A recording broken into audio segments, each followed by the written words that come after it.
That's it. Mokiwa kwe karo. The bank boy, as we using a different software.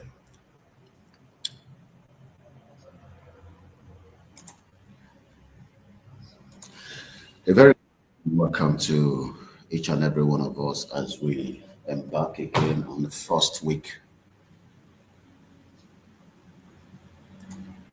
And I welcome you all. And it is Koiki Media bringing the world closer to our doorsteps. Yoruba Nation, as we prepare into the new week, I welcome each and every one of us. It is no retreat, no surrender. If you don't borrow me dada, tell you about me, ever me if it's in the comment section. Torí ọ̀pọ̀lọpọ̀ àwọn èèyàn wa tí wọ́n ní àwọn kì í gbọ́ wa tá a bá ń ṣe program. Tẹ́ bá ń gbọ́ mi, ẹ̀yin tẹ́ ti wọlé bàbá wa Daniel Adéyẹmí Ọláyínká Múnírò Sẹ́nẹ̀, ẹ jọ̀ọ́ bá mi fi sí comment section. It is important that we all comment so that kí a lè mọ̀ pé iṣẹ́ Koiki Media Studio ó ń tẹ̀síwájú. Mo kí bàbá wa Alana, Professor Adebanji Akintoye. Bẹ́ẹ̀ ni mo kí gbogbo èyí tí ẹ wọlé lọ́tùn lósì. Yoruba Nation is an ongoing project that will be achieved whether they like it or not.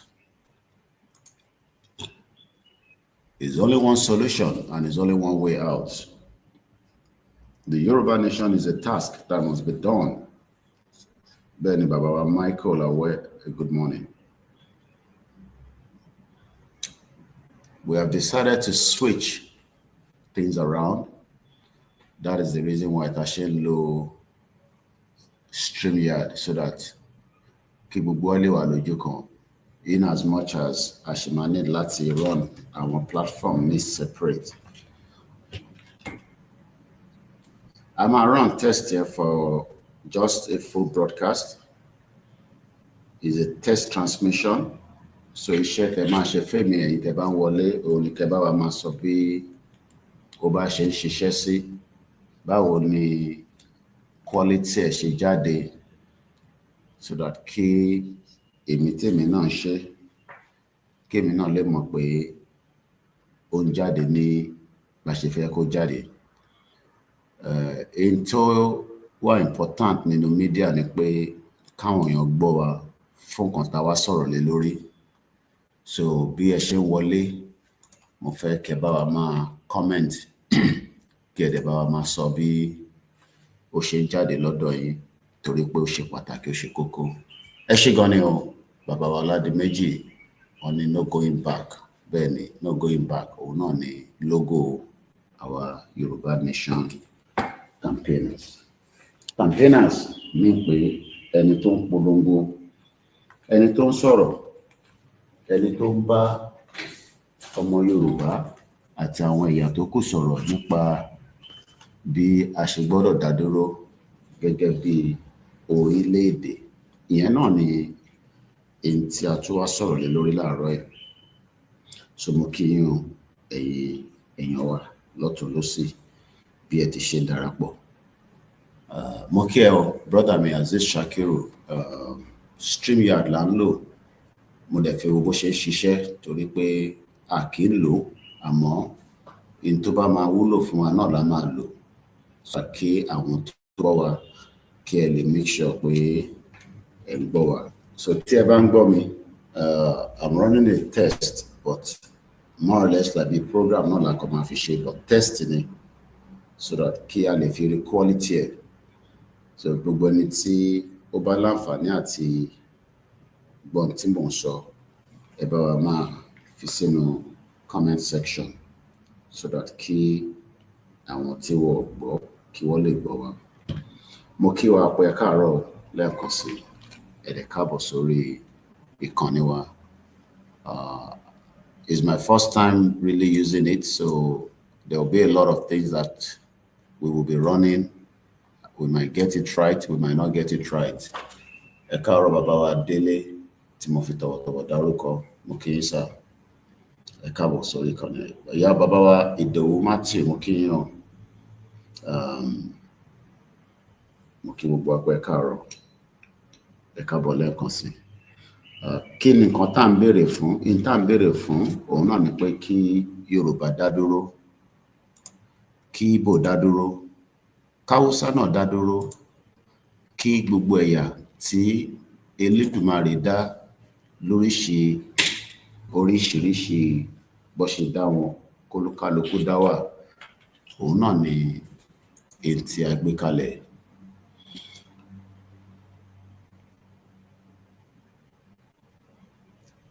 Wọ́n ní Cameroon has been free from political bondage. Kí ló ń ṣẹlẹ̀ ní Cameroon? Ṣé lè ṣàlàyé fún wa? Mo kí àǹtí mi dáadáa, àwọn ti Kogi, kí ọba Elédùmarè kó bá mi dúró tì yín. Gbogbo làálàá gbogbo yín tẹ́ ń ṣe nínú Yorùbá nation self-determination, kí gbogbo àjọ àǹfààní ẹ̀ láìpẹ́ láì jìnnà. Ìyá wa, ìyá lálùbáríkà, ìyá dáadáa, Comrade Ellen Ọbáfẹ́mi, mo kí yín o. Wọ́n ní kí n check WhatsApp mi.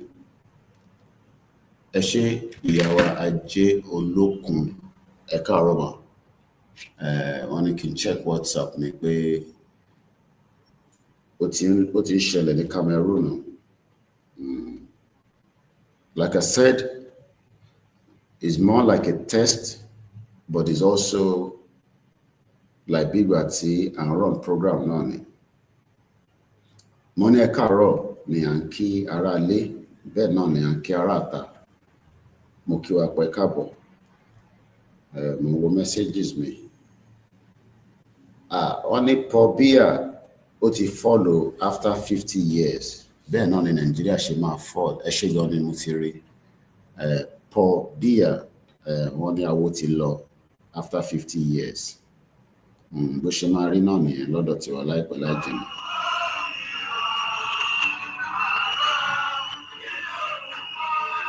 Ẹ ṣé gan ni. Cameroon ó ti wà lábẹ́ Paul Biya. Ẹ jẹ́ ká sáré ka anthem wa. Ẹ máa rántí pé test transmission là ń ṣe lọ́wọ́lọ́wọ́, so that in case tí nǹkan kan bá go wrong, ẹ lè ní mọ̀ pé test transmission òun ni agbédání. Once again, a very good morning and welcome to the live. Mo kí àwa Táíwò Kíkẹ́ Fásánmi, mo kí bàbá wa Kọ́láwọlé. Good morning to you all and welcome. I think I'll be commenting my wá sórí screen, but I'm sure I'll walk around it. Mo kí gbogbo olólùfẹ́ Yorùbá nation lábẹ́ national leader wa Professor Adebanji Akintoye. Akí bàbá dáadáa. Ẹ jẹ́ ká tẹ̀síwájú báyìí, ká lè máa rọra máa gbé ètò yẹn lọ síbi tó yẹ kó lọ. Bí ṣe sọ fáwọn tó wò wá lórí software tá fi ń stream, we are going to run a lot of things. It's a test transmission, but more or less also like a broadcast, so that in case many things is not lining, in tí yàn bá máa lò, èèyàn gbọ́dọ̀ test it. Òun la ṣe tún jí láàárọ̀ pé moving forward, a gbọ́dọ̀ máa lo gbogbo tí Ọlọ́run bá fún wa as talent lórí media. Media dẹ̀ máa ń try láti enhance ni media tó bá fi progress, especially táwọn audience ẹ̀ bá ń complain fún díkan àbí díkejì. So mo kàn fẹ́ gbélé wọlé ká kàn fi máa wọlé lọ díẹ̀díẹ̀. Èmi náà monitor audio mi lọ́dọ̀ mi. Bẹ́ẹ̀ náà bá ṣe ń gbọ́ tó bá ṣe ń dún lọ́dọ̀ yín lọ́hùn, ẹ jẹ́ kí n mọ̀. Mo kí bàbá wa Adam Ọlámilékan, ẹ káàárọ̀. Mo kí ìyàwó Táíwò Kíkẹ́ Fásánmi. and many of you that are joining. Brother mi Shakiru, ìyàwó ajé olókun ní máa kí ẹ o láti ìlú Dublin, kọ́lọ́jà rí wọn pẹ́. Mo kí bàbá wa ọmọdé yẹn mọ̀. Mo kí wa pé káàárọ̀ bí ẹ ṣe ń jí àkó àsùbà. A máa kó ọrọ̀ ajé tèní ìyẹn tí a bá máa rí ajé jẹun torí pé Nàìjíríà nǹkan lé gógó bí ojú ẹja ni. Ẹ jẹ́ ká gbọ́ ilé mú padà bọ̀. Bringing the word closer to your doorstep.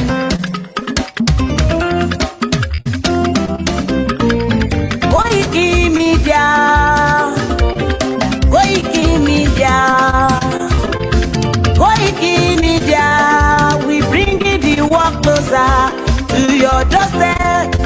Koiki Media, Koiki Media, Koiki Media.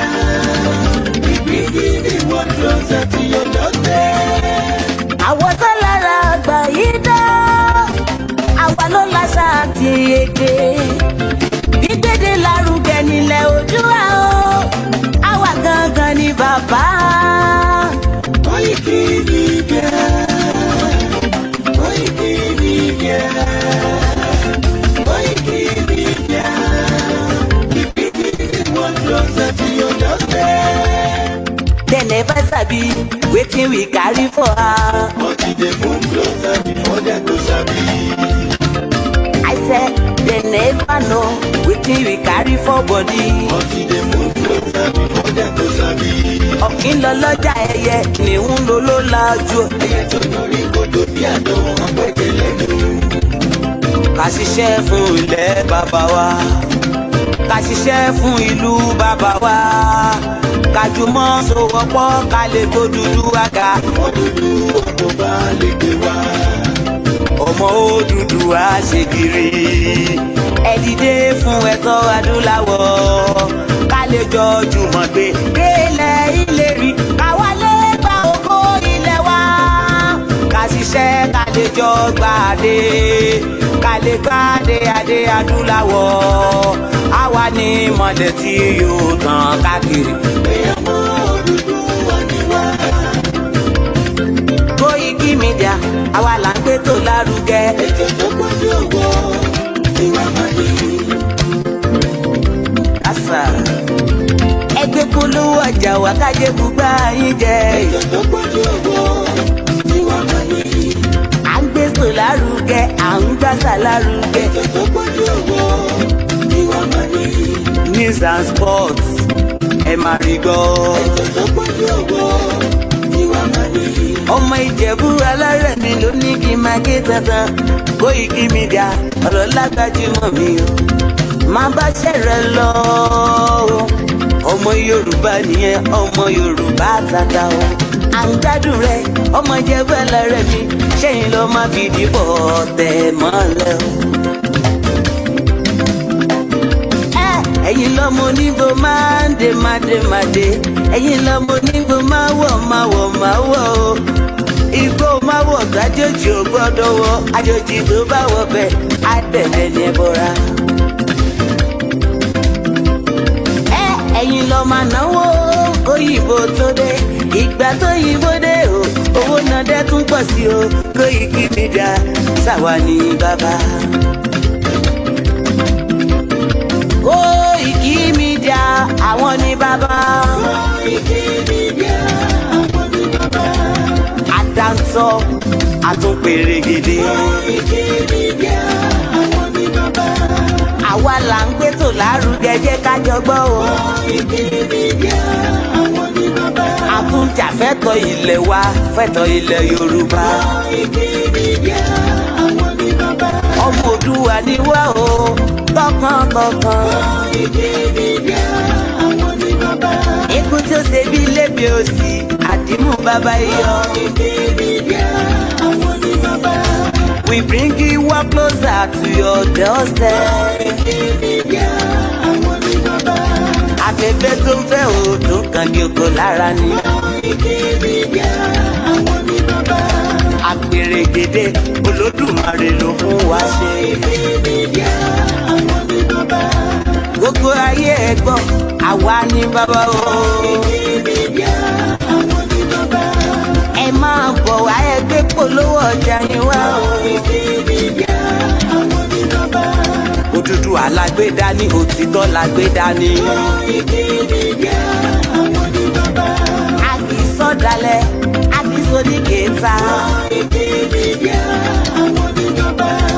àdúró tán a tún pèrègèdè. Koiki Media we bring you one closer to your doorstep. Koiki Media is around. To give us latest. Is around oh. To give us latest. Ladies and gentlemen, ẹ mú kalẹ̀ sílẹ̀, ẹ tẹ́tí ẹ̀kọ́ ètò tó kojú gbogbo.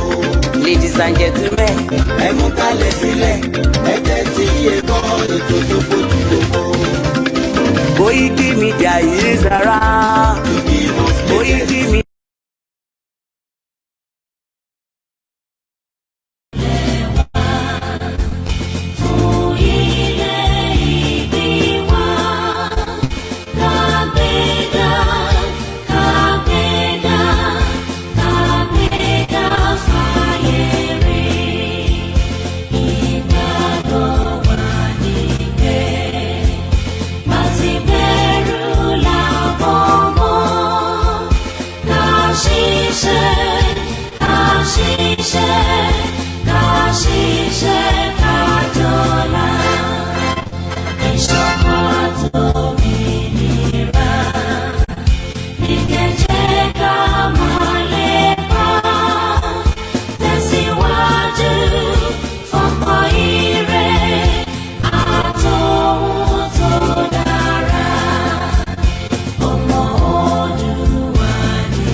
Báwo ló ṣe ń lọ lọ́dọ̀ yín pẹ̀lú bí stúdíò yìí ṣe rí láàárọ̀ yìí fẹ́yìn tẹ́ ń gbọ́ wa lórí YouTube? Ṣé ó ń dán mọ́rán díẹ̀díẹ̀? Because à ń review background and everything we are doing since tí mo sí ní studio mi ní London, so I've been struggling láti ìgbà tí mo ti wà nínú Africa. Èèyàn kan wá suggest pé a ṣe tún wo Streamyard bóyá òun lè gbé iṣẹ́ tí mò ń ṣe. Lóòótọ́ a ṣe ń fi mobile phone náà stream. Mo kẹ́yìn tí ẹ ti darapọ̀ mọ́ wa lórí Koiki Media Odùduwà Facebook wa, bàbá wa Bámidélé Mohammed. Mo kí yín sà, ẹ káàárọ̀. Mo kí gbogbo ẹ̀yin tí ẹ tí kí wa náà tí ẹ ti darapọ̀ mọ́ wa. Bóyá fún ìdí kan àbí ìdí kejì iṣẹ́ tẹ́ ń ṣe kò fẹ́ yẹ kẹ́ comment. I understand. Ẹ ń bá wa fi ẹ̀mí bá lọ, ọba Elédùmarè á jẹ́ ká délẹ̀ lérí. Mo káwọn tó ti darapọ̀ mọ́ wa lórí Facebook àti orí Twitter torí Twitter space. Mo kí ẹ mass b ẹ jọ̀ọ́ iṣẹ́ tẹ́ fi bá mi ṣe láàárọ̀ ìgbẹ́ bá ṣe ń comment background audio ṣé gbogbo ẹ̀ ń jáde ṣé kò flick. That is the only way I can know that this broadcast is smooth. Mo kí ẹ̀gbọ́n mi Tony Ages. The good thing now is that gbogbo comment ti wá sójú kan, but mo ní láti wá bí ṣe máa gbé comment yẹn máa wá sórí screen, because I haven't used this for a very long time and I am still learning the software. Èyí tí mo mọ̀ wẹ̀ dáadáa OBS ni, but agbára Connection Africa kò gbé gbogbo platform mi together. Mo struggle gan pẹ̀lú ẹ̀, ìyẹn la ṣe ń lo phone láti fi stream. So èèyàn kan ló wá recommend pé ká lo Streamyard. Wọ́n ló clear dáadáa. Lọ́dọ̀ yín ṣó clear? Then tí máa tún ṣe láàárọ̀ yìí ni pé màá ju link sínú comment section. Ó rà pé èèyàn lè ṣe yẹn, ẹni tó bá fẹ́ wọlé bí ẹ fẹ́ bá wa sọ̀rọ̀. Àǹfààní wà, a máa ṣe yẹn náà nísìn. Mr. Biodun Muideen ní the sound is good. Àwọn dẹ̀ ń gbọ́ wa dáadáa. So ito pàtàkì jù ni pé tẹ́lẹ̀ bá wà okay báyìí, at least eléyìí gbé platform mẹ́ta simultaneously as you are lórí mobile phone. There's nothing wrong in that. Must be mo ti wo program tó ṣe lánàá, but ma catch up. It is perfect, sir. I love it when you are natural, sir. You are always real. Ẹ ṣé gan ni, mo kí bàbá wa Ògúnbáyọ̀ Olúwaṣeun, mo kí gbogbo àwọn coordinators wa ní gbogbo state, mo kí Yoruba mega rally bàbá wa Prophet Ológunolúwa, mo kí gbogbo ẹ̀yin ọmọ aládé. Like I said, program là ń ṣe, but a tún run test torí pé a lo platform Streamyard yìí rí. Àwọn staff mi ń lò, but èmi ò really lò lórí laptop. So àwọn kankan wà tí mo lè má ti get, but in tó pàtàkì ni pé tẹ́yin bá ṣá ti ń gbọ́ mi, ìyẹn ló ṣe pàtàkì. Favour photos, gbogbo àwọn picture mi kan tẹ́ bá rí tó ń dún dáadáa lára èmi àti Olóyè Ìgbòho, ẹ bá wa dúpẹ́ lọ́wọ́ Favour photos. Ọmọ Yorùbá tàtà tó mọyì, tó mọ ẹ̀yẹ, tó mọ tó dáa, torí pé iṣẹ́ ọwọ́ òun ni èèyàn fi ń jẹun. Àmọ́ ìdí tí iṣẹ́ ọwọ́ ò ṣe fi jẹun ní Nàìjíríà ni pé Nàìjíríà ti wà bastardized. Òyìnbó ńláńlá ni má bínú. Mo fi set Instagram mi náà so that kí gbogbo ẹ̀ wà lójú kan.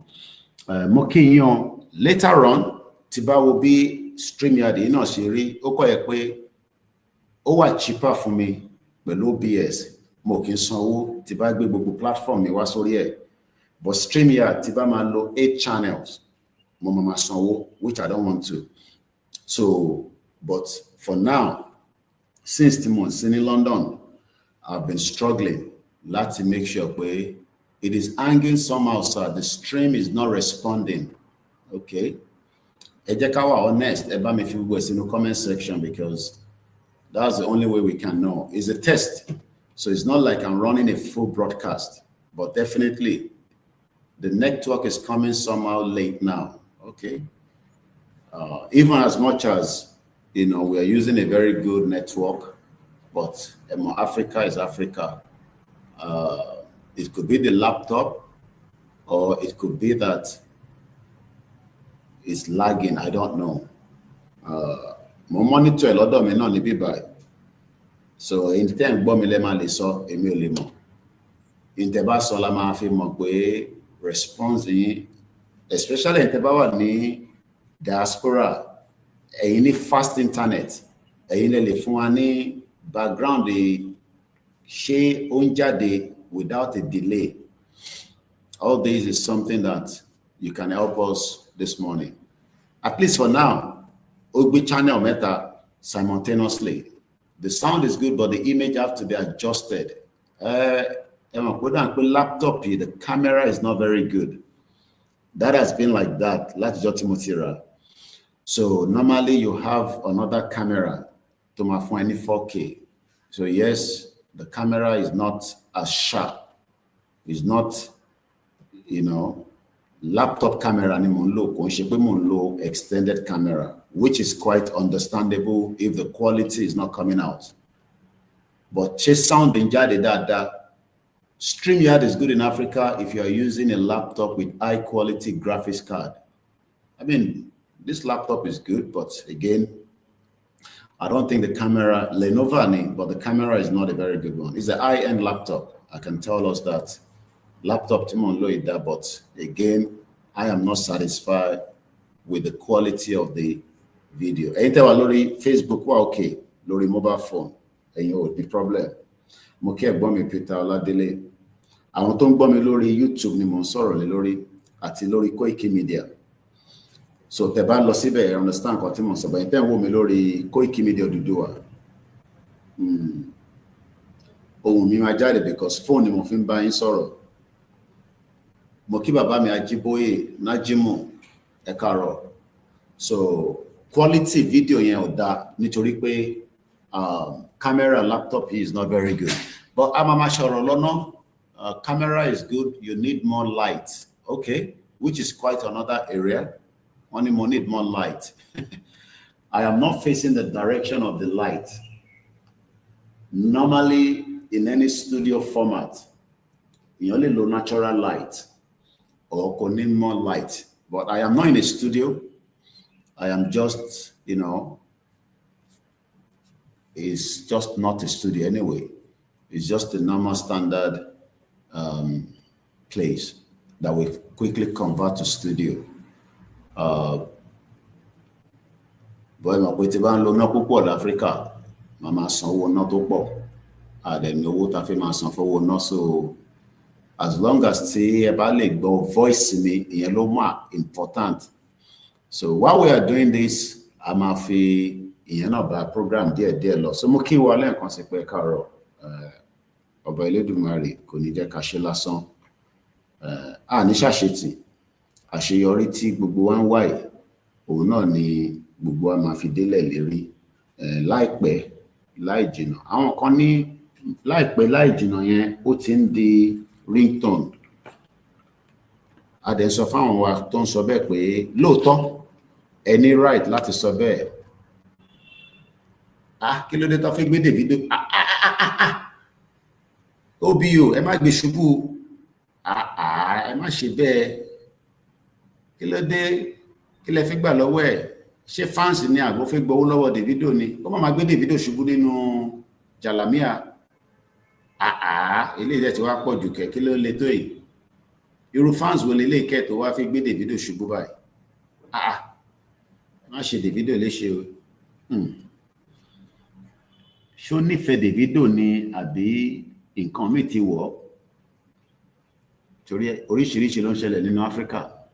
Ọlọ́run kó ṣàánú àwọn èèyàn wa. So kí èèyàn wa lẹ́ẹ̀kan sí. Nífẹ̀ẹ́mi Mustapha ni, it is not too bad, at least a ṣe lè manage it. At least ó kó gbogbo yín papọ̀, which is good for me.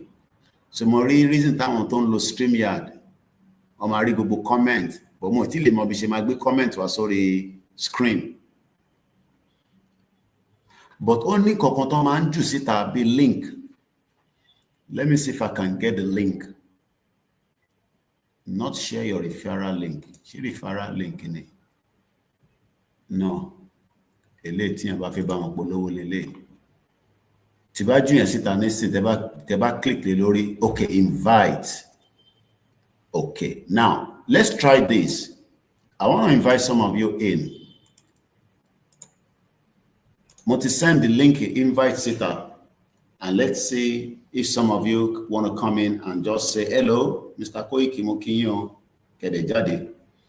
So mo ti share link yẹn, jẹ́ kí n share fẹ́yìn tẹ́wà mí báyìí náà, but ẹ̀yin máa láti join láti inú.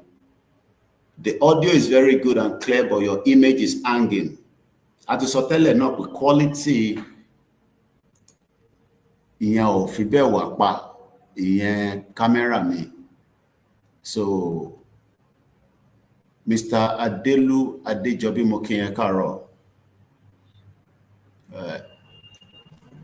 Laptop gangan kọ́ ló yẹ kí yẹn máa lò fún streaming. Desktop gangan ló yẹ kí yẹn máa lò. Because desktop ó wà more durable, ó dẹ̀ wà more, bó èèyàn lè lo laptop because ní UK laptop ni máa ń lò, but laptop yẹn ó fẹ́ tó báyìí Alienware ló ń pè, but mo lè máa gbé travel. So yẹn mo ṣe manage eléyìí tí mo ń lò yìí, at least I fin download àwọn videos, I fin ṣe many things, I fin, you know, the power of technology has given us the head up. Mo kí mọ́mí wa beauty àmọ̀ pé mo fi tọ̀ọ̀tọ̀ kí yẹn bá ń kí dáàdì. Mo kí bàbá wa níyì. Masbi náà ń mọ̀ nípa Streamyard. Okay, bí a ti bá ṣe tán máa pè ẹ́. The good thing about all this thing is that you can sit down on YouTube and watch a lot of videos. Okay, ó dà pé èèyàn kan ti darapọ̀ mọ́ wa, ẹ jẹ́ ká gbé wọn wọlé. Ẹ káàárọ̀ bàbá wa. Jésù ni ẹ jẹ́ sọ. Ṣé ẹ̀yin lè máa sọ this, ṣé mi ò dáyé àwọn tó ń gbọ́ ilẹ̀ wọn fún kò sí ìwọ̀n. Okay, mìíràn àṣẹ wake up ni. Ilẹ̀ ti mọ̀, gbogbo àwọn àṣẹ wake up. Èmi náà jẹ́ lórí bẹ́ẹ̀dì ni. Ó yẹ bá wa kí àwọn èèyàn wa kẹ́dẹ̀ bá wa ṣàlàyé ìdí tí tẹ́ bá ṣe ń wọlé, ẹ̀kọ́ máa bá wa ṣàlàyé ìdí tí Yorùbá ṣe gbọ́dọ̀ lọ. Ẹ má wọ́rì nípa test transmission àti nǹkan míì tẹ́ bá ní tẹ́ fẹ́ bá wa sọ eléyìí jẹ́ àǹfààní wa ìgbóhùn sókè. Okay. The way now we have to Abuja law now, because Nigeria is not Nigeria is a ìlú now. Since 1914, we are forced together by all means now. The only thing now we have to leave. I'm not a journalist, no teaching. We are so quiet, but think about it. Our, just a silent piece, a silent washer. Think about it. And that's it. Okay. It's already not a great testing like you want. Adúpẹ́ lọ́wọ́ yìí akí bàbá wa jẹ́ ká fún mọ́lẹ̀ ẹ ṣé ẹni tá bá tó lẹ́nu tó fẹ́ darapọ̀ mọ́ wa link yẹn ló wà lónìí comment section ẹ kàn gbọ́ wọlé kẹ́yìn náà wọlé kẹ́ wá kí wa at least it gives us the room to ẹ̀yin lè remove ara yín bàbá wa because I don't want to kick from studio ṣé kick ní the right word ọ̀rọ̀ àgbóyàn lè kick.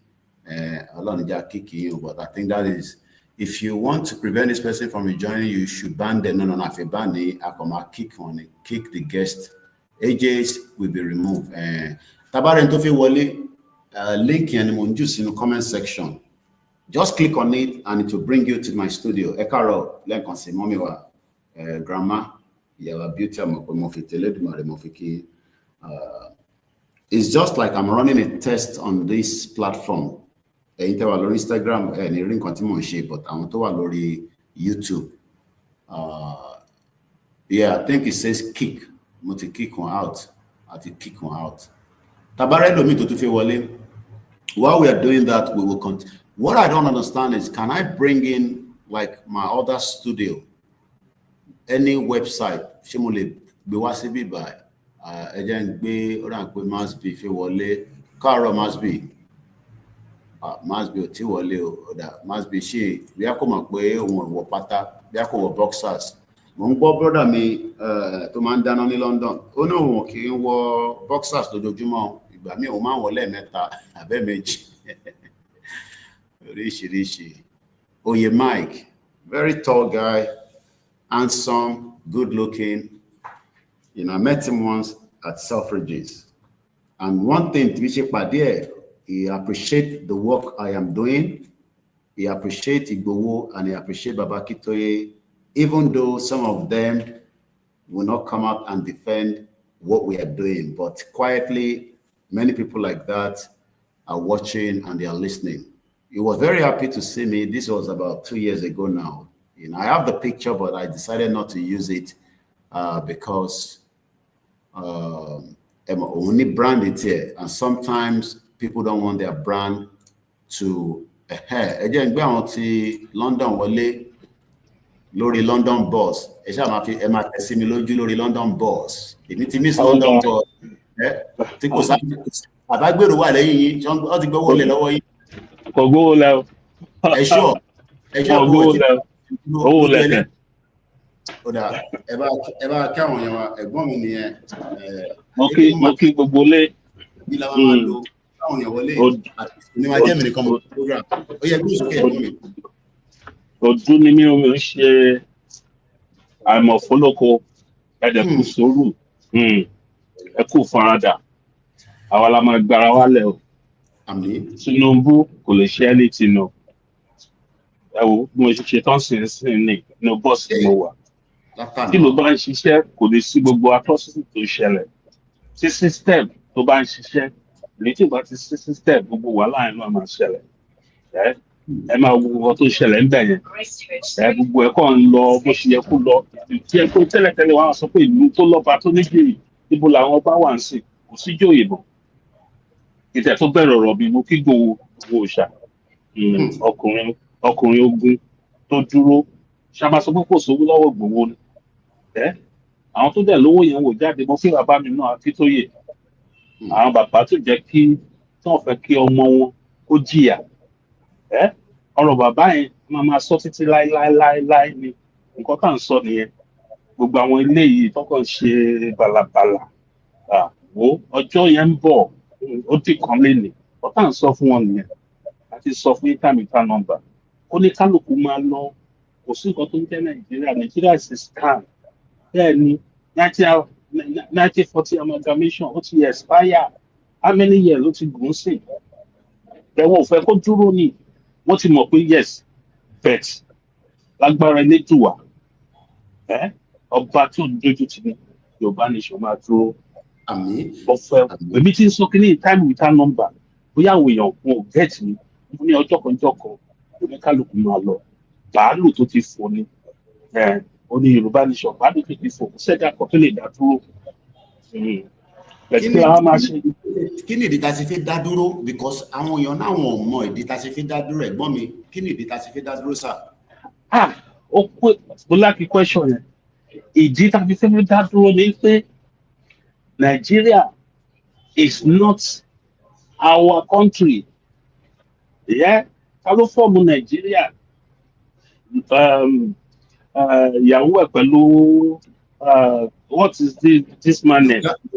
Lugard àti Lord Lugard àwọn ló fọ́ọ̀mù ẹ̀ kò sí nǹkan tó jẹ́ Nigeria ìfúnpọ̀ kọ́ tó fọ́ọ̀mù Nigeria Yorùbá ti wà sílẹ̀ tipẹ́tipẹ́ kì í ṣe tó bóyá àwọn wọṣọ kì í ṣe tó bóyá àwọn bàtà so kí la wá ń fàyọ́ bẹ̀ ni pé ìdí tá a fẹ́ fi kúrò ní pé àwa náà fẹ́ dá dúró ká lè ṣe nǹkan tí àwọn èèyàn ṣe ní 21st century àti sọ̀rọ̀ màálù à ń sọ̀rọ̀ oko àwọn èèyàn ti ń create different kind of stuff nǹkan tá à ń sọ nìyẹn tí Yorùbá tó dá dúró oníkálukú máa ní benefit kò ní sí pé ogun Fúlàní kò ní sí pé wọ́n fi oko wọ́n fi cow wọ́n fi jẹ oko kò ní sí pé ebi ń pa àwọn èèyàn ìlú oúnjẹ ló ṣìpù jù bọ́dà mi Kóìkì ó mọ ọkọ tí mo sọ tẹ bá mú 5 pounds tẹ bá mú 5 pounds 10 pounds tẹ bá mú lọ dọ́sìn market ẹ máa ra nǹkan tẹ ti máa jẹ.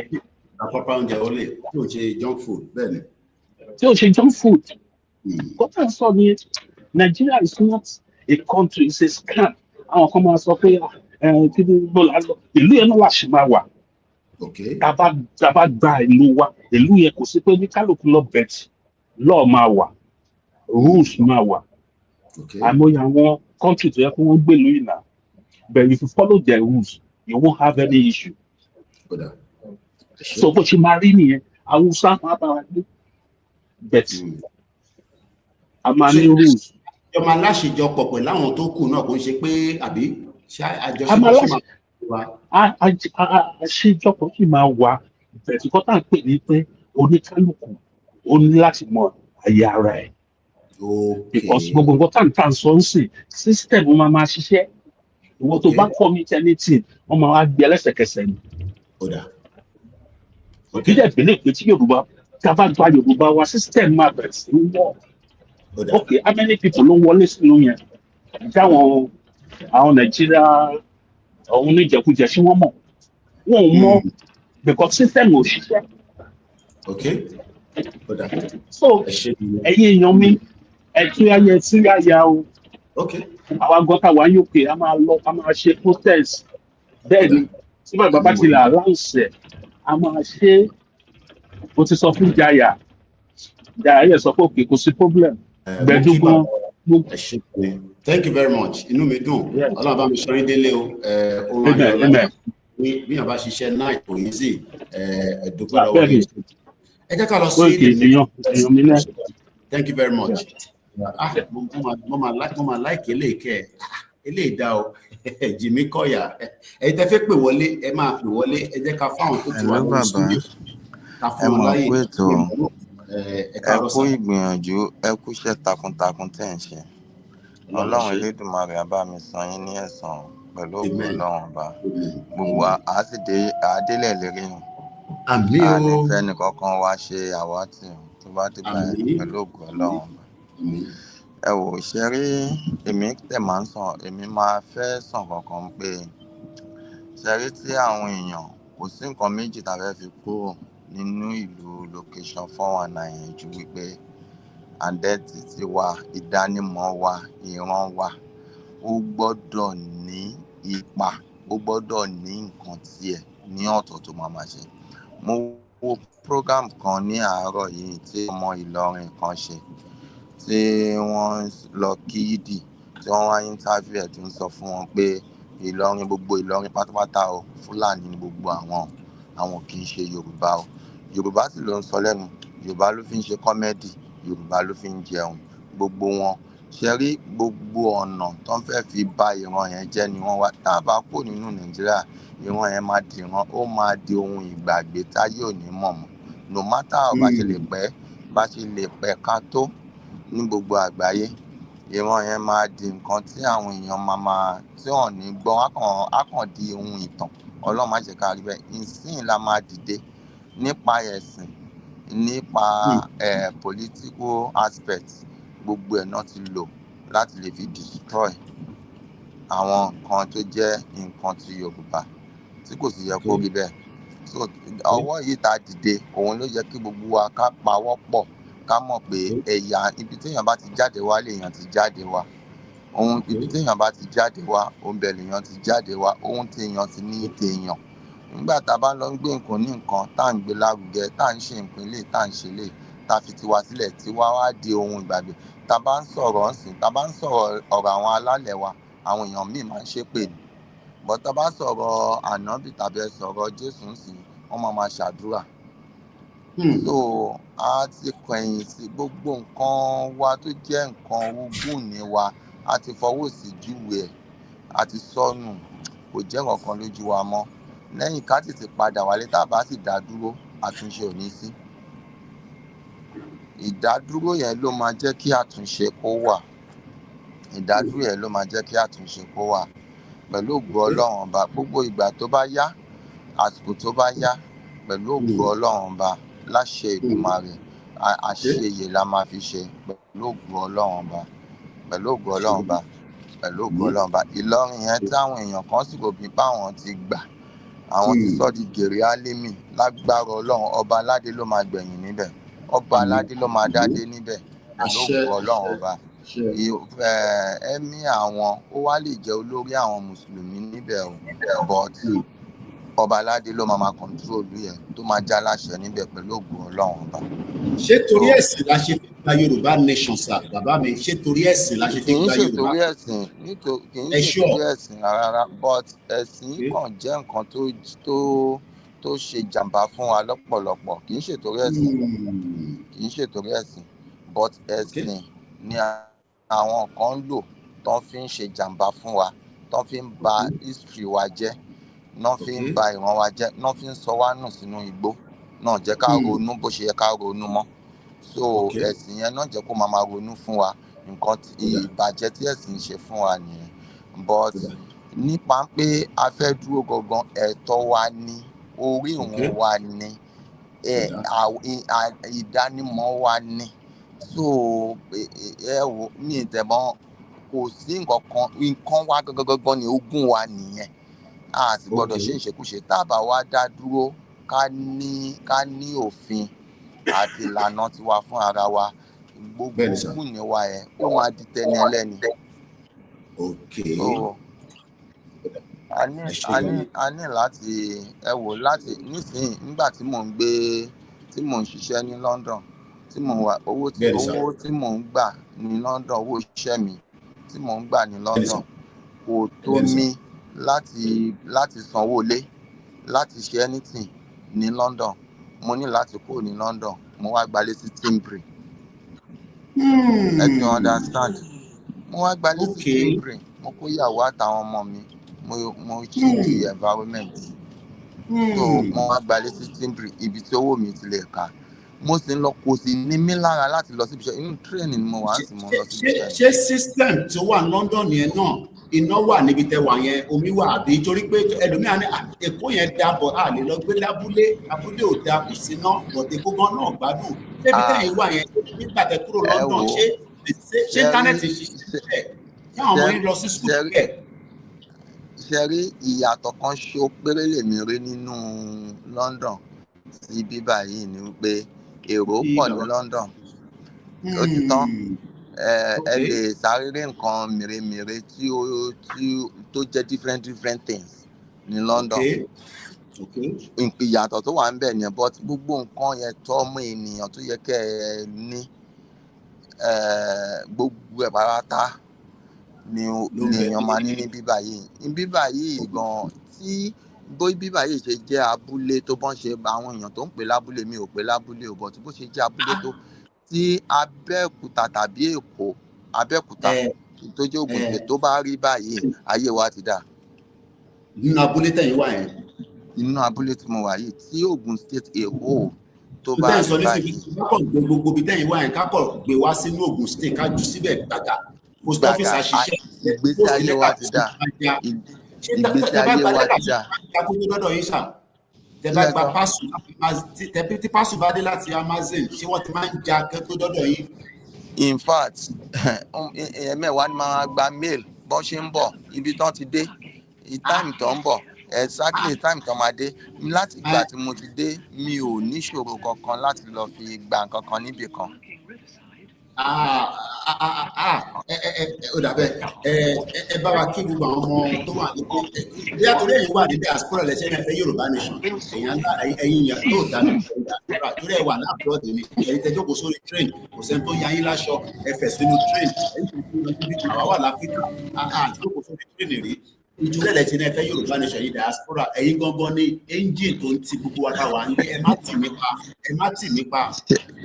Iṣẹ́ rí Mr. Koiki ẹ mọ̀ nǹkan tó ṣẹlẹ̀ wọ́n ní ẹni tí ó bá wà nínú òkùnkùn ó yàtọ̀ sẹ́ni tó wà nínú ìmọ́lẹ̀, but ẹni tó bá wà nínú ìmọ́lẹ̀ tó bá wá ń tanná fún ẹni tó wà nínú òkùnkùn kí ẹni tó wà nínú òkùnkùn yẹn náà kóun náà kó má jẹ́ kí iná yẹn kó kú ni, but ẹni tó bá wà nínú ìmọ́lẹ̀ tóun náà tún padà sínú òkùnkùn yẹn ẹni yẹn lẹni bú. Ìgbádùn tèmi ń gbádùn ní ìlú yìí ẹ wò mo fẹ́ travel tí mo lọ ra tíkẹ́ẹ̀tì mi kò sẹ́ni tó mi níṣòro kankan ẹnìkan ò tì mí mo jókòó mo ń gbádùn mi ò. irọ́ politician ti fi lówó rẹ̀ ṣe fi jáde láàárọ̀ yìí ẹ ti gbowó lọ́wọ́ olóṣèlú lọ́dọ̀ yín lọ́hùn. Olóṣèlú yóò bàyà láyà olóṣèlú yóò bàyà láyà olóṣèlú. Ṣé ọjọ́ tí àwọn èèyàn bá ti kọ́kọ́ gbé ọ̀rọ̀ religion tán gbé sẹ́gbẹ̀ẹ́ kan ṣe ti understand àfáà mi sọ pé pásítọ̀ mi sọ pé tán bá ti kọ́kọ́ gbé sẹ́gbẹ̀ẹ́ kan ìjọ wa ní kinní kan ni group organize èmi máa ń sọ pé religion is an organization group kò sí nǹkan kan bẹ́ẹ̀ ó dàbí pé ká dá ẹgbẹ́ kan sílẹ̀ ń sì ká sọ pé ẹgbẹ́ alájẹṣẹ́kù kí a wá kó àwọn èèyàn sí káwọn èèyàn máa benefit ńbẹ̀ kí a máa bára wa ṣe kí wọ́n máa gbòòrò sí it's like bẹ́ẹ̀ náà ni religion. Èmi ò Ọlọ́run ò bẹ́ẹ̀ nìkan sọ̀rọ̀ níbi kan ta ló gbóhùn Ọlọ́run ṣé òun obìnrin ni àbí òun ọkùnrin ni ẹ wò ó ẹja kò nídìí ìdò àwọn nǹkan tí wọ́n fi dè wá mọ́lẹ̀ nìyẹn tá a fi tètè rí ọ̀nà àbáyọ. So ọjọ́ tá a bá ti kúrò tá a bá ti gbá òtítọ́ mú tá a mọ̀ pé náà nǹkan yìí tiwantiwa ẹ jẹ́ ká ṣe kì í ṣe pé látijọ́ tí mo ti sọ pé mo padà sí ilé mo padà sínú ìṣẹ̀ṣe mi ò gbé ẹbọ rí mi ò bọ́fá rí mi ò ṣẹ́nìsìn but ẹnu tá fi bá àwọn ancestor wa jẹ́ ẹnu yẹn náà la máa fi tún wọn ṣe padà nǹkan tèmi ń ṣe nìyẹn kì í ṣe dandan ní pé ẹ bá sọ pé ẹ padà sílé ẹ kàn ronú ẹ think fún ara yín ẹ ronú fún ara yín nǹkan tó wà ń bẹ̀ nìyẹn kì í ṣe pé bóyá kìnìún kankan wá máa sọ kí wọ́n máa sọ̀rọ̀ kan sì kí wọ́n máa sọ pé ànábì sọ pé ká ṣe dáadáa fáwọn òbí ṣé káànábì tó dé ṣé àwọn òbí ọ̀hún ṣe dáadáa fáwọn òbí wa àbí àwọn òbí wa ò ṣe dáadáa. Kí ló dé tó jẹ́ pé a wá fi òtítọ́ sílẹ̀ àwa ń tẹ̀lé irọ́ nítorí pé a fẹ́ bẹ́gbẹ́ pé ó sì ń kó bá wa ó ń ba ìran wa jẹ́ àwọn ọmọdọ́mọ wa ó tábà gba Yorùbá nation gbogbo ọmọ tèmi bí síbí báyìí àti tí mo kó láti Nàìjíríà àti tí mo bí síbí kò sí tó máa dé tó máa padà sí Nàìjíríà nù. Ẹ ṣé gan ni Ọlọ́run àwọn aṣọ yín débi iṣẹ́ inú mi dùn pé a gbọ́ yín láàárọ̀ ẹ ṣé gan ni thank you very much. Bye for now. Ẹni tó bá fẹ́ wọlé náà tẹ́ ẹ bá fẹ́ gbójú yín wọlé ẹ lè close camera yín èyí tẹ́ bá fẹ́ wọlé nìyẹn ẹ má bínú a máa gba kọ́ọ̀lù tí ó wọlé lẹ́ẹ̀kan wá tí mo fẹ́ sáré pè kan náà staff mi mo mọ tó ń pè mí fún ó lè lọ urgent kí bàbá wa náà kí wọ́n bá wa dá sí ọ̀rọ̀ náà kí ló ṣẹlẹ̀ gbóhùn sókè alpha. Yeah, Carl. Yeah. Ẹ má sọ̀rọ̀ lọ bàbá mi mọ̀ roof ẹ ti wọlé. Má sọ̀rọ̀ lọ. Hello Mr. Quick. Ẹ káàárọ̀. Ẹ kojúmọ́. Bàbá ni ẹ. Ẹ kú iṣẹ́ náà Ọlọ́run ò ní dójú tì yín o. Ọlọ́run á jẹ́ kẹ́ ṣàṣeyọrí. Agbára Ọlọ́run àṣeyìí. Àwọn bàbá wa lẹ́yìn wọ́n láṣẹ yìí lálákànṣepọ̀. Agbára Ọlọ́run á jẹ́ kẹ́ ṣàṣeyìí. So gbogbo ọmọ Yorùbá mo kí wa kojúmọ́ o. Àjẹkù àṣepọ̀ ọdún Ọlọ́run ní fi eléyìí ṣàṣepọ̀ fún gbogbo wa Ọlọ́run á jẹ́ ká ṣe ọ̀pọ̀lọpọ̀ ọdún láyé ní agbára Ọlọ́run ọlá títóbi Ọlọ́run. Ọdún tó ń bọ̀ gbogbo wa orílẹ̀-èdè wa láti máa ṣọdún ayọ̀. Gbogbo àwọn tí wọ́n dẹ̀ gbé ètò bá a ṣe máa dé ilẹ̀ lérí wa dání bẹ̀rẹ̀ látòrí bàbá wa Banji Akintoye tá a fi tọ̀wọ̀tọ̀wọ̀ dárúkọ wọn orúkọ là ń gbé ọba aládé so a fi tọ̀wọ̀tọ̀wọ̀ dá orúkọ bàbá àti bàbá wa Chief Olóyè Ọbadéyẹmọ àti gbogbo àwọn tí wọ́n gbé ètò yẹn dání tó fi dórí bàbá wa George Akínọlá àti mọ̀lá gbogbo àwọn èèyàn pátá àti bàbá wa kó ìkíná tẹ̀gbẹ́tò ìdání ọlọ́run àbá dúró ti gbogbo yín o. Lágbára ọlọ́run àní gbọ́ ikú gbogbo yín lójijì láṣẹ ọlọ́run ọba. Àwọn ọ̀tá yín ẹni tó bá ro kúrò yín ẹni tó bá ro bírò yín onítọ̀hún ló máa ṣáájú yín kú ẹni bá ro kúrò yín á ṣáájú yín kú ẹni tó bá dẹ̀ ro bírò yín ibi á bá tọmọtọmọ. Lágbára ọlọ́run láti tóbi ọlọ́run láti ẹ̀kọ́ṣọ́ rẹ̀. Ṣé rí ọ̀rọ̀ tẹ́ ẹ béèrè wípé bóyá kí nìdí tá a fi gbọ́dọ̀ dá dúró àti orílẹ̀-èdè tí n bá gbọ́ yín dáadáa kí nìdí tá a fi gbọ́dọ̀ kó ní ọ̀dà Nàìjíríà. Ìdí ó pọ̀ gan-an tí ò tiẹ̀ ló ń kà. Torí téèyàn bá jẹ́ni tí tábàjẹni tó máa ń ṣe àkíyèsí tábàjẹni tó láròjinlẹ̀ ó yẹ kí gbogbo àgbọn ká bára wa ká bèèrè lọ́wọ́ ara wa gbé ní àsọmọ Yorùbá pé ṣó tiẹ̀ lẹ́tọ̀ọ́ ká wà nínú Nàìjíríà ẹ̀ tó burúkú yẹn. Torí Nàìjíríà ìlú burúkú ni. Ọ̀rọ̀ tí mo sọ lánàá pé Nàìjíríà ti sọ ayé ọ̀pọ̀lọpọ̀ àwọn èèyàn ó ti sọ kúrò sínú ayé ọ̀pọ̀lọpọ̀ ẹbí. Ayé ọ̀pọ̀lọpọ̀ ìdílé kò ń ṣe mi ò ṣeré onírìsì mo fi sọ. Òun lára ìbéèrè tẹ́ béèrè ní pé kí ní ìdí tá a fi gbọ́dọ̀ kúrò nínú ìlú yẹn. Bẹ́ẹ̀ni. Ìdí tó pọ̀ ni oríṣiríṣi ni tó oníkálukú tó bá ní pé ká máa béèrè tá a bá béèrè yẹn lọ́wọ́ oníkálukú máa sọ reason tá a fi gbọ́dọ̀ kúrò nínú ìlú yẹn tó yẹ pé oníkálukú wa gan àlè sọ́tọ̀. Torí pé nìkan máa béèrè lọ́wọ́ àwọn èèyàn wáyé báyìí pé ní ẹ ti ẹ̀ dúró náà ṣé bó ṣe yẹ kí ìlú wà gan ni Nàìjíríà yẹn wà ṣé bó ṣe yẹ kó wà. Gbogbo àwọn tí wọ́n pè ní adarí ìlú wọn wá níròrí méjì ju pé kí wọ́n bà ayé ìlú jẹ́ lọ. Gbogbo àwọn tí wọ́n darí ìlú yẹn kò sẹ́ni tó nífẹ̀ẹ́ ìlú yẹn. ẹni tó bá darí ìlú ó gbọ́dọ̀ ní ẹni tó gbọ́dọ̀ jẹ́ ẹni tó nífẹ̀ẹ́ ìlú lọ́kàn bíi bàbá Awólọ́wọ̀. Irú àwọn yẹn ẹ máa mọ̀ yín pé ní àwọn yẹn gẹ́gẹ́ bá a ṣe gbọ́ sórí wọn torí èmi ò gbójú bá bàbá yẹn láyé ìmọ̀gbà tó ń ṣèjọba. Bọ́tà gbọ́ sórí wọn a gbọ́ àwọn kan tí wọ́n ń ṣe bàbá wa Latif Jákàndé a gbọ́ sórí wọn gbogbo àwọn estate tí bàbá yẹn kọ́ sí gbogbo èmi ní ìgbà estate kankan gbogbo àwọn estate bàbá yẹn kọ́ gbogbo ẹ̀ lámọ̀. So irú àwọn yẹn la máa sọ yìí pé ní wọ́n nífẹ̀ẹ́ ìlú àwọn yẹn ló tọ́ ká máa pè ní olóṣèlú. Gbogbo àwọn tí wọ́n ń pè ní olóṣèlú ní ìsìn èmi ò kí ń pè ní olóṣèlú ọlọ́jẹ̀lú lèmi máa ń pè wọ́n. Ọ̀jẹ̀lú paraku làwọn yẹn ó lè wọ́n bí àwọn bílíkì wọ́n bí àwọn lè àwọn òpònú amukun mẹ́kọ̀ọ́ ní gbogbo wọn pátá látòkè délẹ̀.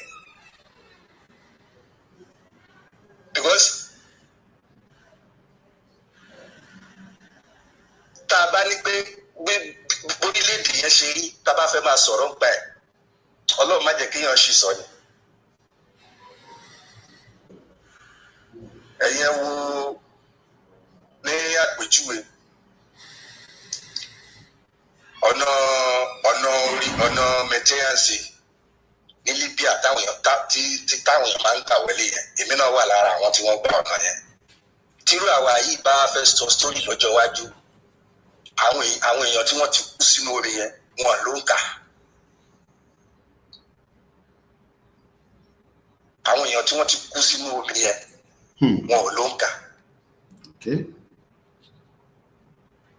Lọ́wọ́lọ́wọ́ bí mo ṣe bá ṣe ń sọ̀rọ̀ lọ́wọ́lọ́wọ́ báyìí àìmọye ọmọ tẹ́ bá tiẹ̀ rí nǹkan tí àwọn ọmọbìnrin wa nǹkan tó ju wọn kàn.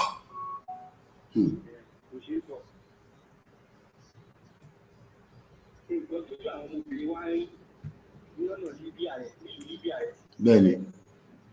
Báyìí sọ ọlọ́wọ́ bá ṣe sọ̀rọ̀ yìí àìmọye àwọn ọmọbìnrin wa jẹ́ pé wọ́n wà nínú ìdààmú wọ́n wà nínú wàhálà nílùú Libya yẹn.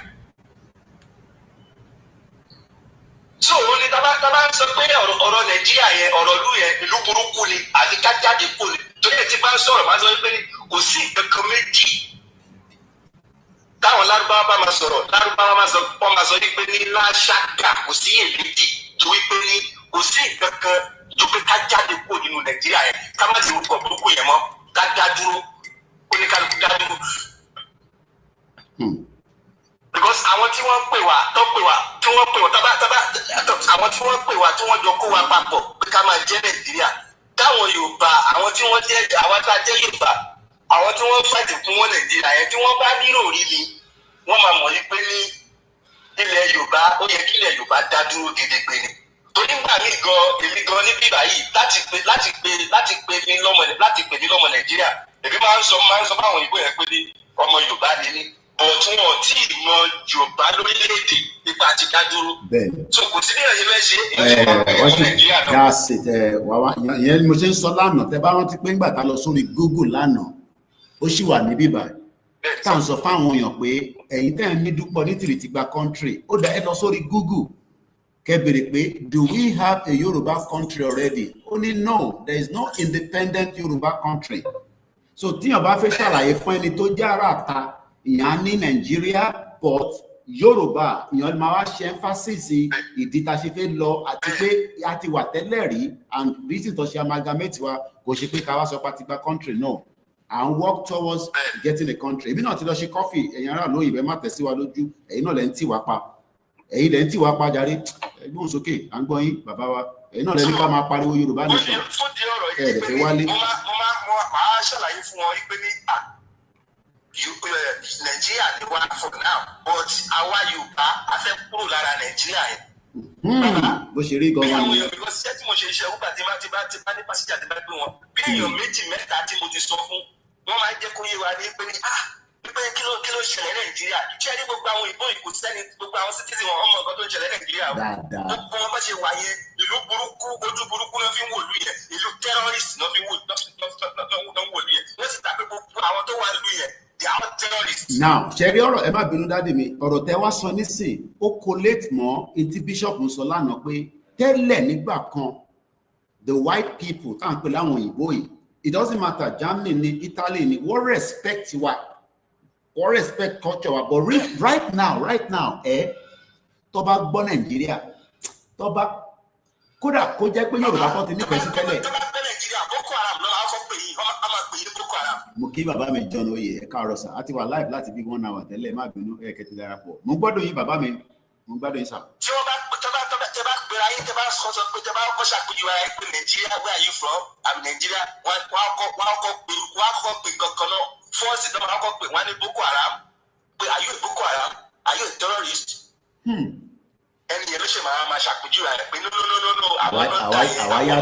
àwọn lọ́tà ṣáìdì yẹn àwọn olórí burúkú ẹ̀dá yẹn àwọn tó yẹ pé ní wọ́n tọ́ bá bí ọmọ òkókó ìlú burúkú wọ́n ní àwọn tẹ́rọ̀sì wọn ọlọ́bìnrin kan ó bí ọmọ ṣe ń jáde ní lábẹ́ obìnrin yẹn wọ́n jẹ́ tùfájá ìkan tẹ wà wọ́n gún ọmọ yẹn ló dó bẹ́ẹ̀ tó gún yán ẹ má bínú èèyàn wa láàárọ̀ yìí bẹ́ẹ̀ ni mo sọ woman yẹn sunkún ní side ibi plat ó ní bó ṣe bí ọmọ yẹn wọ́n gún ló dó wọ́n bí ìgbà tí yàn gún yán àwọn eléyìí they are heartless very very heartless. àwọn pípọ̀ yẹn kò tiẹ̀ yẹ wọn yẹ lẹ́ni tá à ń bá tó rárá ó ní ọ̀rẹ́ mi kan ọ̀rọ̀ tí mo sọ ibi bí ọ̀rọ̀ 15 years ago tí o bá ti tó 15 years àti máa rọ ọ̀tí ẹ̀ tí o ti tó 15 years ago lọ́rọ̀ tí mo sọ yìí ó ní Kánò làwọn ń gbé ó láwọn pípọ̀ ó ní tí wàhálà bá ṣẹlẹ̀ báyìí ó lóun ti rí ibi tó jẹ́ yí pé ní wọ́n sọ súnú nígbà tí wàhálà ṣẹlẹ̀ wọ́n sọ súnú ọmọ ọlọ́wọ́ báyìí wọ́n dẹ̀ gbé ọmọ kókó yẹn wọ́n lẹ̀ mọ́ ògiri bó ṣe sọ̀rọ̀ ẹjọ́ ẹ̀ báyìí bí gẹ́gẹ́ ara bíi tílẹ̀ tó ẹ̀ fi ṣú. ẹ wá gbogbo nǹkan tó ń ṣẹlẹ̀ nínú ẹ wá gbogbo nǹkan tó ń ṣẹlẹ̀ so nítorí ẹ̀ tí mo pẹ́ gbogbo tó ń ṣẹlẹ̀ nísìnyí mo máa ń rántí ọ̀rọ̀ tí bọ̀bọ̀ yẹn máa ń sọ pé ní lọ́dún kan tí wàhálà ṣẹlẹ̀ ní Kánò ọmọ Ìbàdàn làwọn pípù yẹn gbogbo tí mo sọ ọmọ Ìbàdàn ni wọn ọmọ Ìbàdàn ni bàbá ti yà wọn but Kánò bẹ̀rẹ̀ ni wọ́n bí wọn sí ló máa ń sọ pé ní àwọn Haúsá yẹn pé wọ́n ń ṣèyàn kò séyàn wọ́n ń ṣèyàn gidi wọ́n ń ṣèyàn rí. So àwọn tí wọ́n jẹ́ ọmọ Nàìjíríà yẹn àwọn tí wọ́n jẹ́ ọmọ Yorùbá wọ́n máa ń ṣàkóso wọ́n sọ̀rọ̀ pé wọ́n Nàìjíríà fowó. So bàbá sọ pé ká máa kárí sí ta ló gbọ́dọ̀ jáde kó lu yẹn bàbá ọ̀ká tébù ni kò ṣeé kà ẹ̀ lè ká tọ́. Lẹ́yìn pé ní ká kúrò nílùú yẹn kò sí ọ̀rọ̀ àyàfi ká jáde kó Nàìjíríà yẹn ká pa Nàìjíríà ẹ tó bá fẹ́ jẹ́ Nàìjíríà kó máa jẹ́ Nàìjíríà wọn lọ kò ń ṣe dandan. nígbà tí ní aṣàgbọ́ yí pé ní àwọn Gẹ̀ẹ́sì náà wọ́n ti wá sórílẹ̀-èdè Deutschland gbà wá yìí wọ́n ṣe máa sọ English ní báyìí wọ́n ṣe kó Netherland pọ̀ àti Austria àti Italy àti Spain wọ́n ṣe kó gbogbo wọn papọ̀ kọ́ ní kó máa jẹ́ ìlú kan. dodo ọ̀rọ̀. àbí Belgium wà tòsí bí báyìí kí lórúkọ ẹ̀ Netherland ó wà nítòsí bí gbogbo wọ́n jọ wọnú ara wọn ni kí ló dé tí wọ́n ṣe pa gbogbo wọn pọ̀ kí wọ́n mú Swiss kí wọ́n mú Switzerland kí wọ́n mú Austria kí wọ́n mú Italy kí wọ́n mú gbogbo wọn Belgium Denmark gbogbo wọn bá ṣe súnmọ́ra wọn yẹn kọ́ máa jọ ìwọ̀n papọ̀ kọ́ máa tọ́sọ̀ yìí kọ́ máa jẹ́ lùkọ́ kí ló dé tí wọ́n ṣe jọ ìwọ̀n papọ̀ èdè oníkàlùkù wọn yàtọ̀ èdè tí Denmark sọ ó yàtọ̀ sí Deutschland. Abisẹ mo kí bàbá mi ọlá ní àwọn Switzerland wọ́n lékè tí wọn èdè tí Austria kàtẹ even gan àwọn Austria yẹn èdè wọn tiẹ̀ sí àwọn náà Dutch ni wọ́n sọ Dutch wọn tiẹ̀ sí bẹ́ẹ̀ papọ̀ mọ́ ti Dutch wọn ó yá ìyàtọ̀ díẹ̀ wà níbẹ̀ Austria wọ́n sọ Dutch níbẹ̀ yẹn irú Belgium náà Netherland náà wọ́n sọ Dutch but Dutch ti Netherland ìyẹn Holland Dutch ti ti wọn ó yàtọ̀ sí ti Dutch tí àwọn Deutschland àwọn Germany sọ èdè Dutch tí wọ́n yàtọ̀ but wọn ò ti torí ẹ̀ kọ́ wá sọ wípé wọ́n jẹ́ ìwọ̀n papọ̀ kọ́kọ́ pé òkè òsì Dutch náà lẹ́yìn náà sọ ó yẹ ẹ̀dá gbogbo yín papọ̀ kẹ́ máa jẹ́ ìlú kan náà kálukú jẹ́ ìlú títí ẹ̀mí but EU ní kálukú wọ́n ti lọ pàdé. ẹ ṣe ẹ kú làákàyè. EU ló ti lọ pàdé kò ṣe dandan ipò ìwọ̀n ṣe kọ́ńtì kan gbogbo wọn ṣe kọ́ńtì kan so ká bá dá dúró àti Yorùbá gbogbo wa àtàwùsá àti Ìgbò àti ìjọ gbogbo wa a lè lọ pàdé ní AU. ní African Union mo kí bàbá mi Peter Ọládélé wọ́n ní kò sẹ́ni tó bá Fúlàní ṣòwò tó jèrè ọ̀rọ̀ rẹ̀ náà gbà yìí ó mò ń bọ̀ bàbá mi Johnson ẹ káàárọ̀ sà mò ń bọ̀ lọ́dọ̀ yín bàbá wa Mọ̀rúfù fún wa ní guideline. a máa lọ pàdé ní AU ní àkókò ṣe dandan pé kájọ jẹ́ ìlú kan náà. mo ṣe àpèjúwe ti Libya àti Tunis níjọ́ wo ni náà Libya àti tẹ́ bá wà ní Libya tẹ́ bá wà ní Suara ibi tí wọ́n ti máa ń bọ́ tó ti máa ń kó àwọn èèyàn lọ lámpàlámpà tó ti máa ń kó àwọn èèyàn lọ wá sí ìlú òyìnbó tẹ́ bá wà ń bẹ̀ ẹ máa wo náà Tunis ẹ máa wo náà Tunisia lọ́kàn báyìí wọ́n súnmọ́ra wọn ò ti torí ẹ̀kan sọ wípé ní òkè àti Libya àti Tunis ẹ máa jẹ́ ìlú kan náà Arabu kan náà làwọn èèyàn wọ́n sọ èdè kan náà wọ́n gbé ara wọn yé Egypt Arabu ni wọ́n sọ èdè kan náà kí ló dé tí wọ́n ṣe rí wọ́n ti rẹwà jẹjù àti àwọn bàbá wa kò èèyàn gbọ́dọ̀ máa sọ̀rọ̀ tí ò dá sáwọn bàbá yẹn. Wọ́n ní ká má sọ̀rọ̀ sí wọn ká fi wọ́n lẹ̀ lẹ́ǹkan pàákọ̀ máa béèrè ìbéèrè la máa béèrè lọ́wọ́ àti béèrè ìbéèrè lánàá àwọn èèyàn lè ti bá mi béèrè ẹ ṣé ẹ kú làákàyè. Bàbá. Ẹ lọ mú kọfì sí kẹ́ tó pè padà nítorí mo rí pé president ti fẹ́ wá ẹ mú kọfì lé lórí àìtí lọ ẹ ní right láti tó pè padà tẹ bá ti relax díẹ̀. Ọ̀rọ̀ yẹn á máa dùnyàn bí egbò. Mo kí ọ ẹ̀gbọ́n mi Peter Ọládélé, bàbá mi Ọlájídé Ṣẹ́gun, mo kí yín. Ọlájídé ní òdodo ọ̀rọ̀ kí Yorùbá àti Biafra àtàwùsá kájọ máa lọ pàdé ní African Union. Mo kí ẹ̀ǹtẹ̀ ti wọlé lórí Instagram. Bàbá mi Johnson, ẹ̀yin diaspora lẹ́ ń push wa àwa táwa ń lé Yorùbá nation ẹ má yẹ kí ọlọ́pàá mú yín o ẹ má yẹ kí sójà mú yín o ẹ ń push mi o. Bàbá mi Johnson mo ń bá wí tẹ wá gbà tí mo wá ń béèrè ọ̀rọ̀ ní sí ẹ yójú sọ̀hún. Ó tẹ̀ dá tíyàn bá tẹ rójú gbogbo ilé nǹkankan báyìí kí ló dé tẹ yójú sọ̀hún ṣe rí mi mọ́ ni. Bàbá mi Johnson wọ́n gbọ́ o alàgbà ẹ̀yin náà là ń bá sọ̀rọ̀ ṣe ara tá à ń sọ nísìnyí yẹn ẹ wá push wa nísìnyí pé ká lọ gba Yorùbá nation ẹ wá gbójú sọ̀hún nígbà tí mò ń béèrè ìbéèrè lọ́wọ́ yín nísìnyí. Kí ni ìdí tó yẹ ká gba country ẹ bá gbóhùn sókè à ń gbọ́ yín sáà. Bàbá wa Johnson ò gbọ́ wa o. Ó dà pé wọ́n gbọ́ wa bí alátọ̀dọ̀ wa ni bí alátọ̀dọ̀ ṣé ẹ̀ gbọ́ wa ní sà. Ẹ̀yin náà là ń bá sọ̀rọ̀ bàbá wa Johnson. Ó dà pé wọ́n gbọ́ wa rárá o. Ẹ bá gbóhùn sókè.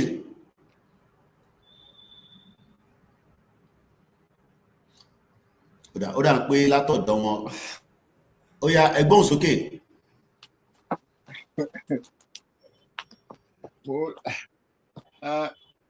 Mo yẹ mo ń gbọ́ dà pé máìkì yẹn ní o kí ni yẹn o. Ó wà àwọn à ń gbọ́ yín bẹ́ẹ̀ ṣe ń sọ̀rọ̀ báyìí ẹ máa sọ̀rọ̀ là ń gbọ́ yín. Ó dà pé látọ̀dọ̀ wọn ni. Mo kí brother mi triple DRS. We have all the reasons to have our country. Ṣé a ní reason láti gba country wa? Ìbéèrè tí yàn kan béèrè lórí YouTube nìyẹn. Ó tẹ̀ dá tí gbogbo yín tẹ máa rí àwọn kọ́mẹ́ǹtì yín báyìí. Mo máa like stream abáyọ táwọn Lady K gbogbo wọn àwọn àrólé 1010. Ìtẹ̀fí máa ń mo ti kágbó gbogbo yín nísìnyí o. Àjọ wà lẹ́nu ẹ̀ báyìí ni o. Koiki ò ní gbẹ̀yìn. Tí bá ṣe ń jí lójoojúmọ́ orí a máa ṣiṣẹ́ bí aago torí ó dá kí gbogbo yẹn wà lójú kan. Bàbá mi Wàrísì ní ẹ tún padà wọlé gbogbo ẹ̀yin tẹ́ bá fẹ́ wọlé líǹkì yẹn náà là ń fi sínú comment section. Ẹ lè wọlé ẹ má ṣe kámẹ́rà yín kò ṣe dandan. Ẹ dẹ̀ lè pè wọlé lórí phone number wa. Bàbá mi Wàrísì kọ́mẹ́ǹtì wọn ní gbogbo yín tí ń rí báyìí. Ṣé à ń rí kọ́mẹ́ǹtì yẹn náà lórí Facebook? Ẹ jẹ́ wo Facebook. Ṣé kọ́mẹ́ǹtì yẹn náà ń ṣó lórí Facebook? Eléyìí má dákẹ́. Eléyìí wà lẹ́ni kò sí nǹkan. Mr. Peter Oladele wọ́n ní yes we have all the reason to go. Mo máa rí kọ́mẹ́ǹtì yẹn bí báyìí náà. Owólabí Shakiru mo rí yín o. Bàbá mi David. Bàbá mi Fatai Ìṣòwò mímọ́ wọ́n ní Koiki káàárọ̀ o. Not seen you on Rumble sir. Start Rumble ni o. Ṣé ká tún start Rumble náà? Ilẹ̀ ti yapa o. Wọ́n ní Koiki ó lè start Rumble náà. Àkìlì ìwọ ló ní technology lọ́wọ́lọ́wọ́ yìí. Nígbà mo ṣe Lamidi ló ní technology. Ẹ tó bá fẹ́ wọlé ẹ láǹfààní àti darapọ̀ mọ́ wa. Ẹ kàn gbé ọwọ́ lé líǹkì tí ẹ rí yẹn. Líǹkì yẹn ló sọ pé join this Streamyard live. À ń ṣe test ni adẹ̀rí. Mo ti rí wá rí pé Streamyard abájọ tí Lady K tó bá jókòó báyìí a máa gbé fídíò oríṣiríṣi wọn àtàrólé 1010. Lady K wọn ti ká gbọ́n ẹ o. Mo rẹ̀ mí of our time. Bàbá mi Kúnlé Ṣítà mo kí yín. Jésù mo kí ẹ o. Orúkọ yẹn tó lágbára díẹ̀ o Jésù náà wọ́n ní beautiful rising bẹ́ẹ̀ ni stand up for your right. Lè play àwọn orin yẹn ni ó ní copyright. Stand up. Ẹ ṣé gan ni Jésù we love you too as well. Mo kí gbogbo ẹ̀yin tẹ́ wà ní ìpínlẹ̀ kankan pé àṣeyọrí lájọ máa ṣe. On a serious note, do we have the reason to ṣé ó lẹ́tọ̀ọ́ pé ká gba Yorùbá nation? ṣó ní ẹ̀tọ́ link yẹn nìyẹn ẹ̀yin tẹ́ bá ti gbọ́wọ́ lé it will bring you straight into the studio and you can come and talk to me if you have anything to say, or you can call the studio number and the studio number yẹn a máa gbé yẹn síta nísìn náà mo like Streamyard yìí ó kọ̀ pé gbogbo ẹ̀ wá +44 74 044 05917 Gani Olóyèdè ní last man standing wọn náà wọ́n rí wa lórí Rumble fóònù kan ṣì wà tá lè fi ṣe Rumble bàbá mi Adésínà Wàsíù kílẹ̀ sọ́sà mo kí yín o bàbá mi Ọláyínká wọ́n ní we have the right to Koiki gbọ́wọ́lé comment mi máa kó sá lọ gbọ́wọ́lé ń bẹ̀ yẹn máa kó sá lọ comment ẹ̀ fi sá lọ wọ́n ní we have right to leave Nigeria ó lágbára láàárọ̀ yìí o bàbá mi Táíwò wọ́n ní the question should be what right man like àwọn Yorùbá wọ́n ní what right Britain had in the first place eléyìí mátà gan mo like comment yìí ó dá bàbá mi Peter ẹ̀gbọ́n tarakùnrin ó yẹ kẹ́ máa sùn ẹ̀gbọ́n mi Ọládélé ẹ mọ̀ pé need láti refresh body látàná Ọlọ́run bá ń dúró tì yín iṣẹ́ ló ń ṣe nílùú òyìnbó mo ti rójú kan tó ti wọlé ojú ìdánmọ́ràn ẹni yìí jẹ́ tọ̀yìntọ̀yìn wọ́n ti jẹ́ ẹrandún ẹ̀rí gbogbo ẹ̀kẹ́ wọn bó ṣe wọn ní kò sí nǹkan ojú ló ń dán mọ́nàmọ́ná ṣé ẹ̀ ń gbọ́ mi ṣá brọ́dà mi bàbá wa ṣe yìí ṣe gbọ́ mi sà ó dà pé máìkì tèmi ni o ṣé ẹ̀ gbọ́ mi ni ṣé ẹ̀ gbọ́ mi sà ó dà pé máìkì ṣé ẹ̀ gbọ́ mi bàbá wa ṣe yìí ẹ ti wọlé kò rí báyìí tẹ́lẹ̀ ọ ti tọwọ́ bọ̀ lójú o àwọn ọmọ Tinubu ti dé o kò rí báyìí tẹ́lẹ̀ bí ẹ̀gbọ́n yàn mọ́ àwọn ti wọlé ó yá sá padà pé Koiki ló ń rí mi ó ṣọ́pọ̀ rí bó ṣe rí nìyẹn àwọn tó rí èmi náà lójú báyìí ẹ̀rọ pé easy ni láti gbójú síta ọ̀nà wa pẹ̀lú gbogbo wa míyàn bá gbójú síta ó gbọ́dọ̀ mú àgbo tó bá mú àgbo dáadáa ó lè ṣubú lórí sórí ibi tí yàn jókòó sí yàn lè ṣubú tó lórí sí ní ṣojú lówó yàn àdúrà wa gbà question yìí ẹ bá mi dáhùn ẹ mo nídìí answer sí ìbéèrè tí wọ́n béèrè yìí wọ́n ní ẹ̀tọ́ wo ni Britain ní lákọ̀ọ́kọ́ tó wá join gbogbo wa papọ̀ ta ló fún Britain lẹ́tọ̀ọ́ yẹn bí bàbá wa yìí bá wa dá sí bàbá wa ṣe yẹ ti wọlé kí ló dé tó ń disconnect má disconnect kò rí báyìí tẹ́lẹ̀ látẹ̀ nǹkan kí ni tó ń disconnect bí a device ti yín lọ́hùn ẹ bá mi dáhùn ìbéèrè yìí o wọ́n ní ẹ̀tọ́ wo ni Britain ní tó fi kó gbogbo wa papọ̀ what right does Britain have tó wá kó gbogbo wa papọ̀ ó wá pè wá ní Nàìjíríà on this forceful merge different ethnic nations to form a country ìbéèrè tán béèrè ó ń di dancer bàbá wa Tony Ages àwọn ti wọlé lẹ́ǹkan wọ́n ní we are moving out of Babylon going to Yoruba land jọ́ǹkù ní Nàìjíríà good morning mo kí yín o ìwà lóye ó ní Koiki mo like Streamyard yìí o abá táwọn tó àwọn èèyàn máa ń lò dáadáa we have 100% right to exit ẹ má bínú àmọ́ tó ṣẹlẹ̀ fáwọn tó fẹ́ wọlé bóyá I don't think it's for my end mo rò pé látọ̀dọ̀ mi ni because link yẹn ṣiṣẹ́ bàbá mi Waris kí lẹ sọ́sà ẹ káàárọ̀ mo ti jẹ́ àwọn Amẹ́ríkà lẹ̀ mo kí bàbá wa Olúwaṣọlá Fatu Àṣẹ wọ́n ní good morning Mr. Koiki ẹ káàárọ̀ bàbá mi Ọlájídé ní Koiki gbẹgbẹ síbi ẹ máa wo tàwọn yẹn nìkan ọ̀rọ̀ lórí ìbéèrè yìí ó yẹ ká gba orílẹ̀-èdè wa nítorí Nàìjíríà ìyànjẹ ti pọ̀ jù orílẹ̀-èdè Nàìjíríà jẹ́ orílẹ̀-èdè tí corruption pọ̀ jù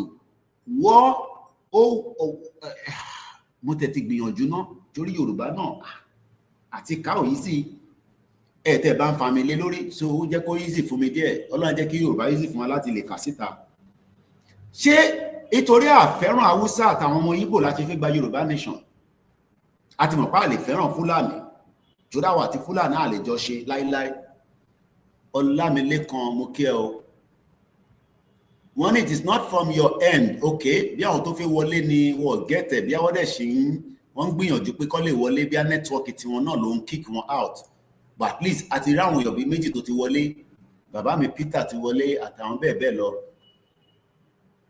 wọ́n ní èyí wà lẹ́ni kò sí nǹkan Yorùbá ló dùn jù. Wọ́n ní èyí wà lẹ́ni kò sí nǹkan. Mo kẹ́yìn èèyàn wa. Mo fẹ́ ká lọ nísìn tí fídíò mo lè join ẹ̀ báyìí nísìn. Mo fẹ́ ká gbọ́n tí bàbá ẹ̀ sọ. Ẹ jẹ́ ká jọ gbọ́. Bàbá wa dáadáa kọ́lọ̀ ń jẹ́ kó pẹ́ fún wa. Ẹni ṣéwù kọ́lọ̀ ń jẹ́ kí bàbá ẹ̀ pẹ́ fún wa. Ẹ̀dá gbọ́n tó sọ. Nàìjíríà lè ń sunkún ẹ̀rí bẹ́ẹ̀ gbọ́n. Nàìjíríà tó fẹ́ẹ̀lì bí education, tó fẹ́ẹ̀lì bí health, infrastructure wọ́n fẹ́ẹ̀lì, gbogbo nǹkan náà fẹ́ẹ̀lì, ẹwà náà fẹ́ẹ̀lì bọ́ọ̀dù ẹ̀ ń sunkún, ìran rẹ nígbà yìí. Gbogbo kọ́ọ̀pù tí ẹ gbà èwo lẹ́jú mú mi rí.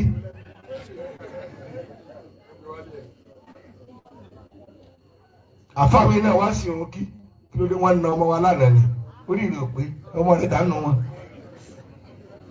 Kọ́lá tí Nàìjíríà bá gbọ́ bọ́ọ̀lù tí a bá yege, èmi wà náà tí ó máa sunkún. Ẹ yege bí eré pa, ẹ fẹ́lì níbi gbogbo nǹkan, kò sẹ́ni gbèsè kò sí ń pa. Bẹ́ẹ̀ yẹn kọsẹ̀, kò lè rí òògùn lọ́sítà. Kò sí náà kò sómi. Wọ́n bóònù ọ̀nà lọ, ọdún mẹ́fà wọn ò ní ṣe eruku ó pàrọ̀ àdúgbò tán. Ṣé bàbá yìí parọ́? Mo kí ẹ brọ́dà mi, Olúbùnmi, ọlọ́ọ̀bá ń dúró tiẹ̀. Torí bí wọ́n bá ń drive nínú Nàìjíríà, iṣẹ́ akọ́niṣẹ́ lẹ́ni yẹn ṣe. Bàbá wa Imam Ọ̀fà Ṣéwù kọ́lọ́jà rí pẹ́. Bàbá ní wọ́n bónànà, wọ́n wá ná gbá bọ́ọ̀lù, wọ́n ní Nàìjíríà ò yege, inú wọn ń bí ẹ. Wọ́n ní Nàìjíríà bá Jamaica play, Nàìjíríà bá Ghana play. Ẹ̀gbọ́n mi triple DRS ní London ní Nottingham torí wọ́n ti kúrò ní Woolwich. Ọlọ́run bá ń kẹ́ wọn, wọ́n progress sí. Bí wọ́n bá rí ilé tó da ní outside London tí ó dẹ̀ wo mortgage ẹ̀ pé àwọn ti ń dàgbà, ó dẹ̀ fẹ́ kọ́ ní better life, pàyà rárá move lọ outside London. Bẹ́ẹ̀mi bá fẹ́ gbé lílé nísìnyí o, èmi ò lè gbé lẹ́kọ̀ọ́. Mo gbọ́dọ̀ lọ gbé bí Alẹ́kìtì. Ní tó bá ti mú mi kúrò ní Jẹ̀bú tí mo bínú, ọ̀nà Èkìtì Mondo mo fi lọ gbé pọ̀. Ṣé mo lè gbé Lóńdó ní wákàtí? Àwọn tó ń gbé níbẹ̀, dispute yíyan ẹ má bínú. Bọ̀ ṣé rò èmi lè wá gbé Lóńdó? Mo dẹ̀ fẹ́ post letter sí Lagos State. Mo dẹ̀ fẹ́ kó débẹ̀ ní next day delivery. Ó náà pé táwọn èèyàn bá ń gbọ́ pé a fẹ́ wálé bọ́ àlè wálé, ẹ kí n mọ̀ pé ẹ̀yin tẹ́ wà ń lé, ẹ̀yin gan standard yẹn kọ́ ló yẹ kẹ́ wà. But irú àwọn àti lọ gbé níta, kọfí ni mò ń mu nísìnyí, mo lọ plug omi. Ṣé màá kọ́kọ́ lọ tan gáàsì, màá lọ tan kerosene, mo kàn lọ plug omi ni. Mo kí yín brother mi Olúbùnmi Adéwálé, ọba Elédùmarè ò ní fi ẹ́ sílẹ̀. Gbogbo ibi tó bá rìn sí, òun lọ Abuja, òun lọ Port Harcourt, ìṣọlọ́run Fúlàní ò ní pàdé ẹ̀ lọ́nà o, bó dira dáadáa o. Torí tó bá ti ń lọ báyìí tó bá wà lọ́nà, wàá yà bàrà fún yín ni. Tá bá ní kẹ́ dira, kò ṣe pé ká ló ní kó ṣoògùn, pé Ọlọ́run tó bá mọ̀. Torí lèmi tó bá ti ní wọ́n ní kó lọ dira, kí ló dé tẹ́ ṣe máa ní ká dira? Ṣé mo gbọ́dọ̀ lọ dira ni mo gbọ́dọ̀ ṣoògùn ni? Please má gbé yẹn wá sí bíbá. Brain wa ó ti wà tú. Bible tó mọ̀ yẹn náà fi dira. Torí pé tó o bá dira pẹ̀lú Bible yẹn dáadáa, tí Fúlàní bá pàdé ẹ lọ́nà tó tún lọ mọ̀ pé Christian yẹn, ọ̀nà méjì ni ó lè pa ẹ́ lẹ́sẹ̀kẹsẹ̀ àbí kó gba ransom dáadáa lọ́wọ́ ẹ̀. And I'm not making it up. Ẹ jẹ́ ká gbọ́ Imam Ọ̀fà lẹ́ẹ̀kan sí. Kí ni bàbá yìí sọ? Wọ́n náà Nàìjíríà lè ń sunkún ẹ̀rí. Wọ́n náà Nàìjíríà ló ń sunkún. Bẹ́ẹ̀ gbọ́n. Ó rí pé ògbọ́n. I will die for Nigeria. Shut up. We love Nigeria so much. Mo kí ìyá mi Bukola Jones. Mo fi tọ̀wọ̀tọ̀, mo fi dárúkọ yín. Ìyá wa Elizabeth Akintoye. Ẹ ṣé gan ni. Alhaja Khadijat. Salamu alaikum. Ẹ fún mi lẹ́ran ọdún mà. Bàbá wa Ṣeun Jọláyẹmí mo kí yín. Olúwadíyà. Ọmọ nílẹ̀ fẹ́ ló lẹ o. Ọmọ nílẹ̀ fẹ́ ló lẹ o. Àwọn ọmọ lọmọ nílẹ̀. Ṣé Fúlàní lọmọ nílẹ̀ àbí ọmọ Ìgbò? Ṣáwúsá lọmọ nílẹ̀. Wọ́n ní ọmọ nílẹ̀ fẹ́ ló lẹ. Wọ́n náà Nàìjíríà ló ń sunkún. Ẹlòmíà sunkún sábọ́. Àwọn fídíò kan wà tí mo pàdé láàárọ̀ yìí. Ọlọ́run já sunkún ọmọ. Ṣe rántí eléyìí nísìn, ẹ jẹ́ ń gbé wá fún yín lẹ́sẹ̀kẹsẹ̀ kí má lọ gbàgbé. Ẹ já fi Imam Ọ̀fà yẹn sílẹ̀ mú padà bọ̀. Bàbá ẹ má bínú. Ó dà ẹ já bá ń gbọ́ bàbá yẹn lọ. Torí mo láìkì bàbá yẹn Imam Ọ̀fà. Àwọn bàbá tó ń sọ òtítọ́ ni wọ́n. Ṣéwù má nítorí pé mo ní kó lọ dira kó wá sọ pé òṣogùn gbé Kùránì dáadáa, torí Fúlàní tó bá pàdé ẹ̀ tó bá náà yàmẹ̀ Mùsùlùmù ìyá tí bá play video ẹ̀ láàárọ̀ emotional wa máa lọ sókè gbẹ̀gẹ̀. Bàbá mi Táíwò ní Kóìkì padà sí bíbá. Nigeria was created purposely to serve the West and the politicians. Àwọn tẹ̀tí wá mú selected politician bí abẹ́ Tinubu. Ẹja gbọ́ ìmáàmù Fàdélẹ̀ tán, mo láìkì bàbá yẹn dáadáa. Nigeria tó fail in the education, tó fail in the health, infrastructure wọ́n fail, ohun kan náà fail, ẹwà náà fail ní ìbọ̀dù ẹ̀ ń sunkún, ìran rẹ̀ nígbà yìí. Gbogbo kọ́ọ̀pù tí ẹ gbà ìwọ lẹ́jú mú mi rí.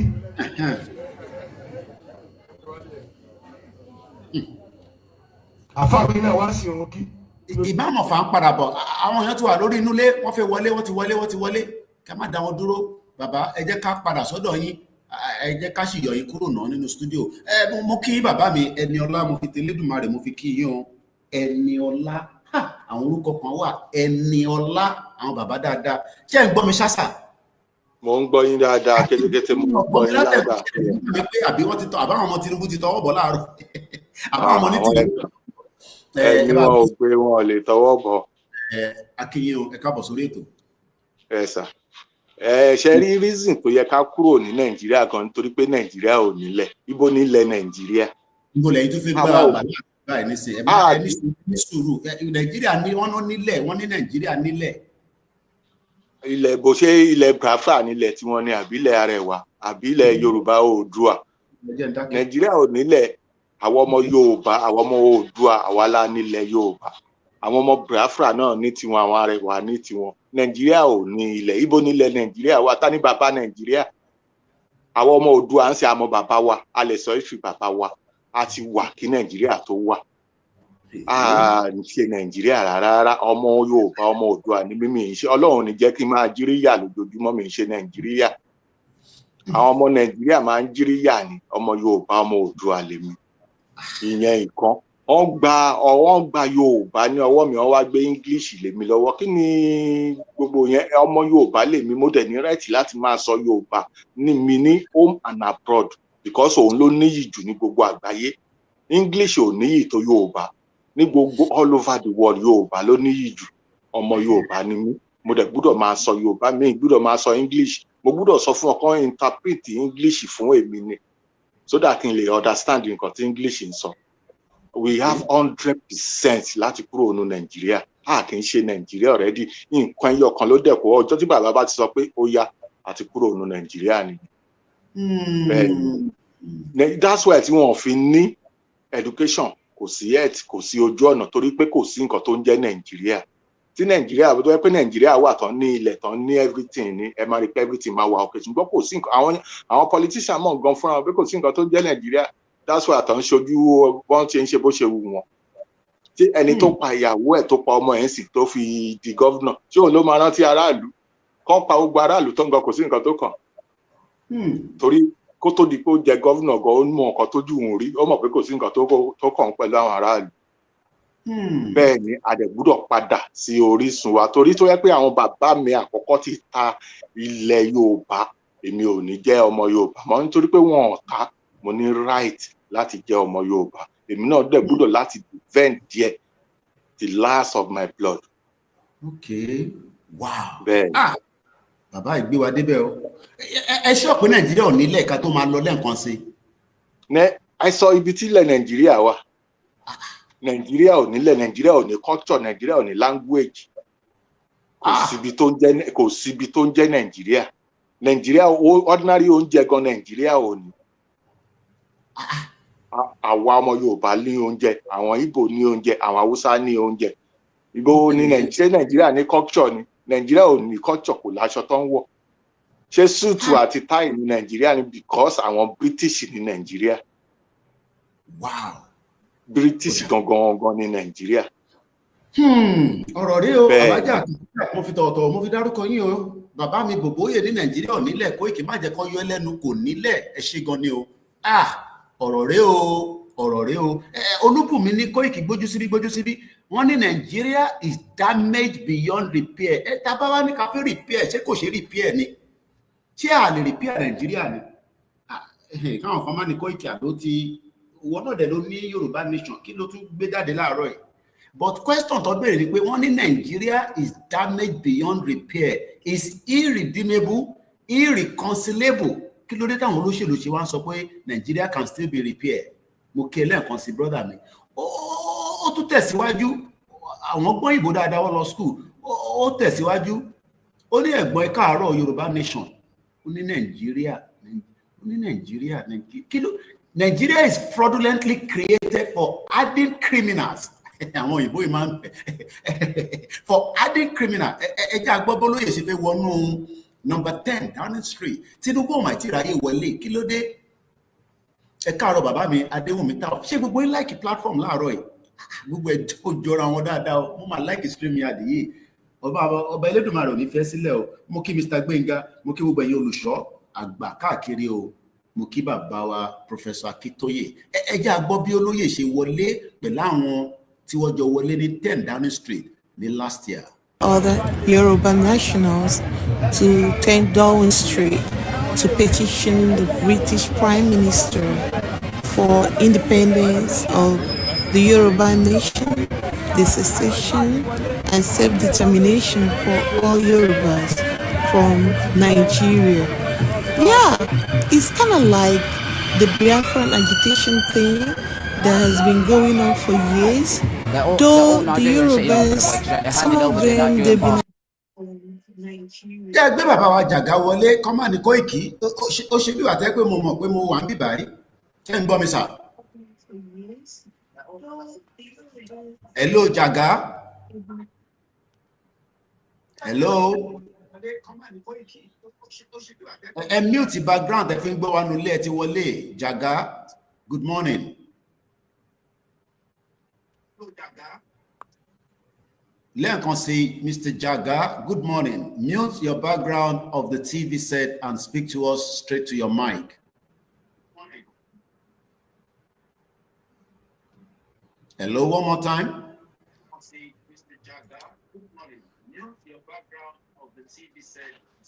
Let's leave him for now. Let's go back to Downing Street. This was how Igboho went into Downing Street. Must be, kí ló sọ, ó ní what a rude confidence the British got to force another 25 years on us without our knowledge, like they did in 1914. How do we exit Nigeria without war, without fight? This is what we are calling evangelism. Bringing everything in. And mo like Streamyard o te was straightforward. No, go bad, go bad. I want us to listen to this man. His name is Senior Advocate of Nigeria, Agbakoba. And this is what he had to say. I want us to listen to him as I play this audio. Ugochukwu Mokeo, all hail Biafra. But we don't want Igbo or Biafra people to come and say, yeah, because Tinubu is there, no more Yoruba nation. No, don't come and tell us that. That is for the people that still believe in Tinubu. But 60 million Yoruba people do not agree with him. Respect us, we will respect you. Disrespect us, you will be kicked out and we go abuse you. Because some of you never talked to Nnamdi Kanu. I had the privilege with Igbo before people sell them off. Now people sell, not Yoruba people sell Nnamdi Kanu because Yoruba people don't know say Nnamdi Kanu they live for Kenya. Abi yomo Yoruba mo. You know later. Now people sell Nnamdi Kanu because me I don't know say Nnamdi Kanu de Kenya until Fulani Malami go bring them. As they won't bring Igbo as well, but we fight them. But your people allow Nnamdi Kanu to return back to Nigeria, so you have to be blamed for that. So respect us, we respect you. No respect us, we no go respect you. But before I play this video, money video kan tí mo rí lọ́dọ̀ Linda Ikeji lánàá. Another coincidence, or should I say another incident, where somebody was taken to the FCMC in Abuja, which I believe is the Federal Medical Center.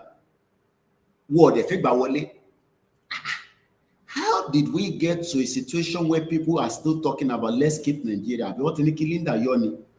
I saw the video on our page yesterday. There was an accident in Abuja. Somebody took the person straight to FCMC at the medical center, and they rejected the person from gaining entrance or accepting the body.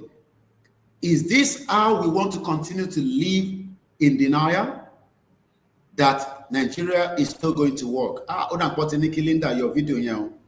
They don't go threaten Linda KG. Say you remove that video. The video was there last night. But whether the video is not there or is there anymore, I watched the video, but I cannot find the video anymore. And what is the video about? The video says that war allowed that. Oh, you have it. I will send it to you now. Okay, Teba send it. Eba mi send it. Okay, Eba mi send. So possible can save number, brother me. Eba mi send it. Sorry, WhatsApp ele. Ma fi number and sorry screen you see. Eba send it. See. Ele ni Eba mi send it. See. So that way I can play it from here. Even if the person are criminal. Let me give you an example. There was an incident that happened in London last year. The young man went into the ex-girlfriend house. Mo fi number anything. Ma fi number mo fi punches in the screen. Iyen ke jo ke ba mi pack ke ba mi send it here so that I can play video here. +44. And that is my studio number. I know some of you have two numbers, but this one is the one that each time we are live on the program, you can call in. +44. Okay, show on the YouTube video here. Okay. Okay. Let me click on the link. Brother, me send there. A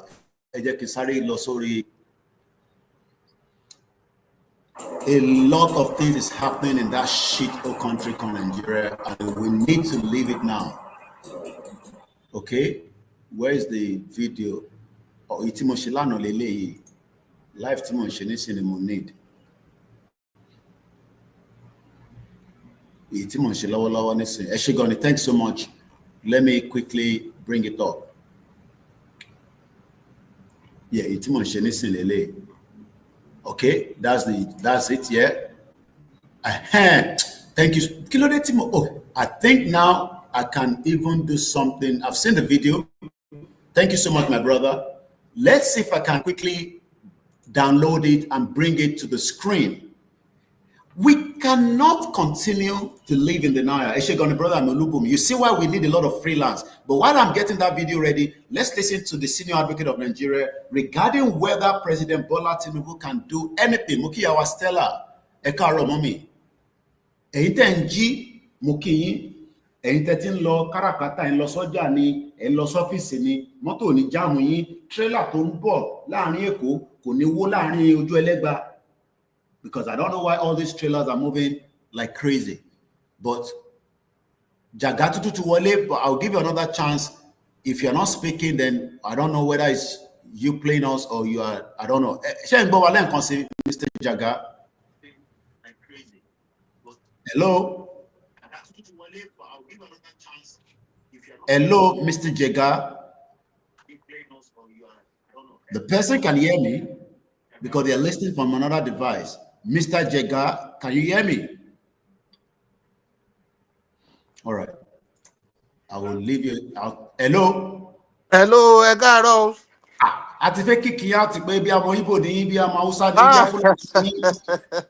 Bí ayé òṣèlú gbàjọ wálẹ̀ bí àwọn ọmọ Tinubu tọ́lé wọnú bíbá yín nísìnyí kan fi dá wàhálà lẹ̀ múlẹ̀. Mo gbọ́dọ̀ wà smart. Ìgbà ìmọ̀ pé ilé yàtọ̀ sí normal wọn tá máa ń ṣe. Okay, ṣàlàfíà ni pé mo wà ní another. Bẹ́ẹ̀ community ni lọ wọlé nísìnyí kó wá máa sọ pé àwọn ti gba country. Ìyẹn gbọ́dọ̀ mo wà ní another room ní ẹ̀lẹ́. Ẹ káàárọ̀, greetings to you. Greetings to you from Washington DC. I just sent a comment, so ní much láti sọ láàárọ̀ yàrá ṣe ń jí ni it's almost 3 o'clock here. We're just waiting. Kí ni ìdí tá a ṣe fẹ́ lọ àti nǹkan tẹ́ fẹ́ àdìmọ́ ní kíákíá? Ṣe rí pàtàkì jùlọ bẹ̀, okay? A lè padà sí ìwà ọmọlúàbí tó jẹ́ the core the real foundation of Yoruba behaviour kò lè work ní Nàìjíríà. So tá a bá ti jáde ìwà ọmọlúàbí yẹn ló máa guide gbogbo nǹkan tá a fẹ́ ṣe. You know, there are 1 million reasons tí a fẹ́ kúrò Nàìjíríà, but pàtàkì ẹ̀ sẹ́mi ni pé bí Nàìjíríà ṣe ń rọ̀nù sìn, including ní àwọn citizen, ìwà burúkú yẹn wọ́n ti kó bá everybody. So a ní láti kọ́kọ́ shake it off ká padà sí, because tó bá pè hàn ní ọmọlúàbí, ẹ lọ wo mí ni ẹ rí pé ẹni yẹn gbogbo wà játijàti tá à ń rí ní Nàìjíríà yìí. Ẹ̀mí ó lè criminal nǹkan náà wà láyé àtijọ́ o, but 99% of Yoruba behaviour èèyàn dáadáa, gbòǹgì èèyàn dáadáa ni wá. Wow. So inú Nàìjíríà yẹn, there are so many things tó ti dà, you know, wọ́n ti darun wájú pọ̀ mọ́ ti pàkọ́ débi pé solution yẹn ò sí ni. It's you know, mi gbọ́dọ̀ máa sọ̀rọ̀ ara mi, but this is a well analysed things pẹ̀lú àwọn tó ní làákàyè. Irú bàbá wa Akintoye ò ní máa lead irú kìíní tí ò bá ń ṣe. So ó kàn jẹ́ pé ìjẹkújẹ yẹn ó ti wọ igun àwọn even àwọn tó kàwé bíi bàbá, àwọn tó ní làákàyè. So a ní láti yọra wa, we need to remove ourselves from that situation first, the situation named Nigeria. A wá padà sí ìwà abínibí wa, which is ìwà ọmọlúàbí yẹn. Òun ló máa guide everything, our governance, our, you know, bí ìṣẹ̀ṣe la máa padà sí ni bí a máa keep. So ìwà yẹn òun ni kókó. Nigeria tó ń exist nsìn, unfortunately kò ń ṣe pé mò ń fáwọn èèyàn ní excuse o, but ó ti so corrupt everything to the point that we just cannot exist in that situation. You know, ní naturally bọ́lọ̀ ń ṣe dá wa. Àfi tá a bá yọra wa kúrò nù ẹ̀.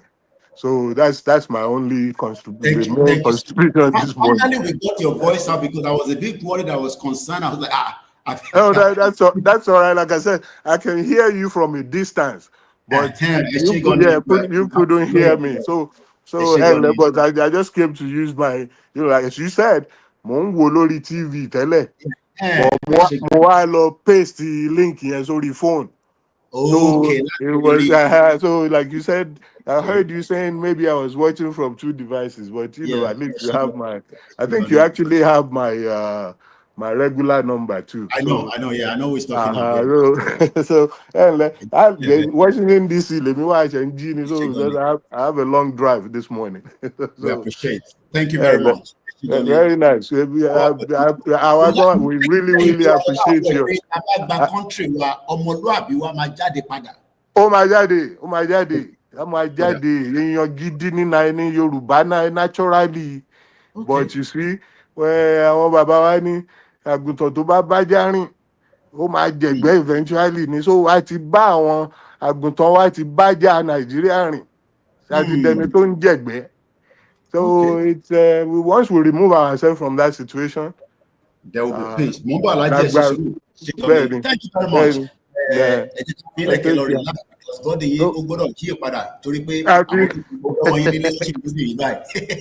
problem. Take care of yourself.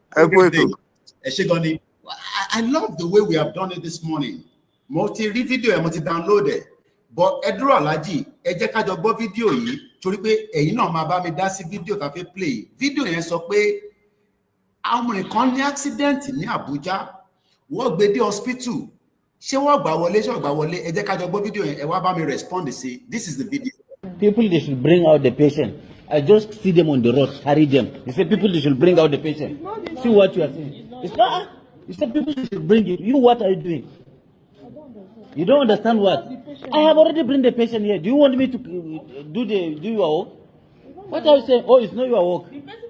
You are on camera that you are saying it's not your work. You are on camera. You are on camera. You are saying that. Stop Alhaji púpọ̀. Video yẹn máa lọ ní background. Mo commute voice ẹ̀. Alhaji interface gbà ní pé let's give an example. Ọlọ́run jàre, it could be me, it could be anybody, because tá bá ń ṣe example àfẹ́ ká máa sọ pé lò mí. It could be anybody. Like anybody could be me. Ní London, tí bá wà involved in an accident, but ráyè gbé mi dé hospital tó ti ambulance tó wá gbé mi, it is now the duty of ẹni tó wà ní hospital láti gbà mí jáde, láti sáré. But ṣẹ́ra àwọn nọ́ọ̀sì yẹn ṣe ni wọ́n kàn wo ẹni ẹ̀bí àtẹ́ pé wọ́n má yà wá lẹ́nu. Mo mọ tẹ́fẹ́ bá mi sọ tẹ́lẹ̀ láàárọ̀ Aláàjì. Màá fi ń sílẹ̀ kẹsàn tẹ́fẹ́ sọ. Ẹ máa ń fẹ́ pè wọlé. Ẹ ti sàn kankan rí ní some years back. Ẹni ẹ̀yin gan sẹ̀ torí wọ́n ṣe ń send owó sí yín lórí gbogbo wa sì ṣe ìṣọpa fẹ́ Nàìjíríà. Tí ìyà bá jẹ wá, bí àìsí wá wà lórí stand yẹn, bí ẹ ti yóhùn padà, I don't know. Torí mo mọ̀ bẹ́ẹ̀ náà ń jẹ́ tọ̀ìtọ̀ì. Èmi náà wà l'Áfíríkà ní sí wọ́n tọ́jú mi. Bí a tọ̀ bá tọ́jú gbogbo wa mọ́ bí orí wa máa pé Aláàjì ẹ̀gbọ́n sókè sà. Mo kí bẹ̀rẹ̀ kó ìkí. Mo lè kí gbogbo Yorùbá ọmọ ọkọ ni o. Ọmọ ọkọ. Because everything put you are mixed up. Àwọn kan ti compromised. Wọ́n ti wà compromised. Ọmọ ọkọ ni mò ń kí o. Ọmọ ọkọ tí ò yí mú sí olóyè Sunday Igboho. Tí ò yí mú sí bàbá Akíntóyè. Tí ò yí mú sí bẹ̀rẹ̀ kó ìkí. Tí ò yí mú sáwọn ọmọ ọkọ tó fẹ́ ká gba ilé wa lónìí bá ṣe ń sọ yìí. Ọ̀rọ̀ tó ṣẹlẹ̀ ní hospital yẹn, ó lè ṣẹlẹ̀ sáwọn nurse, àwọn doctor yẹn náà, wọ́n ti gbàgbé ni, kò yé wọn ni. Àwọn tó lè drive out as doctor, as nurses ká máa lọ kíkà tilẹ̀ tí wọ́n ti gbàgbé ni. Ìkẹ́ tó bá ṣe fún yàn, ó lè ṣẹlẹ̀ sí wọn.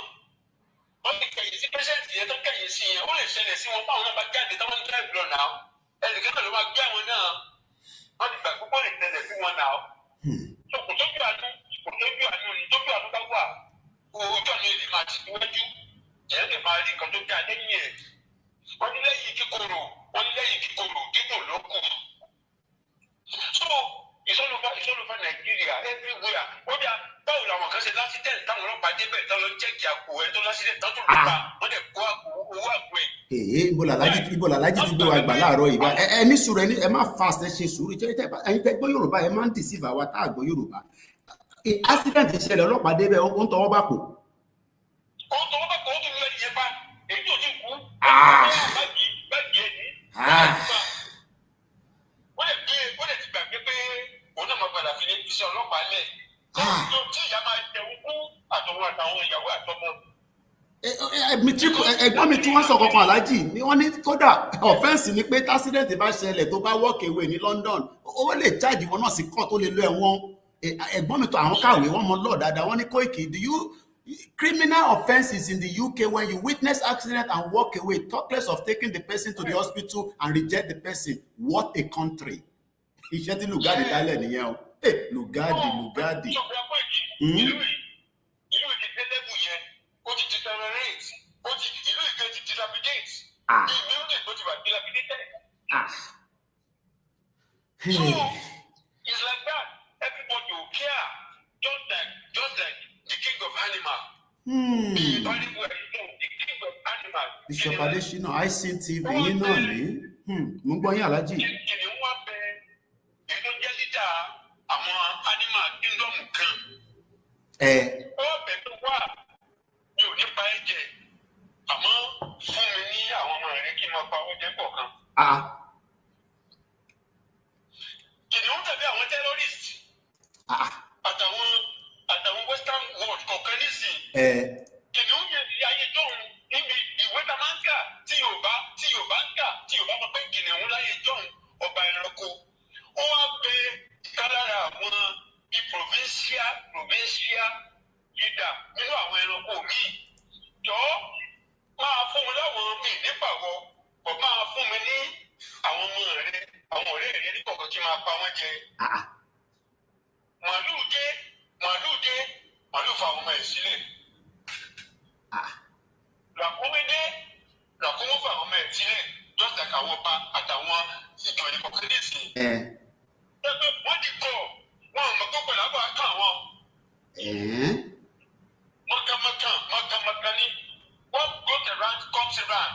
What goes around comes around. What we do, we do. Hey. So, ó wá pa gbogbo àwọn ọmọ màálù, ó jẹ wọ́n ní kọ̀ọ̀kan tán. Ràfúnmi, òun náà tó àbíkì gbogbo tiẹ̀, ó jẹ wọ́n ní kọ̀ọ̀kan tán. Zebra, tó ń animal zebra. Bẹ́ẹ̀ni sà. Òun náà sọ fí ti gbogbo ọmọ díẹ̀, ó wá ku àwọn ìyá bàbá. Lẹ́yìn wọn wò títí kò rí nǹkan kan pamọ́. Ó wá mú lídà, ó mú àwọn lídà, ó mú àwọn ìyá àti bàbá bẹ̀rẹ̀ sí ní yan wọ́n lẹ́kọ̀ọ̀kan. Bàbá yẹn àti ìyá màlúù. Ìyá gbogbo wọn, wọ́n ti sọ pé ìwọ́n ti gbàgbé pé yóò padà wá kàn wọn. Àwọn tí wọ́n lè kọ̀, yàtú, impetra, yàtú stupid, moron. Wọ́n ti kọ̀ títí pé yóò padà wá kàn wọn. Báwo ni Yorùbá ṣe rí báyìí? Ẹgbẹ́ oyin kalẹ̀ bí èsìsẹ́ bí kòkòrò ó jẹjẹjẹ títí ó kú sínú oyin. Àmì Yorùbá ló gbẹ́dùn láyé. Báwo làwọn ṣe wá gò? Tàṣí wọ́n bá animal in human skin. Animal de putu tayo. Animal de wea agbada. Animal de putu suto. Àwọn bá wọn rìn.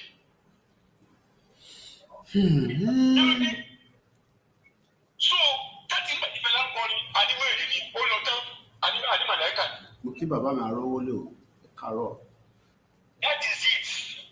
But Alhaji, kí lẹ́yìn ní ṣe pẹ̀lú Yorùbá nation? Alhaji ni yín Mùsùlùmí ni yín, kí ni problem yín pẹ̀lú Yorùbá nation? Kí ni Yorùbá nation ní ṣe pẹ̀lú ẹ̀yin? Yorùbá nation is not a matter of religion. It's a matter of ìlú tiwa first. Muslim will be there, Christian will be there, Christian will be there, atheist will be there. If you are doing nothing, you will be there. With killing mind. Torí ẹ ti gbé l'Amẹ́ríkà rí lẹ ṣe ń sọ̀rọ̀ báyìí Alhaji. Mo challenge yín, ẹ ti gbé l'Amẹ́ríkà rí, ẹ ti sọ fún mi pé ẹ ti gbé l'Amẹ́ríkà rí lẹ ṣe ń ronú báyìí. Ẹ dẹ̀ ti wà nílé náà tó jọ́ mẹ́ta, mo ní sọ bí tẹ́ wà. Kí ló dé tẹ̀ ń sọ Alhaji nìyí? Kí ni Yorùbá nation ta fi gba country? Kí ló ní ṣe pẹ̀lẹ́ yín? Ibi wákàtí márùn-ún ni kẹ́ máa kí kẹ́dẹ̀ máa bẹ Ọlọ́run kẹ́dẹ̀ fi tó kù lẹ̀ káwa nù Nàìjíríà. Kí lẹ̀ ń sọ nípa Yorùbá nation fún? Ìgbà tí mo wà ní Nàìjíríà láyé tó lọ wá padà ní o. No, I was a Muslim. Concentrated, complete. Pé mo bá wọn. Ṣé mi bá wọn kú mi ṣe? Omi olórí burúkú tó ń tẹ́tẹ́ pẹ̀lú láti mọ́ta. Wọ́n máa bú gómìnà. Wọ́n máa ẹ̀zàgìzákì in Zaria. Bọ̀bọ̀ tí kò rà táì. Mo rántí Zakizaki yẹ mo mọ Zakizaki yẹn tọpọ ọmọ ẹ ọpá ìyàwó ẹ. Ṣé mi ò mọ̀ ni?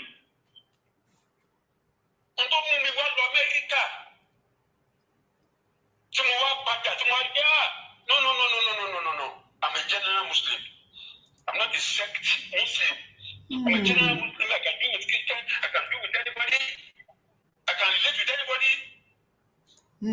So mo bọ Amẹ́ríkà náà òyìnbó mo bí wọn gbé wọn àti tó yẹ pé Muslim ní bí káwá pàmí wọn lé no they left me alone because mi ò join anything mi ò bá kẹjẹ mi ò join anything nothing wọn ṣe tèmi kí n má ṣe nǹkan tí ò dáa ọmọ àgbà mi máa jẹ they know where you live they know where you go out they know where you come in camera is everywhere surveillance is everywhere.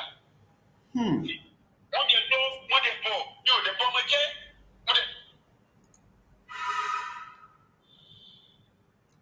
À ń gbọ́ yín Alhaji network mo kí bàbá mi Arówólò ẹ̀yin èèyàn wẹ́ káàárọ̀ ẹ rí pé tààrọ̀ yẹn ó lẹ́tìkẹ́ láàárọ̀ yìí ẹ tó bá fẹ́ wọnú studio link yẹn là ń jù síta yẹn a máa jù sí gbogbo platform tẹ bá ti click lórí ẹ̀ á gbé yín wá sínú studio wa tí a ti ń ṣe program láàárọ̀ yìí mo gbádùn Streamyard yìí bá ṣe ń tẹ́sítẹ̀ ó ń lọ sòrósòró ìwà lóye bàbá mi Joseph mo kí ìyá wa Abọ́sẹ̀dé Alhaji wọ́n padà bọ̀ mo kí bàbá wa Johnson Olúwaṣeun Jẹ́gẹ́dẹ́ mo kí ìyá wa Maria ìyá mi Deborah Àbáyọ̀mí mo fi tọ̀tọ̀ dárúkọ yín bàbá wa Lawal Kórèdé mo kí yín o Alhaji ti ń pè padà Alhaji ń bá wa sọ̀rọ̀ lọ́wọ́ ẹgbọ́n sókè Alhaji à ń gbádùn yín sà à ń gbádùn yín mo kí Abdulrahman àti ẹ máa sọ̀rọ̀ lọ à ń gbádùn yín sà. So okay mo wà ní Chicago nígbà yẹn mo wá ní accident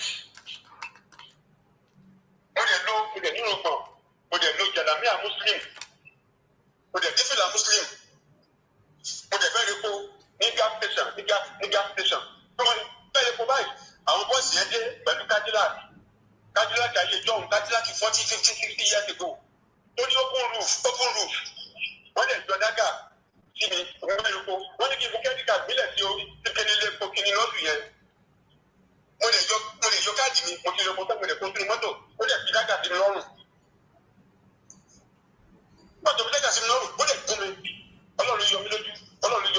kábíyèsí ẹ̀. Wọ́n lè sá lọ, wọ́n lè mú expressway, they are going to downtown. Wọ́n bá bàbá wa Joseph Okoye. Wọ́n pè bẹ̀rẹ̀ ní Lakeshore Drive. Lakeshore Drive. Wọ́n wà lẹ́gbẹ̀ẹ́ Lake Michigan. So ní Chicago, wọ́n lè lé wọn ọlọ́pàá wa bá mi sọ̀rọ̀ lórí rédíò. Wọ́n ti tún rédíò mi.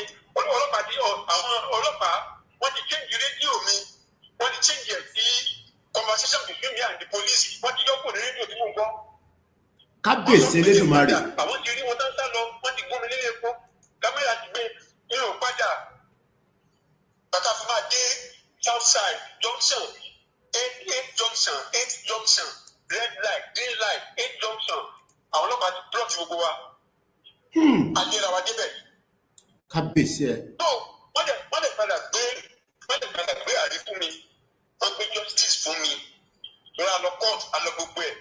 So wọ́n lè rí mi ní Muslim bẹ́ẹ̀ Yorùbá nígbà yẹn Muslim cap wọ́n lè so dáadáa fún mi wọ́n sọ pé tó pé mo jẹ́ Muslim àbí Yorùbá nìkan jẹ́ Christian àbí kò yẹn tún géèjì náà wọ́n lè fún mi lówó nígbà tí mo win the case. Wow. So that's America.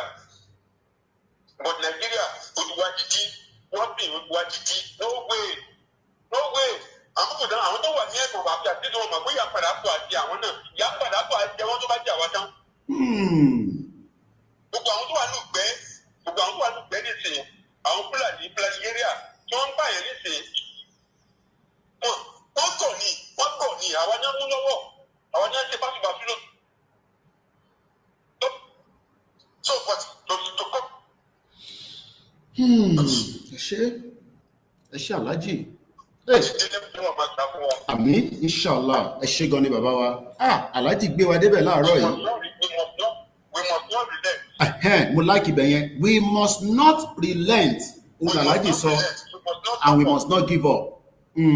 Jọ̀rọ̀ àti fẹ́ dé etí ìbúlé àti fẹ́ dé lẹ́lẹ́rí. Ẹ ṣé. Àwíṣọlá mo kí yín. Ẹ ṣé gan Alhaji. Ẹ ṣé mo dúpẹ́ o. Alhaji gbé wa débẹ̀ láàárọ̀ yìí. Ẹ jẹ́ sáré pé bàbá wa Joseph Okoye àwọn náà ti wà lórí ètò. Lẹ́tà tá kọ sí President Bola Tinubu òun lọ ẹ̀ ń wò lórí screen. Ẹ̀yin tẹ́ bá rí tẹ́ bá lọ sórí YouTube àbí Facebook Koiki Media ẹ bá níbẹ̀.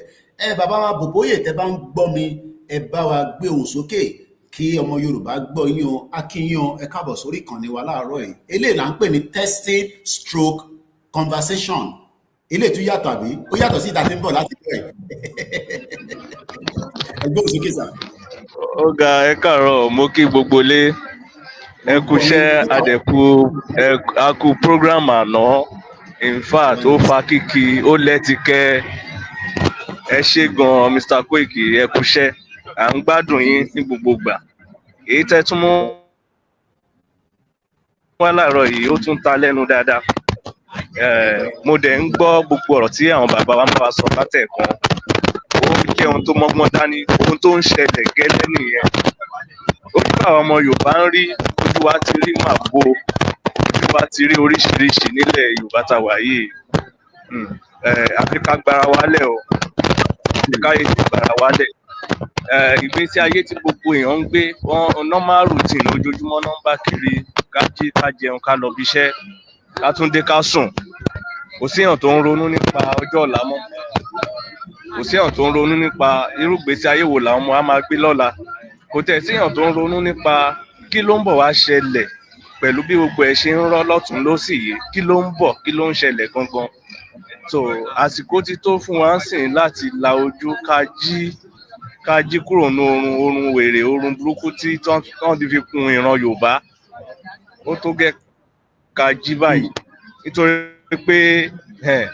wọ́n ní dùgbẹ̀dùgbẹ̀ kan ń já ó máa tó já láìpẹ́ so dùgbẹ̀dùgbẹ̀ yẹn tó bá máa já kó má bàa lábo ó yẹ kó bá a lákọni torí akọni ni wá so ẹ jẹ́ ká jí tí dùgbẹ̀dùgbẹ̀ yẹn bá máa já káwa gan ti múra lẹ̀ kó jálù àwọn tó máa jálù ìyẹn àwọn ìkà àwọn ọ̀tá wa ló yẹ kó jálù kó ń ṣe àwa ọmọ ọkọ àwa ọmọ aládé kọ́ ló yẹ kó jálé lórí ẹ jẹ́ ká kíyèsára ẹ jẹ́ ká kíyèsára gbogbo ohun tó ń ṣẹlẹ̀ bàbá ń sọ̀rọ̀ nípa àwọn ọlọ́pàá ìṣekúṣe ìranù tó ń dánwò bó ṣe rí gẹ́lẹ́ nìyẹn àìmọye ìyẹn jẹ́ tún kéré tán bá ní ká tẹnu bọ̀rọ̀ ní kúrò lórí ètò lénìí ìyẹn kéré oríṣiríṣi ni àwọn èèyàn ẹ wo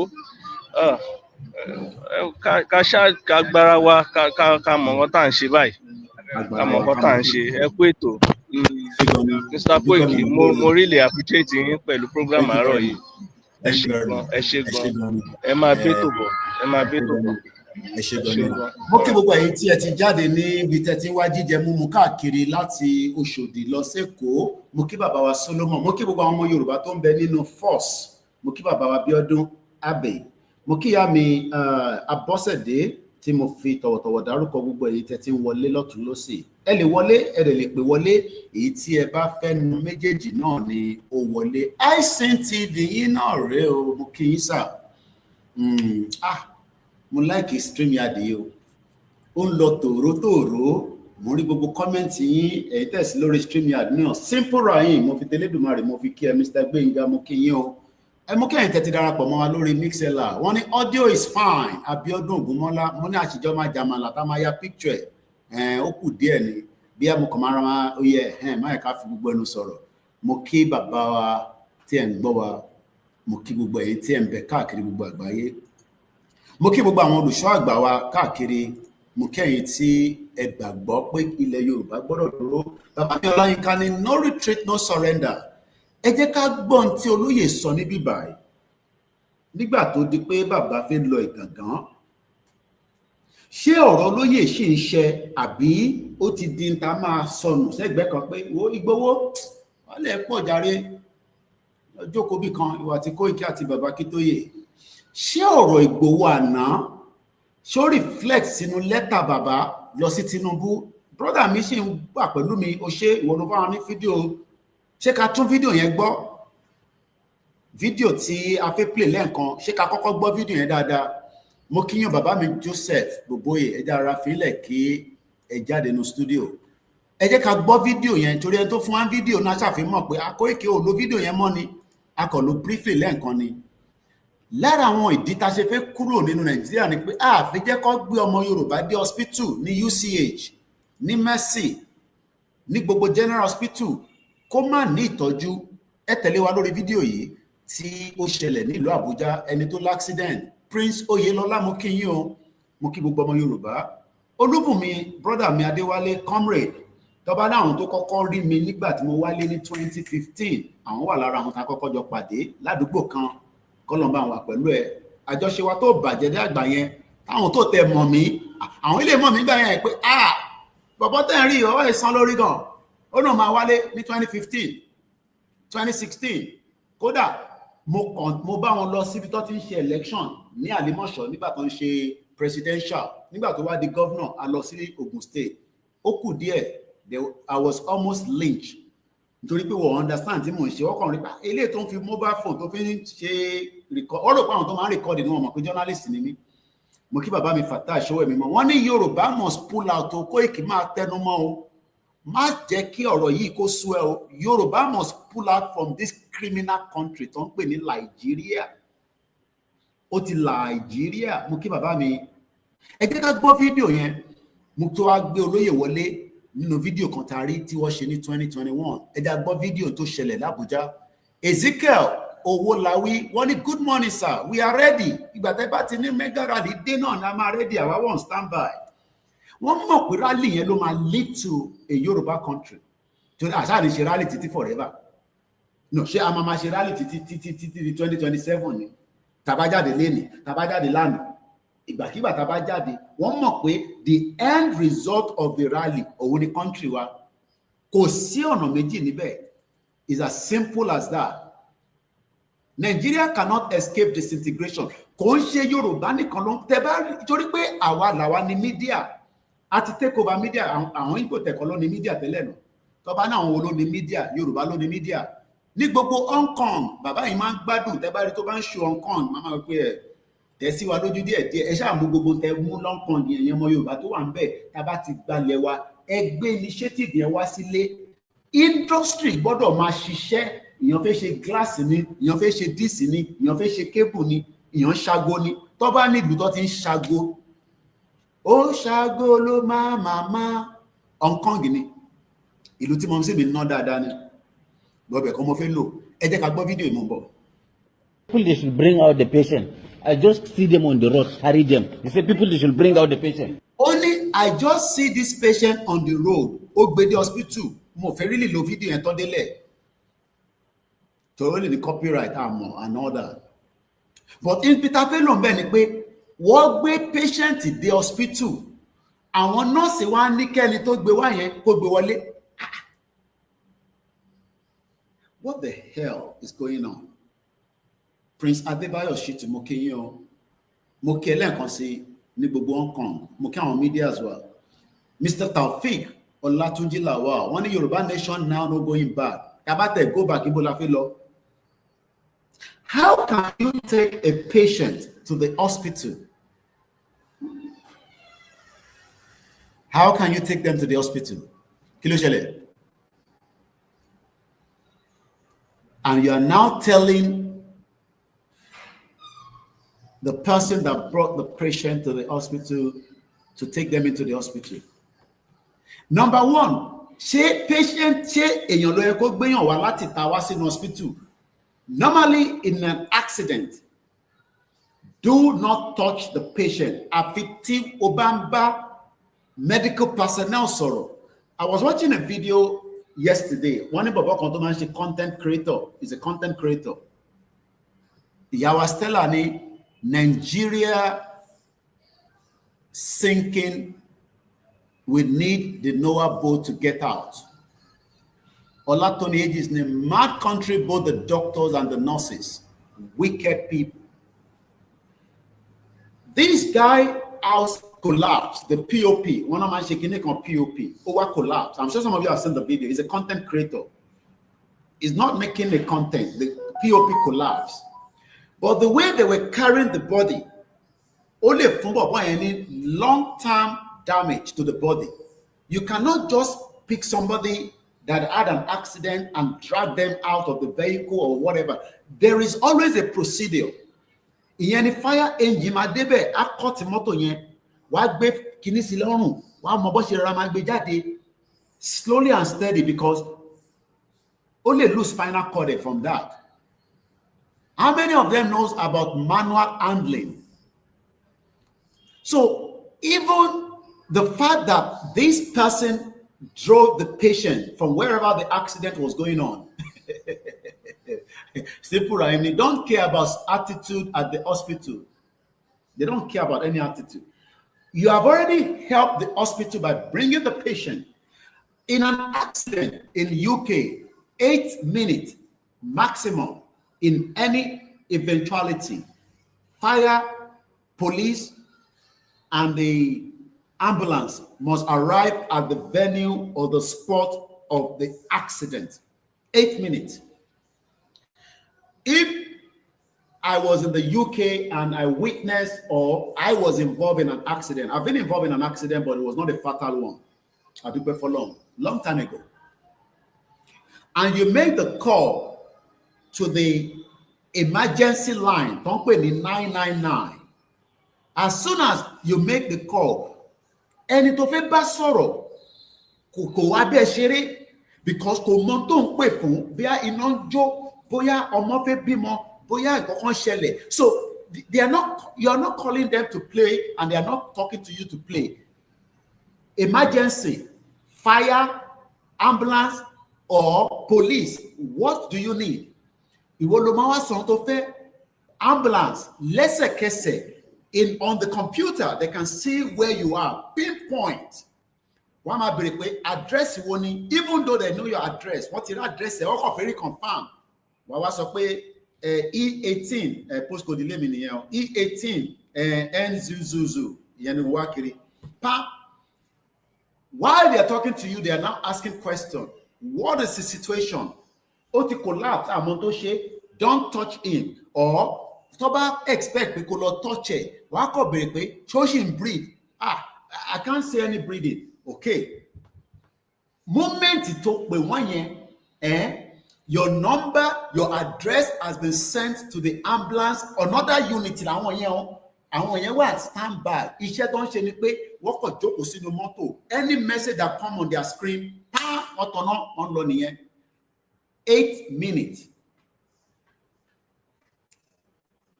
1 minute, 2 minutes. 8 ìgbà mi kò tó 8 minutes. Then it's okay. Nigeria is not. Why are you comparing Nigeria to all this standard you're talking about? Ilẹ̀ Yoruba láti lè rí standard tó ń sọ̀rọ̀ ẹ̀. You don't need to have the money. You don't have to be rich. You don't have to be poor. Baba mi Samuel Mokisa Ekaro, wọ́n ní Nigeria is finished country. Criminal politicians láti Tinubu and our governor. Yoruba will be out of this zoo republic very soon. Amen.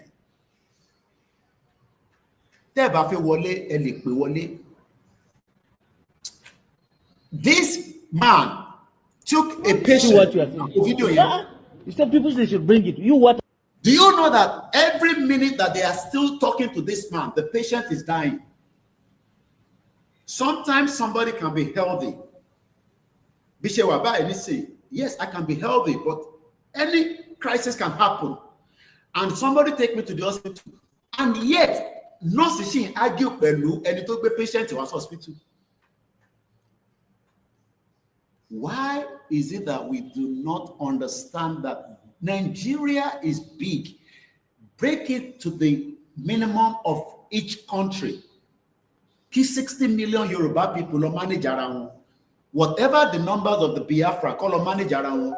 Whatever the numbers of the Ijaw people, we can still be friends. Look, I will still travel to Delta. I will travel to Port Harcourt. If I think that I want to go to the north, I will travel to the north. Moving forward, Nigeria is not going to work. Mukiyo, birthday. Morning, good morning, sir. Today is my daughter's birthday. Ashalu Barika Omoro, Moralu Barika ni. Wani, don't celebrate on leni.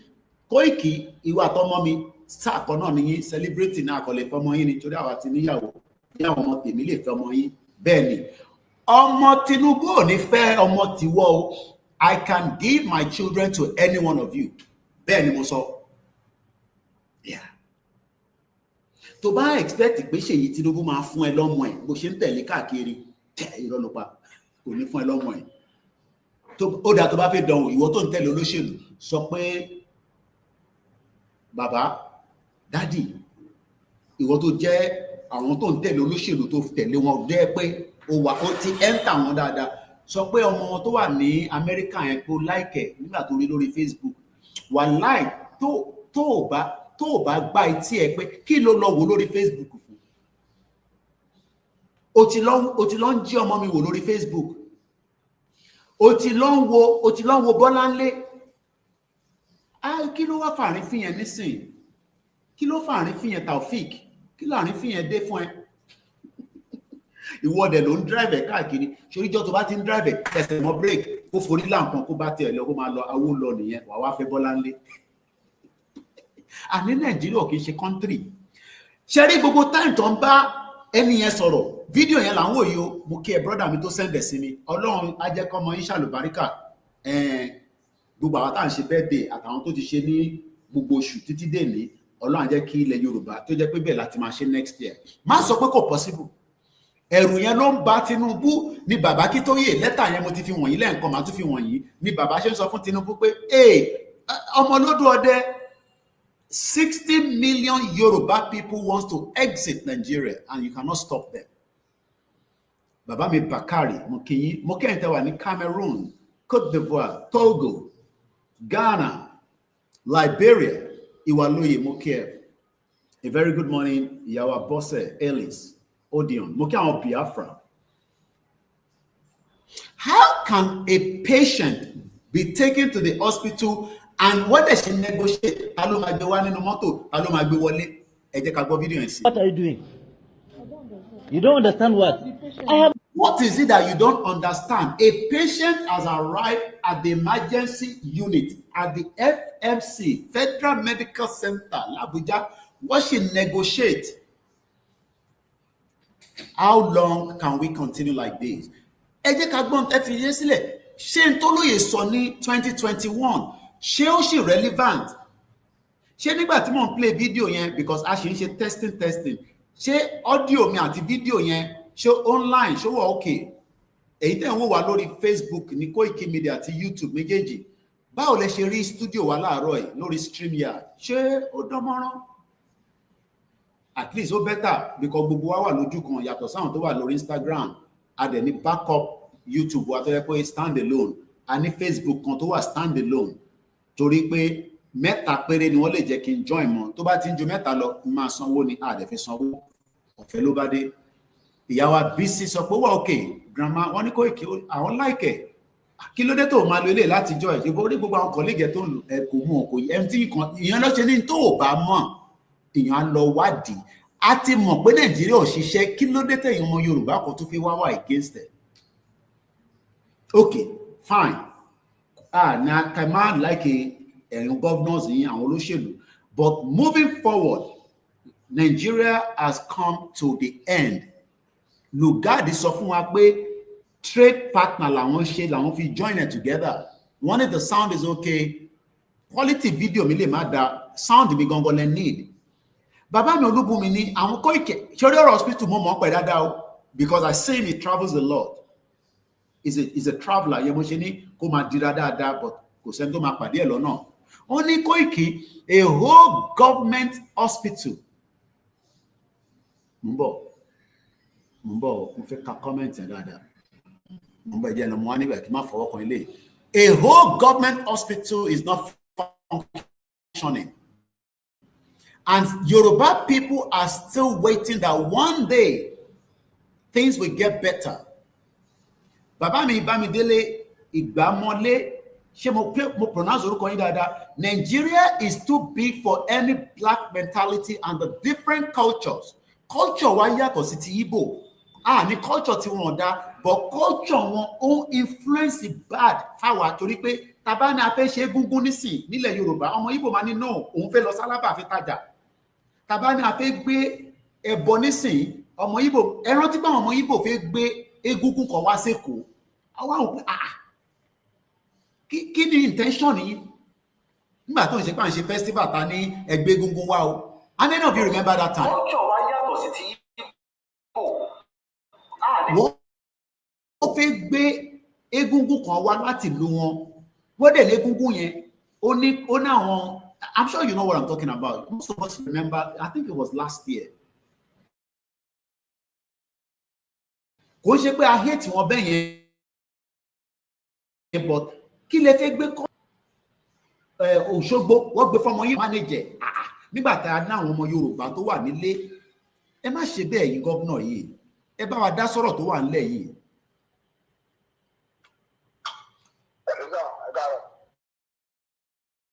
Ẹ káàárọ̀ bàbá wa, ṣe fẹ́ dá sétò ní kọmọ lórí ètò.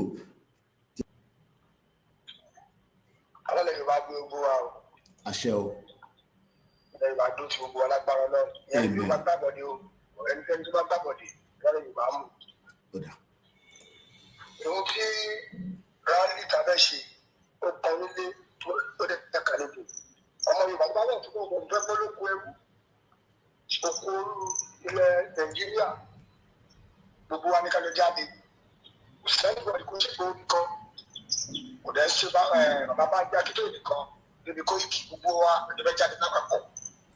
Kájọ béèrè fún ẹ̀tọ́ wa. Torí pé kí ni ìyá yìí tàn. Yorùbá ló ní gbogbo nǹkan lọ́dọ̀. Gbogbo nǹkan tá a lè lórí dìfẹ́ǹdì ara wa ó wà lọ́wọ́ ara wa. Kò sẹ́ni tí ò ní. Àwọn kan wà tó jẹ́ pé ìfún ọmọ jáde, àwọn kan wà pẹ́pẹ́ òní jáde pé wọ́n ní ẹ̀tọ́ láti ṣe kí ni láti lè ẹ̀bù àwọn tó fẹ́ jáde yìí.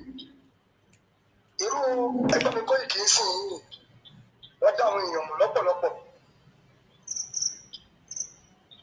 Àwọn tó máa ẹ̀bù wọn, kọ́ fún wọn ní nǹkan, ẹlòmíì, àdúrà náà nídìí. Nígbà pàdé àjagun, àwọn jagunjagun dẹ̀ wà lọ́wọ́. Ohun tó wà nílẹ̀ yìí, ó pọ̀ nínú kàlejò torí tẹ́lá bá gbà á sí. ṣú ọmọ tá a bá lè jáde ní táìmù ká jáde ká bẹ̀rẹ̀ lẹ́tọ̀ wa Nàìjíríà ti dàrú ọ̀rẹ́dì ẹni tó bá ń bẹ̀rù pé ṣúgà pọ̀ ẹnìkan pọ̀ ìgbà ń ṣúgà ń pààyàn ìgbà ló kàn ń pààyàn the best ni ká jáde kò ní kálukú dìfẹ́ǹdì ara ẹ̀ bẹ́ẹ̀ dìfẹ́ǹdì ọmọ torí tá a bá dìfẹ́ǹdì ara wa tá a dìfẹ́ǹdì ara wa sí àwọn ọmọ wa tó pọ̀ wọ́n padà ọlọ́mọ ẹ̀kọ́ padà ṣépè fún wa. ókè ọ̀dàdì kílẹ̀ ń wò àjọjọ́ yìí ṣé ìyá táwọn bàbá ti jẹ òun bẹ̀rẹ̀ kíkà náà tún máa jẹ́ sí the best thing the right time láti béèrè gbọ́ tá a need nílẹ̀ Yorùbá láti Yorùbá nation ló gbé ìgbà kìíní o. ṣé ẹ̀tọ́ wa ni pé ká jáde kúrò ní Nàìjíríà bàbá wa tó ń bá wa sọ̀rọ̀ mo mọ̀ yín dáadáa èèyàn tó máa ní lára àwọn akọni ọmọ Yorùbá ọmọkùnrin tó dúró dáadáa ni and mo understand gbogbo àwọn pain tí gbogbo ẹ̀yin tẹjẹ́ ọ̀dọ́ wa ẹ̀dá oko ẹ̀rókó lọ iṣẹ́ ó dà bí àbá ń tẹ̀ ń gún ọ̀kadà títí tí ò bá ṣiṣẹ́ tó bá larí mọ́lẹ̀ ṣe bọ́ hospital là ń sọ látàárọ̀ ẹ̀ ṣé ẹ̀tọ́ ni pé ká gbalẹ̀ wa àbí akọ̀ ń sọ pé a fẹ́ gbà nítorí pé inú kan ń bí wa ara ń ta wá pé àwa náà rí jẹ nínú òṣèlú tó ń ṣe lọ́wọ́lọ́wọ́ torí tẹ́lòmíì bá ní àwọn fẹ́ gba Yorùbá nation wọ́n á nítorí òòrí jẹ nínú òṣèlú tó ń lọ lọ́wọ́lọ́wọ́ ni ṣẹ̀tọ́ wa ni ká gbalẹ̀ Yorùbá.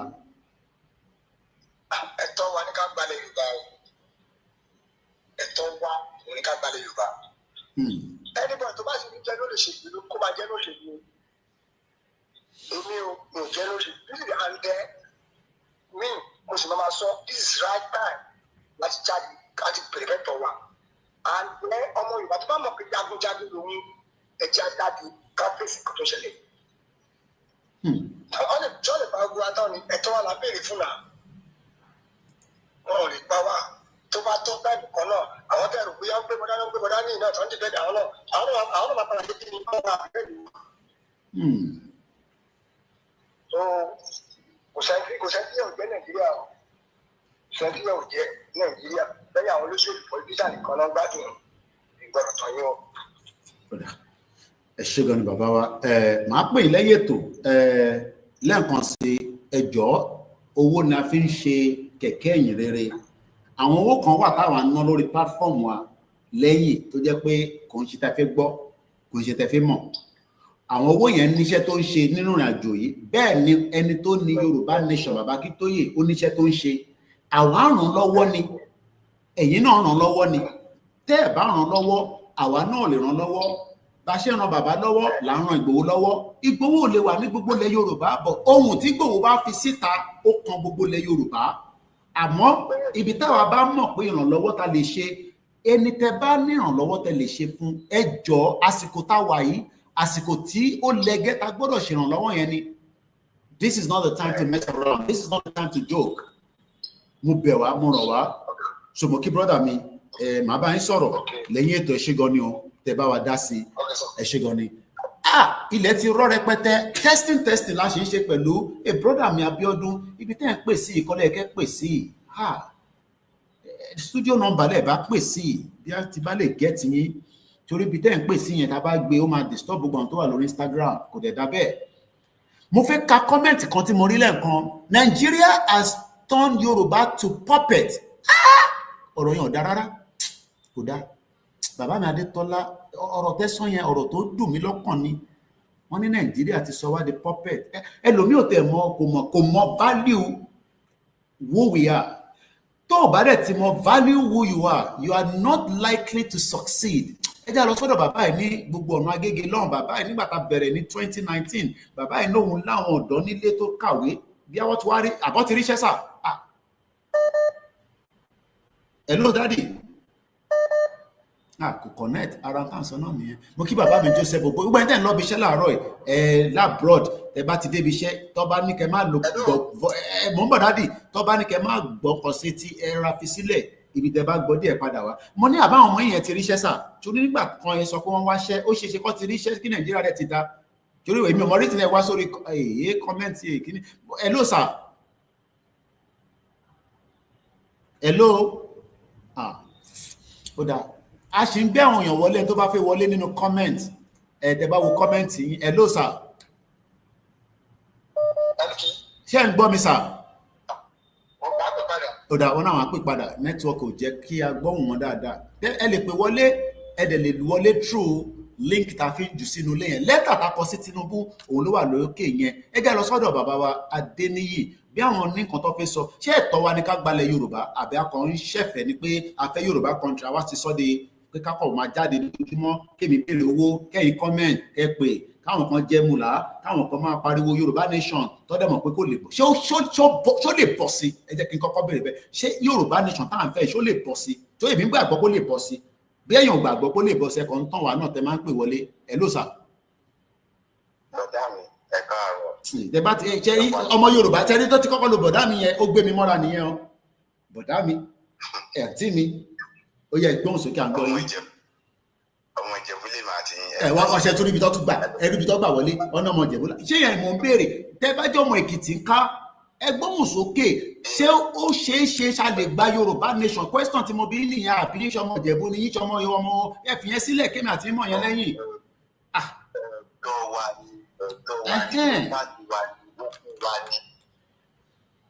ogún wa ni ẹ̀tọ́ wa ni property wa ni ṣe rí dáàdì mi tó pè tọ́lọ̀ ní ìpínlẹ̀ fún wọn lẹ́yìn ẹ gbọ́dọ̀ kan àmì dáàdì yẹn sọ̀rọ̀ kan pé ká jáde and it's true ká jáde gangan ni because ẹ sọ̀rọ̀ pẹ̀lú ọ̀nà bàtí bọ̀dá yẹn sọ̀rọ̀ tí dáàdì yẹn sọ̀rọ̀ ẹ sọ pé àbí tó ní pé àríjẹ nínú ìjọba ẹbí Tinubu ò fún wa ní kan jẹ la ṣe ń pariwo Buhari ò dẹ̀ lè fún wa jẹ bìkan Fúlàní ní Buhari.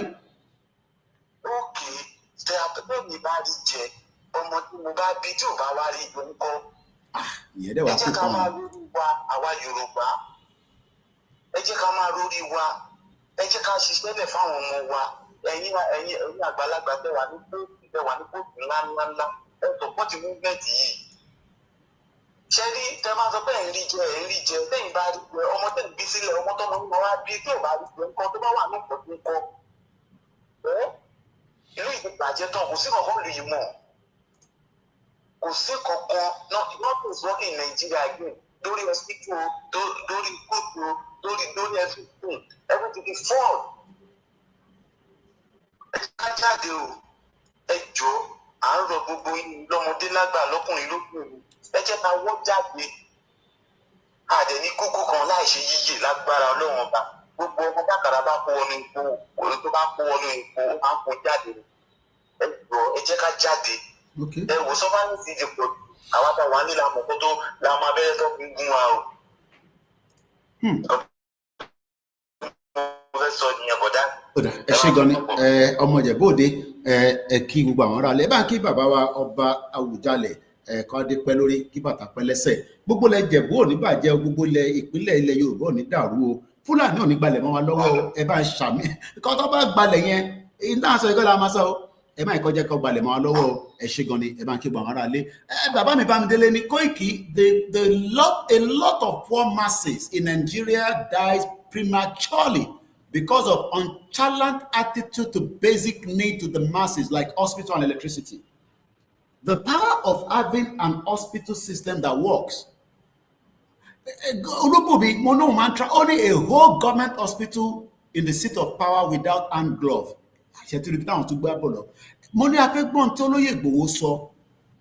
Baba mi Adetolani, Professor didn't create Yoruba Nation independent movement because we are not a political party. And a political party.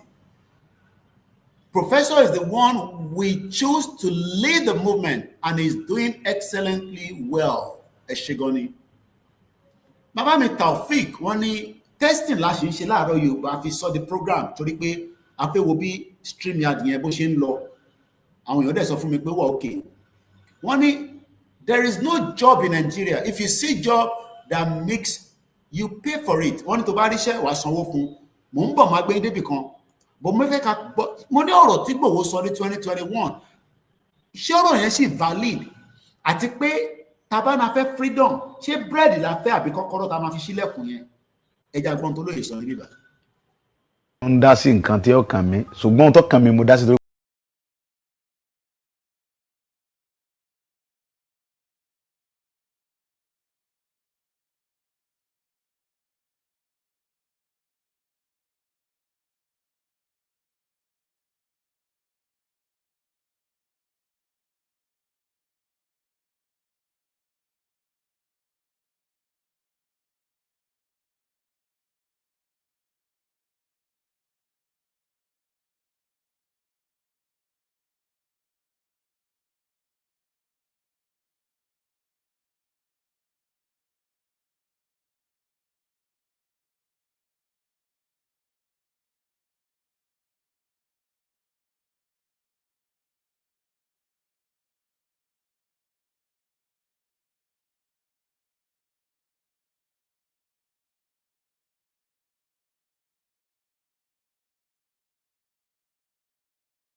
wọ́n jí àwọn kan gbé ẹni tó bá gbowó tó kéré lọ́wọ́ rẹ̀ wọ́n gba 7 million wọ́n gba 10 million wọ́n gba 11 million lórí ilẹ̀ bàbá wa.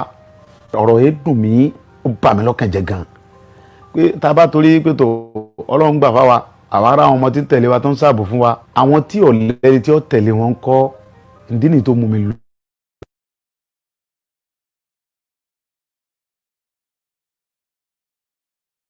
Lọ síbẹ̀ yẹn ìgbà tí mo dẹ̀ débẹ̀ ohun tí mo lọ fún ni pé láti lọ bá a pé sógun tí ń ṣẹlẹ̀ yìí lórí ilẹ̀ wa sọ́dá ẹ ti ń gbé pẹ̀lú wa adẹ̀fà ìgbà yín àbáyíjà àṣẹ nǹkan jàǹbá fún yín. Ọ̀rọ̀ yìí ni mò ń bá Sẹ́ríkì sọ̀rọ̀ àwọn ọmọ rẹ̀ yóò bọ́n sí mi.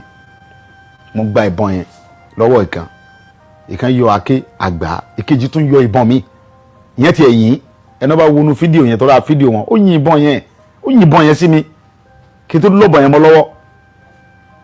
Ẹ bá gbọ́ fídíò rẹ̀ pé ìbọn bẹ̀rẹ̀ sí dáhùn bẹ́ẹ̀ wọ́n yin ìbọn sí mi ń bẹ́ kí n tó bájà wá ẹ̀yin pípù yìí tí n bá bájà wá ẹ̀ ní dúró tẹ́ ẹ̀ bá ti wá lè wá àtúnṣe sí ọ̀rọ̀ jíjígbé àti pípa àwọn ẹ̀gbọ́n wa àtàwọn àǹtí wa àwọn bọ̀dá wa àtàwọn ìyá mi àtàwọn bàbá mi tẹ́ẹ̀jẹ̀ wọn lò kó mọ́ yé o. Ó fẹ́ tàkẹ́ forílẹ̀ bàbá wa lẹ̀ ọ̀rọ̀ tá à ń fà yìí sọ̀rọ̀ ẹ̀sìn kí sọ̀rọ̀ ọjà àwọn kan pé wọ́n fẹ́ pa àwọn mùsùlùmí kílọ̀kàn mi kan mùsùlùmí kílọ̀kàn mi kan kírísítẹ̀n kílọ̀kàn mi kan gbogbo tá à ń fà yìí èmi ò nídìí kankan àlàáfíà Yorùbá ni mò ń wá mi ń fẹ́ kankan bẹ́ẹ̀ wọ́n dúnkokò tọ́pọ̀ jù wọ́n dúnkokò ntọ́lọ́hún táwọn tí ń dúnkokò náà mọ̀ pé àwọn ń dúnkokò mọ́ mi ṣùgbọ́n ohun tí èyí jẹ́ kí ẹ̀rù bà mí ni pé ó ń bẹ nínú Bíbélì pé tíyẹn bá ń jà fún ẹ̀tọ́ ẹ̀ lórí nǹkan bàbá rẹ̀ tó bá kú síbẹ̀ kò sí nǹkan kan torí pé mo mọ̀ pé gbogbo nǹkan tó ń ṣe yẹn fúngbà díẹ̀ ni wọ́n ń dúnkokò láti bí ìjẹ ẹ̀rin tọ́rọ̀ ti ṣẹlẹ̀ ń sìn ni wọ́n ti ń pè mí àwọn fẹ́ wá wọ́n máa arrest mi wọ́n ti ń send message oríṣiríṣi pé wọ́n fẹ́ wá gbé mi nílé. This is what Igboho was fighting for, and this is what has now made him to be wanted, exiled. All his bank accounts are still locked under key under this government of President Bola Tinubu. This is what has led to Igboho invasion of his property at Soka on the 1st of July 2021. This is what led to the death of Adogon, his business partner, and his uncle, Alhaji Fatai. I am just reminding us because we might probably have forgotten that this is what has now made Igboho to have left his own land called Ile Yoruba to now live between Europe and Cotonou, where we appreciate and we give thanks to the current government of Benin Republic, President Patrick Talon, for granting Igboho the access that all our kings could not grant him and the politicians. Maybe you don't understand. Ìdí tí Igboho fi dẹni tó ń gbé níta lénìí torí pé ó ní Fúlàní tó ń pa wá, Fúlàní tó jẹ́ ká lọ sóko. Ṣé bẹ́ẹ̀ náà ló ṣì rí àbó ti yàtọ̀? Ṣé Igboho kàn ń ṣe léyìí for his own selfish interest? Torí pé kó lè bá lọ mú àwọn ọmọ ẹ̀ wá ní Canada, ní America, kó lè wá run ní Yorùbá government. Kí ni Igboho ṣe gangan? Ẹ̀ṣẹ̀ wo gan ló ṣẹ̀? Ká tẹ̀ sọ pé Tinubu bá gbójú kúrò, ta lẹni tó tún máa wá gba Igboho sílẹ̀ láti padà sílé? A rò pé bóyá torí Buhari wà níbẹ̀ ni Buhari ò ṣe fi Igboho sílẹ̀ lọ́rùn. Gúnmi rèé, ó ń lọ káàkiri nílẹ̀ Yorùbá, ó ń lọ nílẹ̀ Ìgbò, ó ń lọ nílẹ̀ Haúsá, gbogbo àná là ń rí torí ó dé ìlú Igboho rí. Ara wọn repentant Boko Haram ti Tinubu nínú gọ́fọ́mẹ̀ntì ẹ̀, nínú ìjọba ẹ̀, ní bí a ṣe ń sọ̀rọ̀ yìí tó ní kó tú sílẹ̀ pé kó yá fi wọn kó máa lọ. Kí ló dé tí Tinubu ṣe fi tìgbòho fi pé kò ní rí bẹ́ẹ̀?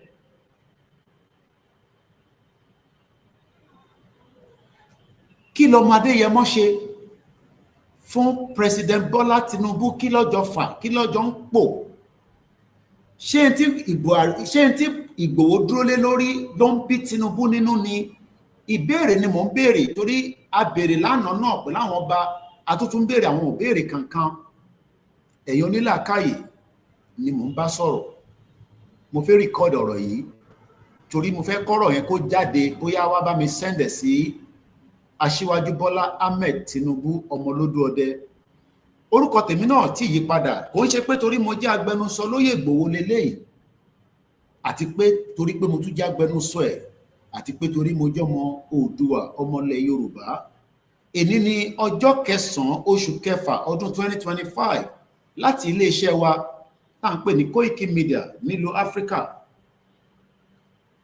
À ń béèrè lọ́wọ́ gbogbo ẹ̀yin ọmọ Yorùbá pé nígbà tí Tinubu ò fi Ìgbòho sílẹ̀ báyìí pé kó padà sílé, kó ṣí àkáǹtì ẹ̀, kó yọ wanted kúrò lórúkọ ẹ̀ látara èyí tí Buhari ṣe nígbà tí Buhari kó wá pa sínú ilé. Ọ̀pọ̀lọpọ̀ àwọn èèyàn tó ní wọ́n kó wá pa bẹ́ẹ̀ wọ́n survive ẹ̀. Àwọn bíi ta ni Uncle Bola Ige did not survive it. Dele Giwa ò survive ẹ̀. Ìyá Fẹlá Aníkúlápó Kútì ò survive ẹ̀. Fẹlá ò survive ẹ̀. Pẹ̀lúmi journalist yẹn ò survive ẹ̀. Tolúlọpọ̀ Arótilé ò survive ẹ̀. Jùmọ̀kẹ́ Oyèlékè ò mà survive ẹ̀. It was only one bullet, straight bullet ló pa. Ọmọ tó pa ní Ìbàdàn tó ń lọ ṣe WAEC kò survive ẹ̀. Ha, ọmọ Yorùbá.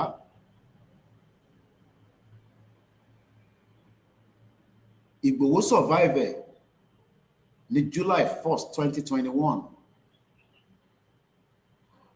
Mo ní ìdí tí Ìgbòho ṣe di ẹni tó ń gbé níta. Ẹ jẹ́ ká tún gbọ́ fídíò yẹn ká tó wá ṣàlàyé lé lórí lẹ́ẹ̀kan sí. Kì í ṣe pé mo pàṣẹ àbí mo dédé pàṣẹ àbí mo kàn sọ nǹkan tí ó wá látọkàn mi. Nǹkan tó fa ọ̀rọ̀ yìí ni pé ẹ̀yin náà wò láti bí ijọ́ mélòó kan sìn, bí ọ̀sẹ̀ bíi méjì sìn, nípa ọ̀rọ̀ àwọn Fúlàní tó wà ní gbogbo Ìbàràpá.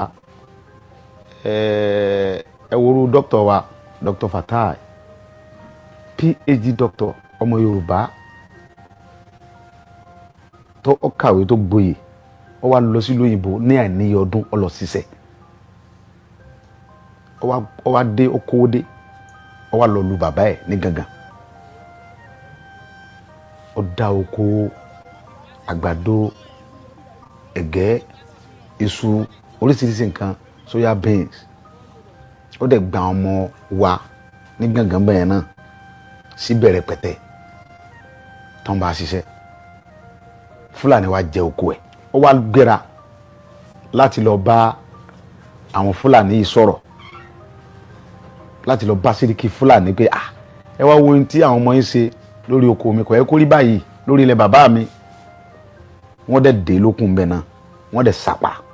Àìmọye èèyàn bẹ́ẹ̀ tá a lè múrúkọ wọn làwọn Fúlàní yìí bẹ́ lórí tí wọ́n pa wọ́n. Wọ́n jí àwọn kan gbé, ẹni tí wọ́n bá gbowó tó kéré lọ́wọ́ rẹ̀ wọ́n gba 7 million, wọ́n gba 10 million, wọ́n gba 11 million lórí ilẹ̀ bàbá wa. Ọ̀rọ̀ yìí dùn mí, ó bà mí lọ́kàn jẹ́ gan.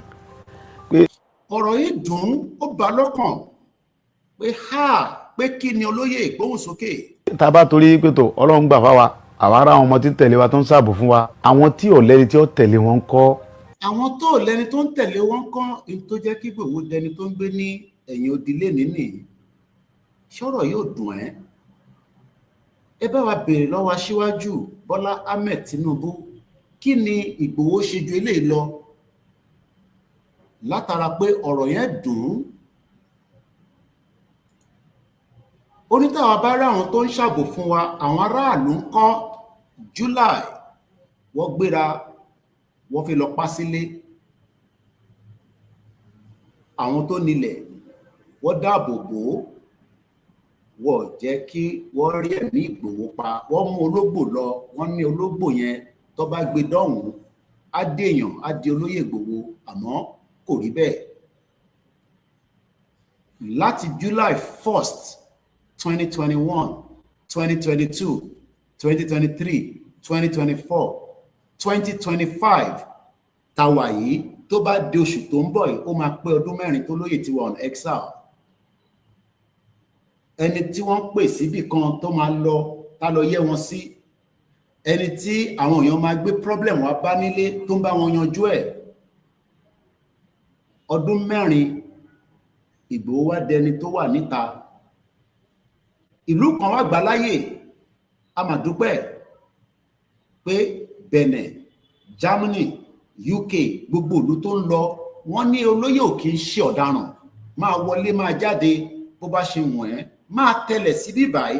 Àmọ́ bí tí olóyè ti jẹ́ ọmọ Yorùbá tó kọlà tó nífẹ̀ẹ́, wọ́n jẹ́ kó wọlé. Ẹ bá mi bi àwọn ọba ilẹ̀ Yorùbá pé kí ni wọ́n máa ṣe sọ̀rọ̀ olóyè Ìgbòho?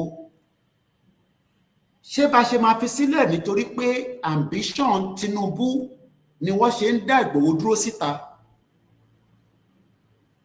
Ṣé torí pé kí ambition Bọ́lá Ahmed Tinubu tó tún fẹ́ lọ ní 2027 ni gbogbo ọba ilẹ̀ Yorùbá ni wọ́n ṣe dákẹ́ tí wọ́n sọ̀rọ̀ olóyè Ìgbòho? Àmọ́ à ń rí ẹ̀rí pé àwọn repentant Boko Haram tí Tinubu ní kó release wọ́n ti ń gbé láàrin wa. Ọ̀rọ̀ yìí ò ń ṣọ̀rọ̀ tèmi, mò ń béèrè kò ń ṣe torí pé mo jágbẹnusọ ẹ̀, kò rán mi iṣẹ́ eléyìí, àmọ́ ìbéèrè as a journalist ni pé ṣé àwọn ọba ilẹ̀ Yorùbá kò fẹ́ dákẹ́ pé torí Tinubu lọ ṣe lọ bá pé kí ló fẹ́ ṣe sọ̀rọ̀ olóyè Sunday ọmọ Adéyẹmọ tí gbogbo èèyàn mọ̀ sí Ìgbòho Òòṣà? A dúpẹ́ fáwọn tó ń tẹ bọ́tìn lọ́tún lósì, but Ìgbòho ò lè compromise pé torí pé òun fẹ́ padà wá sílé kó wá succumb kó nóhun ṣe Yorùbá nation mọ́, ó nóhun sì dúró lórí Yorùbá nation, no retreat, no surrender. Ṣé látara ẹ̀ ní Tinubu ṣe ní kó má fún láyè kó padà sílé? Gbogbo àkáǹtì Ìgbòho ń kọ́, ó dẹ̀ bá wa ṣí àkáǹtì yẹn kó rówó ná, kó fi tọ́jú ọmọ, kó fi tọ́jú aya. Gbogbo iléeṣẹ́ pátápátá, iléeṣẹ́ yẹn kò mà ní àmójútó mọ́. Kí ló fa gbogbo ìdí? Òun náà la ṣe ń gbọ́ lẹ́nu olóyè pé in tóun ṣe leléyìí.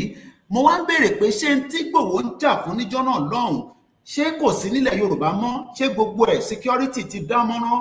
Ṣó ti wà ókè? Ṣé gbogbo àlá ń lọ sóko? Ṣé gbogbo àlá lè rìn nígbà tó bá wù wá? Ṣé ìjọba Tinubu ti wá ń ṣe ààbò fún gbogbo ilẹ̀ Yorùbá? Ẹ bá mi dáhùn tẹ́ bá ti bá ọjọ́ yìí pàdé láti iléeṣẹ́ wa Koiki Media. Eléyìí ò ń sọ pé à ń bá Tinubu jà, à ń béèrè pé nígbà tí Tinubu ò bá ti ṣe nísìn, ṣé nígbà tí a bá fi Tinubu sílẹ̀ kó parí ìjọba ẹ̀, ṣé ẹni tó ń bọ̀ ló máa wá parí ẹ̀ láti yọ Ìgbòho kúrò pé kó máa padà bọ̀ nílé? Kí ló dé tí wọ́n tẹ̀dí sí wà lórí orúkọ olóyè Ìgbòho gan? Kí ló dé tí wọ́n sì fi wanted sí orúkọ olóyè? Ṣé látara tí olóyè ń sọ níbí báyìí ni? Ìdí nìyí tó mú mi lọ síbẹ̀ yẹn. Ìgbà tí mo dẹ̀ débẹ̀, ohun tí mo lọ fún ni pé láti lọ bá pé sógbó tí ń ṣẹlẹ̀ yìí lórí ilẹ̀ wa sọ́dá, ẹ ti ń gbé pẹ̀lú wa, adẹ̀fàyè gba yín, àbá yín jà, àṣẹ nǹkan jàǹbá fún yín. Ọ̀rọ̀ yìí ni mò ń bá Sẹ́ríkì sọ̀rọ̀ làwọn ọmọ rẹ̀ yọ̀bọ̀n sí mi. Kí ni Ìgbòho bá lọ? Ó bá pìsì lọ, àmọ́ wọ́n yọ̀bọ̀n sí i. Ṣó ń parọ́ ni? Ẹja gbọ́. Mo gba ìbọn yẹn lọ́wọ́ ìkan yọ àáké àgbà, ìkejì tún yọ ìbọn mi. Ìyẹn ti ẹ̀yìn ẹni bá wọnú fídíò yẹn tọ́ra. Fídíò yẹn là ń wò lọ́wọ́lọ́wọ́ ẹ̀ wọ́n yìn. Níbo ló yìnbọn yẹn sí? Ṣé lókè lọ́yìn sí ni àbí lẹ́gbẹ̀ẹ́? Fídíò wọn ó yin ìbọn yẹn sí mi. Wọ́n yìnbọn sí olóyè Ìgbòho. Tó bá dira dáadáa kí lẹ rò kó máa ti ṣẹlẹ̀? Ó dáa kábàtẹ̀ sọ pé kò lẹ́tọ̀ọ́ láti lọ lé Sẹ́ríkì kúrò. Ṣé ìjọba ṣe ẹ̀tọ́, ṣó ṣe ààbò lé wa lórí? Ìbéèrè ni o. Ẹ bá wa send audio yìí sí President Bola Tinubu àti Ṣèyí Tinubu àti gbogbo kábínẹ̀tì Tinubu àti gbogbo gómìnà. Ṣé gbogbo ẹ̀yin gómìnà tí Ìgbòho wà níta lọ́wọ́lọ́wọ́ nísìnyí inú yín dùn?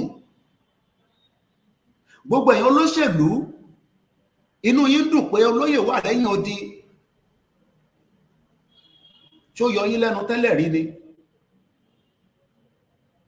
kí ni Ìgbòho ṣe gan tí ẹ ti gbogbo iléeṣẹ́ ẹ̀ pa? Ẹ ti àkáǹtì ẹ̀ pa títí di bá ṣe ń sọ̀rọ̀ yìí. Wọ́n ní kó sanwó fún gbà má bínú, àmọ́ wọ́n ti sanwó yẹn bá ṣe ń bá yín sọ̀rọ̀ yìí. Wọ́n gbé wanted lé lórí, àmọ́ gbogbo ìlú tó ń lọ láti UK, Germany àti gbogbo ibi tó ń rìn sí títí dé Dublin, Belfast, wọ́n ní Ìgbòho kì í ṣọ̀daràn. At least èmi tẹ̀lé láti London, àjọ dé Belfast, àgbà airport kọjá, wọ́n check document ẹ̀, wọ́n ní kò kì í ṣọ̀daràn. Kí wá ló dé tó jẹ́ pé orílẹ̀-èdè bàbá rẹ̀ ni ẹ wá ń pè ní ọ̀daràn? Kí ló ṣe? Ẹ bá wa béèrè lọ́wọ́ Tinubu. Koiki Media bringing the world closer to your doorsteps. Ẹ jà tó gbọ́ ilé yìí. Which is it for you, Dr. Obadiah? Do you think the government is unwilling or unable to protect the people of Southern Kaduna?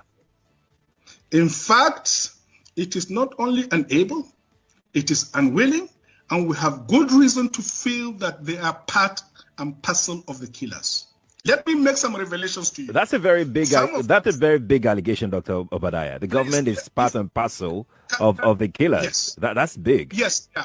Okay. How will the government just say, oh, it is revenge killing and so on? Then you leave it there. Oh, because it is revenge killing and so on and so forth. The body language of this administration, the body language of the state government shows clearly that they have a hand in the killings. No doubt about it. Because you see, General Abacha, and people don't give him his due. Do you think you would have tolerated such nonsense? And let me make some revelations, because some of us also have our own intelligence networks. Okay. Have met with some of the bandits. We have met with some of their high commanders. One or two who have repented. They have sat down with us, not once, not twice. They told us that one of the northern governors is the commander of Boko Haram in Nigeria. Boko Haram and the bandits are one and the same thing. They have a sophisticated network. During this lockdown, their planes were moving up and down as though there was no lockdown. Moving ammunitions, moving logistics, moving money, and distributing them in different parts of the country. They're already in the south, in the rainforest of the south. They're everywhere. They told us that when they finish these rural killings, they will move to phase 2. The phase 2 is they will go into the urban cities, going from house to house, killing prominent people. I can tell you, this is the game plan. By 2022, they want to start a civil war in Nigeria.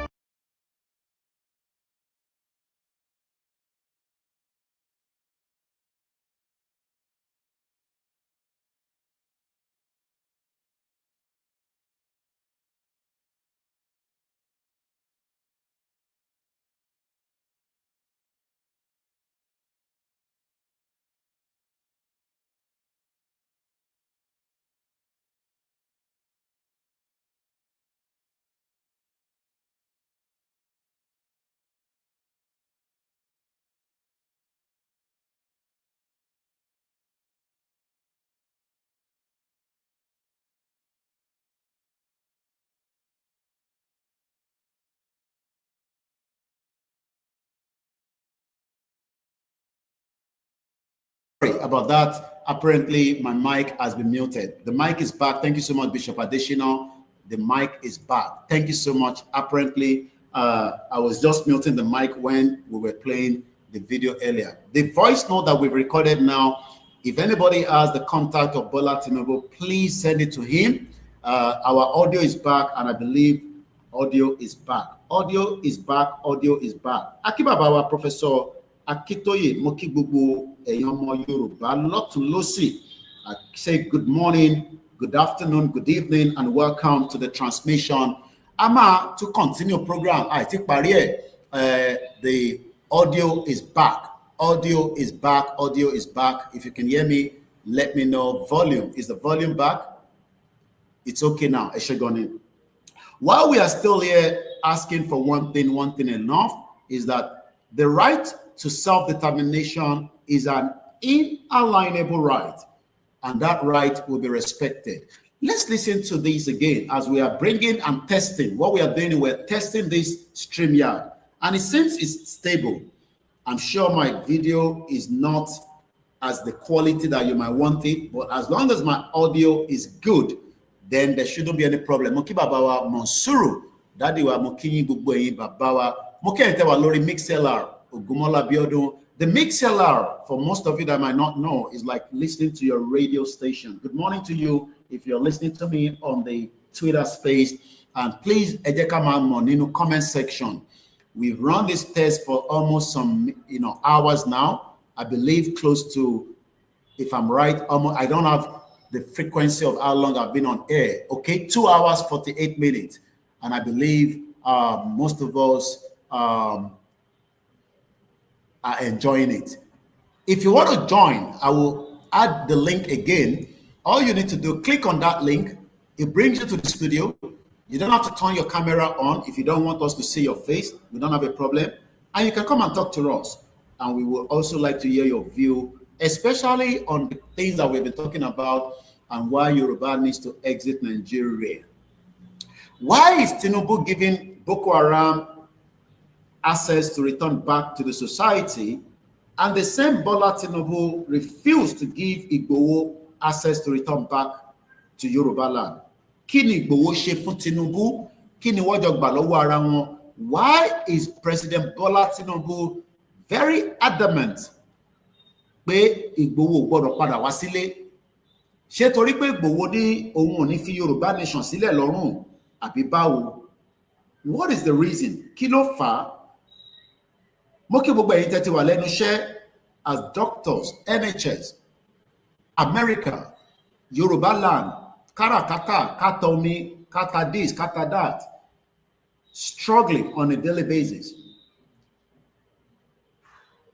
All this needs to end, and the only way it can end is our demands. I hope you are enjoying the program while you are at your own work. Ẹ̀yin tẹ́ ń tajà ní Peckham, ní Dustin, gbogbo ẹ̀yin hairdresser, ẹ̀yin barber, ẹ̀yin businesses tí ẹ̀ ń gbọ́ mi nínú yàrá yín ní ilẹ̀ Yorùbá, ẹ bá wa loud volume yẹn síta káwọn èèyàn gbọ́.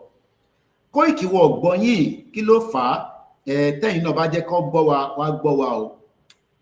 Mo kí gbogbo wa pé ibi tá a fẹ́ kó jásí náà ló máa jásí. Ibi tá a fẹ́ jẹ́ kó jásí náà ló máa padà jásí. The governor knows that Yoruba will become an independent country, but they are holding on to think that maybe we will give up. All Yoruba millionaires, when they dasoro to one lay, all the Yoruba millionaires are giving their daughters and sons to marry ordinary Igbo men and women. I guess they don't know what they call tribe preservation, and it's also very important.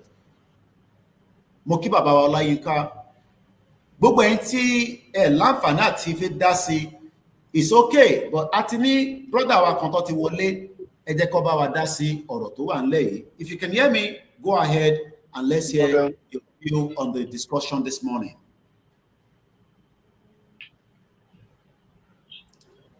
Ẹgbọ́n sókè alàgbà, à ń gbọ́ yín sà.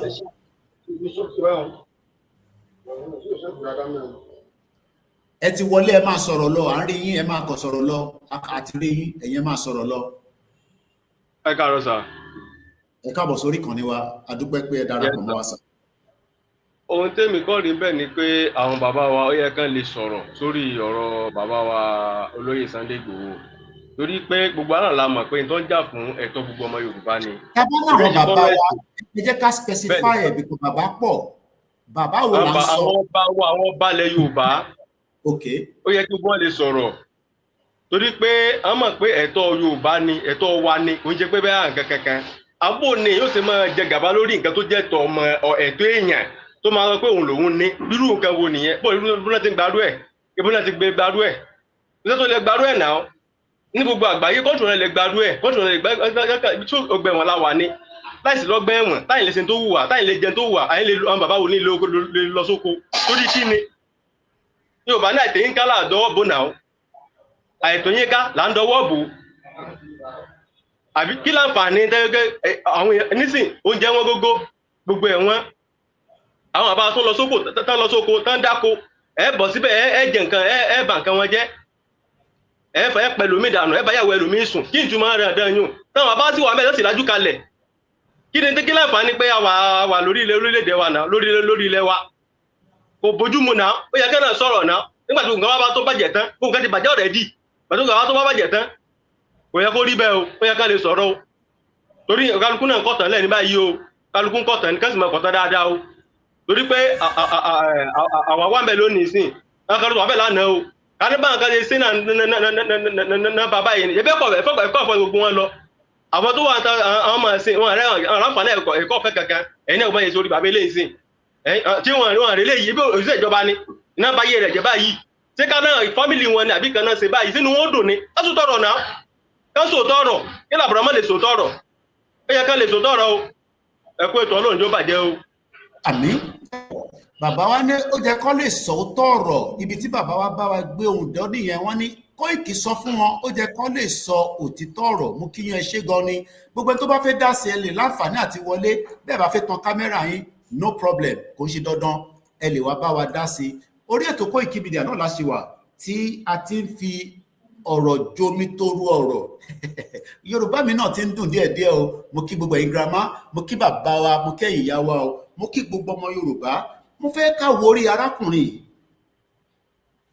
mo gbé mo lè lọ mú fídíò ẹ̀ wá mo mà like Streamyard yìí o kí ló dé tẹ̀yìn tí ẹ ń lò tètè sọ fún mi pé Koiki lọ lo Streamyard now káwọn èèyàn lè máa rí àwọn fídíò ẹ together mo mọ̀ pé ẹ̀yin tẹ́ wà níbà ẹ̀ rí ẹ má bínú hopefully one day everything will work together mo fẹ́ kí bàbá wa kan bá wa sọ̀rọ̀ mo fẹ́ òbí ẹ máa rí wọn bá sọ̀rọ̀ ẹ jẹ́ kí n lọ kọ́ọ̀lù kan tí wọ́n látẹ̀ nǹkan wọ́n dẹ̀ ní Koiki tó bá ń pè ẹ́ tó bá gbé kọ́ọ̀lù kí ló máa ń ṣẹlẹ̀ kí ló dé tó bá fẹ́ ká dá sí sọ fún wa náà ìwọ náà ló ní ká pè wọlé àtúpè wọlé ò ní gbé kọ́ọ̀lù wa àti pè níbi méjèèjì ẹ má bínú ẹ jẹ́ ká wò bí a máa rí ẹni ìbá sọ̀rọ̀ tí wọ́n ti pè èmi ò dẹ́ fẹ́ káwọn èèyàn pè kọ́ má rí wa bá sọ̀rọ̀ mo ní ká máa wo orí arákùnrin tó wà níwájú wa yìí wọ́n máa ṣa orí yìí mà ní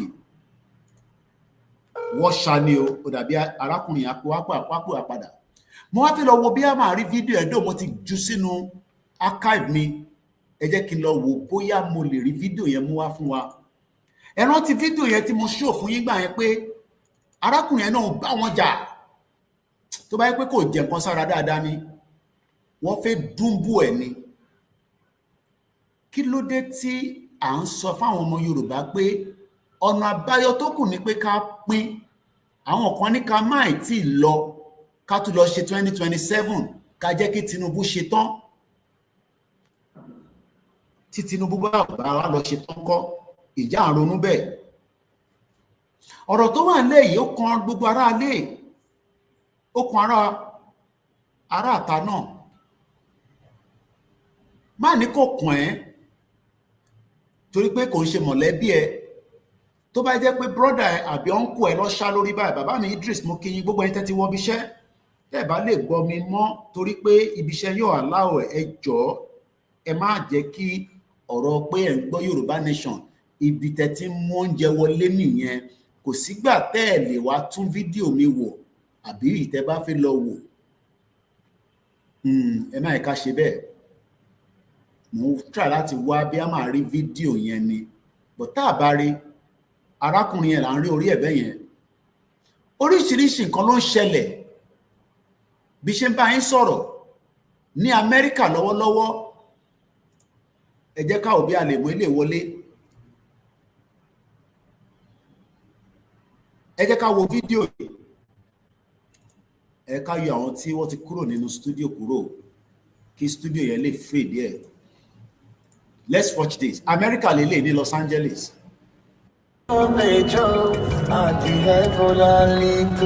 Ilé mi kọ́ mo ní sound yẹn kó má lọ ní copyright. What you are watching right now on the screen, èyí tẹ́ wà lórí this part might not say what I'm showing. So mo kàn ní láti ṣàlàyé. Mo kí bàbá wa Oseni Ọmọtọ́lá Abdulaziz Ọmọtóyè mo kí yín. Ìyá wa Eunice mo kí yín. Ẹ jẹ́ ká lọ gba ẹni tó tún pè lórí fídíò kọ̀ kí lórí tẹ́ ń pè lórí fídíò kọ̀ kẹ̀. Like video call ìyá wa ló ń pè ẹ ra mà ètò ni ẹ mọ́ mi ẹ ṣe gan ni mà àmì Jésù Kristi. Àmín. Gbogbo ẹnikẹ́ni tó bá gbógun nítorí ọ̀rọ̀ Yorùbá á fẹ̀ ní èjì. Amen. Ìlú Ìlarò. Nígbà tí kújà ń ṣe ọṣẹ́ fún wa 202 203 battalion tí wọ́n dá wa lóró, wọ́n lọ sóko wa, wọ́n kó èrè oko wa, wọ́n báyàwó sùn, wọ́n pa wá fún oko. Ìlarò padà yíjú padà sí wọn. Tó jẹ́ pé tó bá lọ rú oko, wọn ò ní dá igi yẹn. Wọ́n rú kiri. Nígbà tó bá délé ọba, wọ́n ní wọ́n padà rú kí ẹ padà lọ sóko tán ti kó. Tó bá padà kó lọ sóko tán ti kó, tó bá dálẹ̀, wọ́n máa padà kiri. Ẹ lọ wo báràkì àmì nílàró kò tí eṣinṣin bẹ̀. Wọ́n ò ṣe é pẹ́ lọ́kọ nígbà tí Ìlarò lé wọn. Wọ́n lọ sáyé tòrò, tó bá lọ pẹja nínú omi, tó bá sè é ẹja yìí ò ní lọ. Kábíyèsí Elédùmarè. Wọ́n máa padà yẹn tó kò ní. Wọ́n ìdí ẹ bá wa gbogbo àwọn ọmọ Yorùbá kò tọ́. Wọ́n bá wa padà sí ẹ̀sìn àárọ̀ níbi tí gbogbo wa ti máa rú ọ̀nà àbáyọ. Àwọn kìíní yóò gbà lẹ́jọ́. Wọ́n gbà lẹ́jọ́ pẹ́rẹ́. Wọ́n rìn ṣùgbọ́n Ọlọ́run jù wọ́n lọ. Àwa ló máa borí wọn. Àmín. Ní tó kúndà bẹ́ẹ̀, ẹ wò bá bẹ́ẹ̀ start 77. Ìyá tó sọ̀rọ̀ ni. Ẹ wò kọ́ tó jù. Wọ́n kó gbogbo ohun agbára wa, wọ́n kó lọ. Wọ́n pẹ̀ láàrin gbà padà fún gbogbo. Mo rántí ìyá mi, wọ́n ti bí mi nígbà yẹn bọ̀, a gbọ́ pé wọ́n kó gbogbo àwọn nǹkan kan lọ ní 77, kọmọ 1978 lèmi bọ̀, mo gbádùn yín mọ́mì, grandma. Bẹ́ẹ̀ni, ẹ bá wa pé gbogbo ọmọ Yorùbá káàkiri, ẹ bá wa pè wọ́n padà wálé. Àwọn kan wà nígbà kan, wọ́n bá máa bá wọn gbà, wọ́n ṣí oyin sílẹ̀, wọ́n ja oyin yẹn sí wọn. Tó ìjọba pa gbogbo, wọ́n máa padà pa pé oyin yẹn padà wálé, wọ́n máa pa padà. Kábíyèsí ẹ̀. Bẹ́ẹ̀ni, ẹ bá wa mo fẹ́ káwọn èèyàn rí kọ́gbí ibẹ̀ ṣe ń bá wa sọ̀rọ̀. Ọlọ́run jọ kó gba Yorùbá fún wa. Àmín. Kó ṣàánú wa. Àmín. Ìpọ̀jù ikú ti pọ̀ jù. Àwọn ọlọ́pàá tuntun wọ́n pa àwọn ọmọ bí ẹni mẹ́rin. Àwọn ìjọba ń ṣe tiwọn. Wọ́n ra ní kiri bí ẹni pé kò sí fún wọn mọ́. Ẹ bá wa bẹ Ọlọ́run fún ẹ bá wa bẹ gbogbo ọmọ Yorùbá tòótọ́ tó lágbára tó ní ìmọ̀. Wọ́n padà fẹ́ sàárọ̀ wọ́n fi gbogbo agbára wọ́n máa fi wọn àwọn aninilára yìí hàn. Àgbọ́yé mọ́mì. Ọlọ́run máa bàbá pẹ̀lú yìí o. Àmín. Bàbá wa Akintoye náà. Kábíyèsí ẹ̀. Wọ́n gbogbo tí wọ́n ṣe. Àmín. Àmín.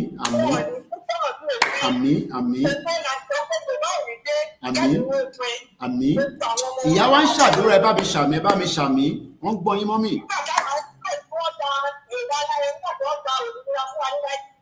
Bẹ́ẹ̀ ni mà. Èmi wà ní ẹni tó kò lọ kọrin ní Ìlarò náà ti sọ pé a gba òmìnira òṣùpá àpò ọdún òmìnira láì gbàgbé sílẹ̀ lágbára òmìnira eléyìí náà kò ní mú ìgbàgbé sílẹ̀ wá. Amen. Láṣẹ Èdùmàrè. Àmín. Àmín. Àmín. Amen. Amen. Amen. Amen. Amen. Àmín. Màá jíṣẹ́.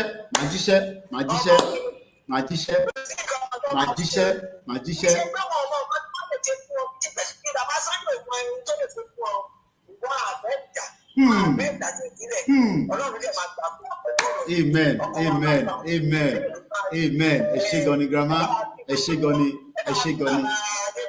Màá ṣe, ẹ ṣé gan ni. Ó ṣe kọ́ọ̀lù tó gbé wọlé yìí. O jẹ mí ní kankan, mo gbọ́dọ̀ fún ẹ ní kankan tó bá mi gbé grandma wá láàárọ̀ yìí. Màá jíṣẹ́.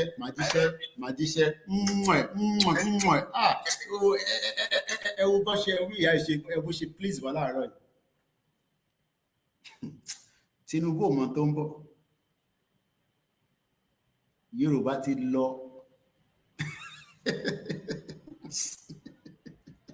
Ẹ jẹ́ ń gbé kọ́ọ̀lù tó ń bọ̀ yìí. Yorùbá ti lọ. Tọ́ba mọ tó ń bọ̀ ni àwọn olùkọ́ ló yẹ kó máa tẹ̀sẹ̀ fún wa pé nígbà wo la fẹ́ lọ. Ẹ má bínú pé tí ń pè mí látẹ̀ǹkan kó àfojú parẹ́ ẹgbọ́n sókè. Inú mi tẹ̀ ti dùn jù. Ẹ wá bá mi ṣe kọ́fì mi o. Mo gbọ́dọ̀ ẹ wá bá mi ṣe kọ́fì ẹjọ́ torí Ọlọ́run. Ẹ bá wa dá sí. Mú kí ìyàwó Esther Adéṣọlá Ọlákìtán grandma mo fi yín o. Wọ́n mọ ìdí tí a fi fẹ́ lọ. Mr. Koiki, ẹ jẹ́ kó yé wọn ìdí tí a fi fẹ́ lọ. Wọ́n ní àwọn tá a fẹ́ lọ pé àkàwé nítòótọ́ àkàwé but Mr. Koiki kàwé. ó dẹ̀ mọ reason. Professor Banji Akintoye mọ reason, but àwa tá a kàwé reason tiwa tá a fi fẹ́ lọ ni pé èrú ni wọ́n fi pinlẹ̀ fúlà Nàìjíríà kò lè tó nítorí ẹ̀ á láti dàrú ni ká fi ìpìlẹ̀ ní ìdílẹ̀ ìyẹn number 1. Ìdí tí a tún bá fẹ́ fi lọ ni pé a fẹ́ yọ ọmọ ọkọ, a fẹ́ yọ àlùkámà kúrò nínú, a fẹ́ yọ kinní kan kúrò nínú àlùkámà àbí báwo ni ẹ ṣe máa ń pè, ó ti máa yá àwọn bàbá mi àti ìyá mi. A fẹ́ mọra wa ká yọ àwọn ọmọ àlè ilẹ̀ Yorùbá ká mọ̀ wọ́n yàtọ̀ sí ọmọ ọkọ ilẹ̀ Yorùbá. A fẹ́ gbé ògo wa yọ, ìdí tí a fi fẹ́ lọ nìyẹn. A fẹ́ gbé ògo ilẹ̀ Yorùbá wa yọ, èdè wa, ìran wa, ìṣe wa. A fẹ́ kí ayé mọ̀ káàkiri àgbáláyé. Ìdí tí a fi fẹ́ lọ gangan nìyẹn. Wọ́n ṣe pé wọ́n ń pa wá, wọ́n ṣe kinní kan. A lè pa, tá a bá fẹ́ pa wọ́n padà, wá náà lè pa wọ́n. Bọ̀tú ọmọ àlè ti wọnú ọmọ ọkọ. A dẹ̀ ń láti separate, láti yọ wọ́n ká mọ àwa tá a jẹ́ original abẹ. Ìdí nìyẹn. Nítorí ẹ̀ bàbá kan sọ̀rọ̀ kan lẹ́ẹ̀dọ́kọ́ sọ̀rọ̀ before, wọ́n sọ pé àwọn ọba yìí kí ló dé tí wọn ò dá sí. Ìdí tèmi máa fi ń bú wọn nìyẹn. Èmi ní Yorùbá nation láfẹ́ tí fi ọmọ dára wọn lápá ìyá. Èmi á sì mọ bá wọn wí ni bàbá mi ni wọ́n jẹ́ màá èmi náà mo dẹ̀ lẹ́tọ̀ọ́ àti bú wọn.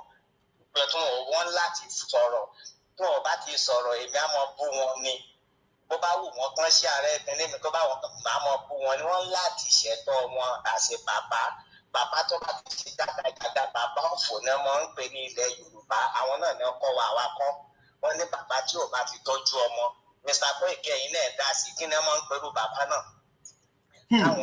Àwọn jàmọ́ àwọn ìyá mi tó wà lẹ́kùn wọn sọ ìyá tí ò bá ti tọ́jú ọmọ irú orúkọ wo náà máa ń fáwọn ìyá náà. Ìyá kábàkábá ni.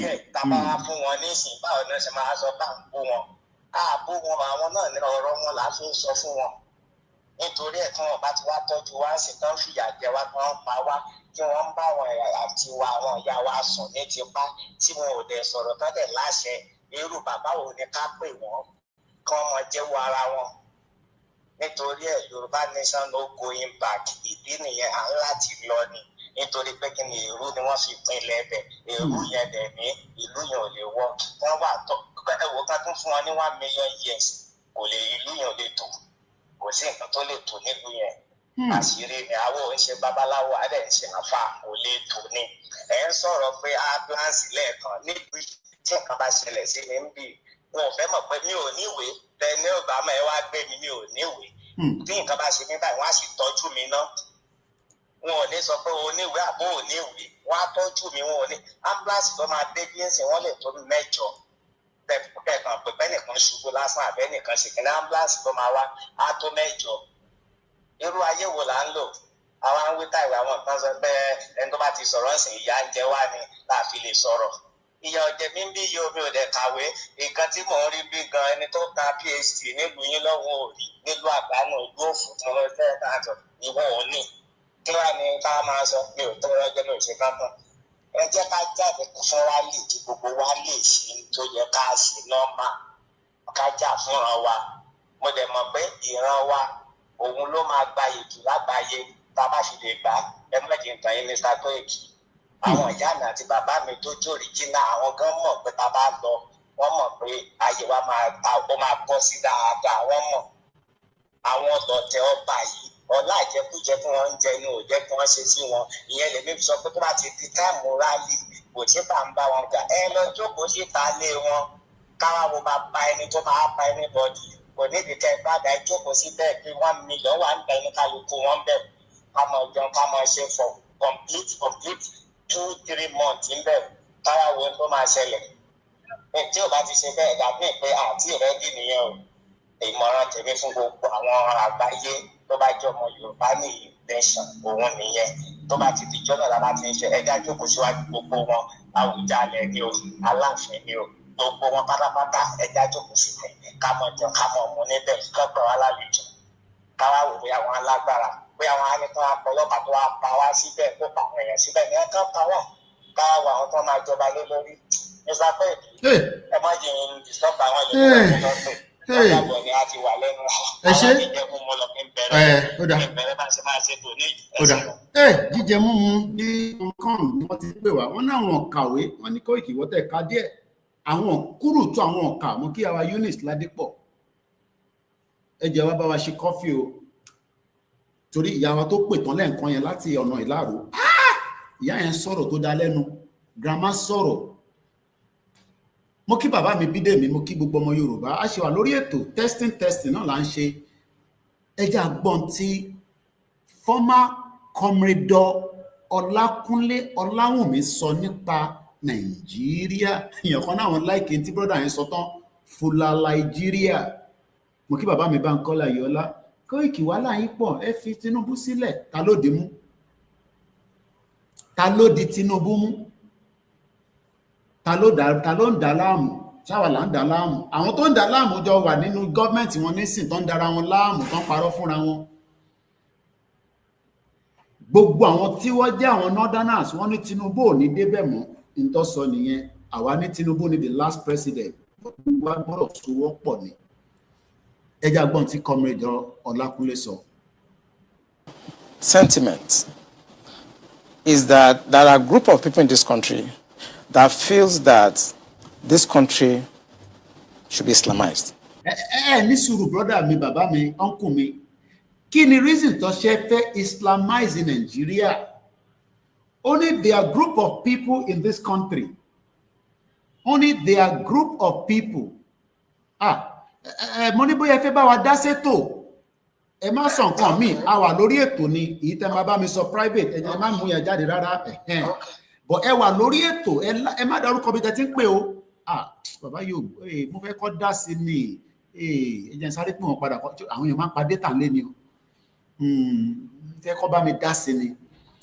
Èmi máa ń lẹ̀ káwọn èèyàn fún mi lọ́rọ̀ ìgbìyànjú lórí ètò. Mo fẹ́ kẹ́ fún wa lọ́rọ̀ ìgbìyànjú ni, mo ní kẹ́ sá lọ. Mo fẹ́ kẹ́ bá wa sọ̀rọ̀ lé lórí our life báyìí. Àwọn èèyàn gbọ́ yín, ẹ má sọ bí tẹ́ ti ń pè, ẹ kọ̀ fún wa ní ìmọ̀ràn àti ìdí àti pàtàkì tá a gbé wúrọ̀rọ̀. Ẹ má sọ bí tẹ́ ń gbé, ẹ má sọ state yìí, ẹ má reference ẹ̀. Ẹ kọ̀ bá wa sọ̀rọ̀ generally. Gbogbo ọmọ Yorùbá ń gbọ́ yín ní gbogbo àgbáyé, ìdí àti kókó. Ṣé Nàìjíríà san wá? Ṣé ká sì wà níbẹ̀? Ṣé ká fi ọ̀rọ̀ Yorùbá nation sílẹ̀? Èyí tẹ́ bá fẹ́ bá wa sọ́nà ẹ̀. Ẹ bá gbóhùn sókè à ń gbọ́ yín. Kò sí tí ń jẹ́ pé ká fi ọ̀rọ̀ Yorùbá nation sílẹ̀. Torí pé kò sí nǹkan tí Nàìjíríà tó fẹ́ ṣe lórí ọ̀rọ̀ wa. Torí gbogbo àwọn tó jẹ́ olóòótọ́ Nàìjíríà ní ọ̀pọ̀lọpọ̀ tó jẹ́ àwọn olóṣèlú tí wọ́n lè ń pọ̀ tí wọ́n make attention láti ṣàbùkù fún wọn, láti gbẹ̀mí wọn. Nítorí ẹ ti ń ṣẹlẹ̀ látọjọ́ tó ti pẹ́, iná látọjọ́ kó máa ṣẹlẹ̀ yìí. Àmọ́ àwa Yorùbá fúnra wa, àwa ni ká fi ọkàn síbi tá à ń lọ.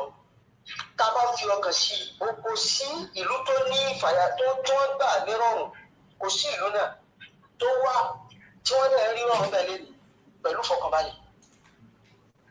Kò sí nǹkan míì tá a lè ṣe tó ọ̀dà ìní ìfẹ́ kú kò ní jó ilé bàbá ẹ̀. Kí ni nǹkan tí Sunday Igboho ṣe? Gbogbo nǹkan tí bàbá wa Sunday Igboho ṣe, kò sí tí ń jẹ́ aburú níbẹ̀, kò sí nǹkan kan tó ń jẹ́ aburú níbẹ̀. Àmọ́ ìjọba Nàìjíríà wọ́n rẹ́dì láti gba ẹ̀mí gbogbo àwa tá a bá jẹ́ olótìtọ́. Ṣé ìgbà tí wọ́n pa àwọn Fúlàní, táwọn Fúlàní tí wọ́n pa wọlé, tí wọ́n pa gbogbo ọmọ Yorùbá, tí wọ́n mú àwọn náà ni wọ́n dá bandit lẹ̀? Ṣé ẹni tó wá sọ pé ẹ má jẹ́ ká ní àwọn èèyàn kó máa ṣòfò? Ṣé òun ló yẹ kí wọ́n máa sọ pé àfi dandan káwọn wá káwọn pa? Àmọ́ ẹni tí Ọlọ́run ò bá pa, ẹ̀dákẹ́dá ò lè pa.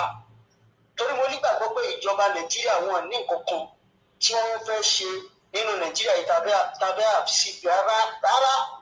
Kò sí nǹkan lè àṣìf nínú ìjọba Nàìjíríà. Kò sí nǹkan tá a fẹ́ rí. Àwọn tẹ́rí tí wọ́n kóra wọn jọ tí wọ́n jẹ́ olóṣèlú yẹn, wọ́n ti wà nínú ẹ̀wọ̀n lẹ́nujọ́ mẹ́ta yìí níṣì gbogbo pátá. Wọ́n sọ pé àwọn ń dàpọ̀ lọ APC. Kò sí gbogbo wọn mọ̀ pé ìkan náà ni wọ́n. Gbogbo tí wọ́n lè ń ṣe fún wa yìí, wọ́n ṣe láti kọ́dà ìjọba tá a wà yìí, ìjọba Tinubu yìí, ó dà gẹ́gẹ́ bí ìjọba ológun téèyàn gbọ́dọ̀ sọ̀rọ̀. Gbàtà sí ní ìjọba ológun, ó ṣe lè lo. Tìfídé aláwa, everybody ló lè sọ tó fẹ́. Àdé alẹ́kùn nínú Nàìjíríà kò ń ṣe pé kì í ṣe pé dandan kẹ̀kẹ́ sọ wá mọ́lẹ̀ bẹ́ẹ̀. Torí gbogbo tí jẹ́ nítorí kí gbogbo mẹ̀kúnnù máa rí ní Nàìjíríà, ṣé wọn travel ní sẹ́kọ̀ọ́ lọ gbogbo country? wọ́n dé gbogbo kọ́ńtì wọ́n rí gbogbo kọ́ńtì yẹn ṣe rí ṣé pípọ̀ kí nàbà kùsùn ní ẹni sí níbo ni wọ́n ti rí tẹ́rọ́rìsì bẹ̀ mọ́ àmọ́jọba Nàìjíríà wọ́n rẹ́dì láti ṣàánú mẹ̀kúnnù wọ́n rẹ́dì láti ṣàánú ilẹ̀ Yorùbá mò ń sọ nílẹ̀ Yorùbá tẹ́ rí yìí oúnjẹ kankan wọ́n bẹ̀ àwọn ọmọ Yorùbá lára rìn jù wọ́n ti mọ̀ pé Haúsá kò gbọ́ nǹkan at any time làwùsá lè sọ pé wàhálà máa dé tí Haúsá bẹ̀ ti bẹ̀rẹ̀ wàhálà báyìí kò sí nǹkan tí Haúsá máa ṣe àwọn ń bá lọ bẹ́ẹ̀ náà wọ́n kọ́ ẹ̀mí wọ́n ti mọ̀ pé Yorùbá àwa ní ọgbọ́n a sì ní làákàyè wọ́n mọ̀ pé táwọn bá ń fi ìyà jẹ wá kò sí nǹkan àwa wá sọ pé ó da àdúró ní Nàìjíríà mọ́ ni wọ́n kọ́ jẹ lọ́lẹ̀ Haúsá o àwọn Haúsá ló ń gbádùn gbogbo ìjọba Tinubu yìí àwọn ìjọba Tinubu yìí àwọn Haúsá ló ń gbádùn rẹ̀ wọ́n mọ̀ pé Ìgbò lè bínú Ìgbò ní làákàyè Yorùbá wọ́n dẹ̀ mọ̀ pé Yorùbá ló ní làákàyè jù ni wọ́n fi ń fara ni wá Yorùbá ní nǹkan sì ń bẹ lọ́wọ́ rẹ̀ ọ̀dọ́ Yorùbá náà wọ́n dẹ̀ ti ń rí rọrùn àmọ́ wọ́n mọ̀ pé gbogbo táwọn ń ṣe àárín àwọn Yorùbá náà ló ti jáde táwọn fi ń rí nǹkan yẹn ṣe àwọn èèyàn wa tó jẹ́ lọ́balọ́ba àwọn lọ́balọ́ba ọ̀dọ́ wọn lọ̀rọ̀ dẹ̀ ti ń wá wá torí tí àwọn lọ́balọ́ba gan ti sọra wọn dà ẹ máa wò nísì àwọn náà wọ́n ti wà nísì pé tó bá fẹ́ jọba gan nísì ẹ rí i pé wọ́n máa retí pé bóyá gómìnà abẹ́nìkan ló máa lọ túṣì ọ̀rẹ́ tó máa fi jọba látara pé wọn fẹ́ ká jáde àwọn ara wọn ni wọ́n ti bọnú ọbẹ̀ àwọn àtàwọn dúró lórí pé Yorùbá nation yìí Olúwa máa fún wa ṣe. Àmín ẹ ṣé gan-an. a lè máa délẹ̀ lérí. Inshallah. a máa délẹ̀ lérí. Àmín àmín ẹ ṣé gan-an bàbá wa máa pè lẹ́yìn ètò àmín. ẹ bá a ṣàdúrà fún bàbá wa lóyè Ìgbòho dáadáa. wọ́n máa sọ sí lórí. Àmín àmín àmín. àdúrà wọn máa gbogbo bí tó bá rìn sí ẹnikẹ́ni ènìyàn kẹ́nìyàn tó bá lóun fẹ́ ṣe aburú fún òun dẹ̀ sọ ẹ̀mí ẹ̀ gbogbo wọn máa parẹ́ máa yé ni tó dẹ̀ dájú torí ẹnìkan sí àpáta ńláńlá nídìí wọn ń sí àpáta ńlá ilẹ̀ bàbá ẹni ibẹ̀ náà ló dẹ̀ máa padà sí alẹ́ ẹ̀rọ ẹ̀ ní gbogbo bẹ̀ tá a bá tún gba Yorùbá nation tán ojú ẹ̀ náà ló máa ṣe gbogbo àwọn tó bá là ní rí ilẹ̀ Yorùbá nation yìí gbà mo fi àsìkò yìí mo fi ń sọ gbogbo wọn máa parẹ́ tó bá là ní rí ilẹ̀ Yorùbá yìí gbà gbogbo àwọn tó bá ń gbèrò rẹ̀ wọ́n wà nù bìkan wọ́n sa nǹkan kan ni wọ́n wà nù ilé wọn ṣe kiri kan ni ilẹ̀ Oòduà ilẹ̀ Yorùbá yìí wọ́n máa pa wọ́n rẹ́ àdínkùrò wọn mọ́ wọ́n máa rí bẹ́ẹ̀ bàbá wa Bánjí Akíntóyè Ọlọ́run máa jẹ́ kẹ́mi bàbá yẹn gùn nǹkan kan ò dẹ̀ ní ṣe bàbá yẹn nǹkan kò ní ṣe bàbá yẹn gbogbo kíbi tí bàbá yẹn bá ń rìn sí wọn à ní bọ́ sọ́wọ́ ta wọ́n máa rí bẹ́ẹ̀ wọ́n máa ṣe bẹ́ẹ̀ ẹ ṣé gan ni màá bá ń sọ̀rọ̀ lẹ́yìn ètò ẹ ṣé gan ni sà mo dúpẹ́ àmọ́ lóore ohun yẹn nìyẹn ṣé stúdíò wa ṣó wà òkè láàárọ̀ ṣé gbogbo ẹ̀ dán mọ́rán mo kí bàbá wa owó ṣe é ní ẹ ṣé gan ni o bàbá Olúwa gbé mi ga mo kí yín o èèyàn lè máa ṣiṣẹ́ post office kó máa rí owó èèyàn lè máa ṣiṣẹ́ tó bá jẹ́ gbogbo iṣẹ́ kó máa rówó kí ló dé tí à rówó nílẹ̀ Yorùbá kí ló fà á in tó fà ojú pé Nàìjíríà fúlà Nàìjíríà is not meant for us. This is the time to exit. A sì wà lórí studio wa tí à ń dán mọ́rán wò láàárọ̀ yìí mo kí ìyá wa kó bàbá wa Bídèmí mo kí gbogbo ẹ̀yin tí ẹ̀ ń darapọ̀ mọ́ wa Pastor Mo mo kí yín ẹ jẹ́ ká lọ gbọ́ tí bàbá wa fi bá wa sọ wọ́n pè lẹ́ǹkan network ò dáa bàbá mi Àdùmúlà Adéwálé mo kí yín o Mercy Inwegwe, good morning and welcome to the program. Ẹgbọ́n sókè bàbá wa Ọláìwọlá tí mo fi tọ̀wọ̀ dọ̀rọ̀ lárúkọ sá. Ẹ káàárọ̀ láyé ẹni o. Ẹ káàbọ̀ sá. Ẹ kú iṣẹ́ ìlú. Àwa nìyẹn. Ìlú àgbè yìí o. Àmín. Ọlọ́run jẹ́ ká ṣe lásán o. Amen. Mo ti sọ èmi ti sọ ní gbogbo ìgbà tá a bá retí wípé ó dìgbà tí gbogbo wa bá péjọ.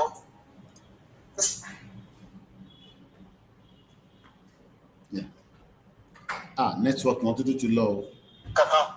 À ń gbọ́ yín sá.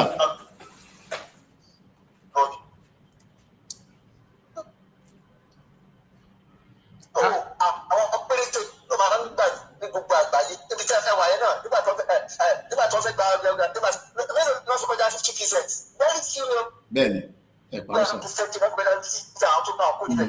So ìkẹ́kẹ́ mi ní ma sọ fún wa ni pé tá a bá tí ìwọ́n kan máa kó máa pẹ́ tó máa kó máa kàn tẹ̀ra wa jẹ. Bẹ́ẹ̀ olùkún yẹn ẹ̀jẹ̀ ká báyìí ìdí ẹ̀ tó lọ́wọ́ wa ẹ̀ láti pàtàkì ìbẹ̀rẹ̀ ní mo ti máa sọ fáwọn ẹgbẹ́ ìgbà àti mo lọ sọ́yọ̀ òyìnbó tó wá gbàdé lọ́nà tí bá lọ sí ìpàpadà tó bá ní style fún except you don't make up pẹ̀lú pé ká máa rò pé bí ilé ẹ̀ka tó bàbá ò lè sọ fún wa wípé máa nà kúrò àgbàlagbà ní bàbá àti ẹ̀fọ́ wa pẹ̀lú pé kò nílẹ̀ ẹ̀mí lọ yẹ ẹ̀jẹ̀ ká fi sílẹ̀ ẹ̀ bá kú ọ̀rọ̀. ọ̀rọ̀ rẹ o ẹ ṣé gan bàbá wa Ọláyíwọlá.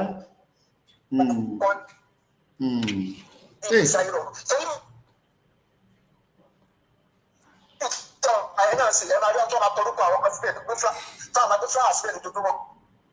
Ẹ dáná.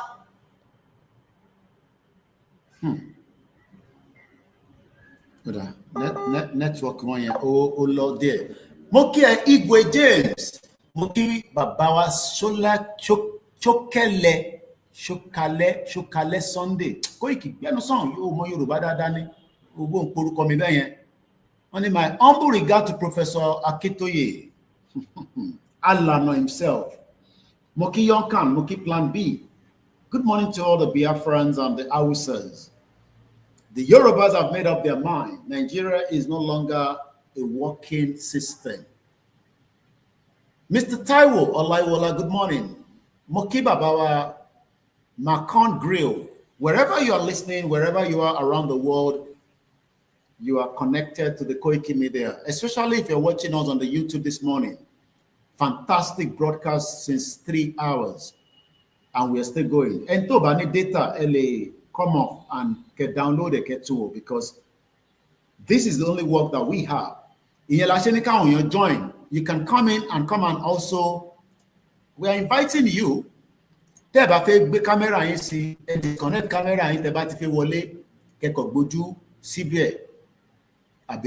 Voice in the you can come and join us wherever you're listening from. Moki, Mr. Bamidele and Konse, it's expensive to watch us, but again, we have to do what we have to do. There's still a lot to cover. After play video, Professor Moki, we love you. We appreciate the work that you have done and you are still doing. Oh, Kinshe Tinubu ati Shetima that are gullibly deceiving Nigerians that Nigeria is not a failed state. English there. Nigeria is a failed state. But when our PayPal television me is musakalam1@yahoo.com. Tobade je pay pounds they pay for me. Account details they're not show the screen here. This is a media organization and we need funding. Mr. Adebanji, we are happy to be with you to hear the good news. Baba mi fatai show me moki Mr. Labi Ibrahim. Book my 30 wole si bise. Moki iyawa irin mo. Irin no, irin noye, irin loye. Kolapo. O dan pe baba wa ni because obìnrin kin je Kolapo. Moki iyawa Felicia Adedoyin mo fi tọ̀wọ̀tọ̀wọ̀ mo fi dárúkọ yín. Mo kí gbogbo ẹ̀yin nurse, ẹ̀yin doctors, ẹ̀yin tẹ́ wà nílé à ń kí yín ọlá ní pẹ̀kun plenty á bọ́ sí fún gbogbo wa. Mo kí ẹ̀yin tẹ́ wà ní Ifọ̀. Bàbá mi Olúṣọlá wá ní Kóìkì ẹ̀rọ tẹ́sọ́ ti tó ẹja jáde ẹ pé bàbá kí bàbá lo aago ká jáde. Bàbá máa lo aago.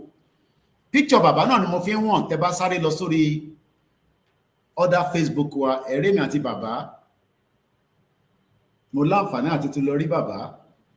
Ẹ má yẹ kí n sọjọ́ tí mo lọ rí wọn fún yín quietly èmi àti bàbá títún ti ríra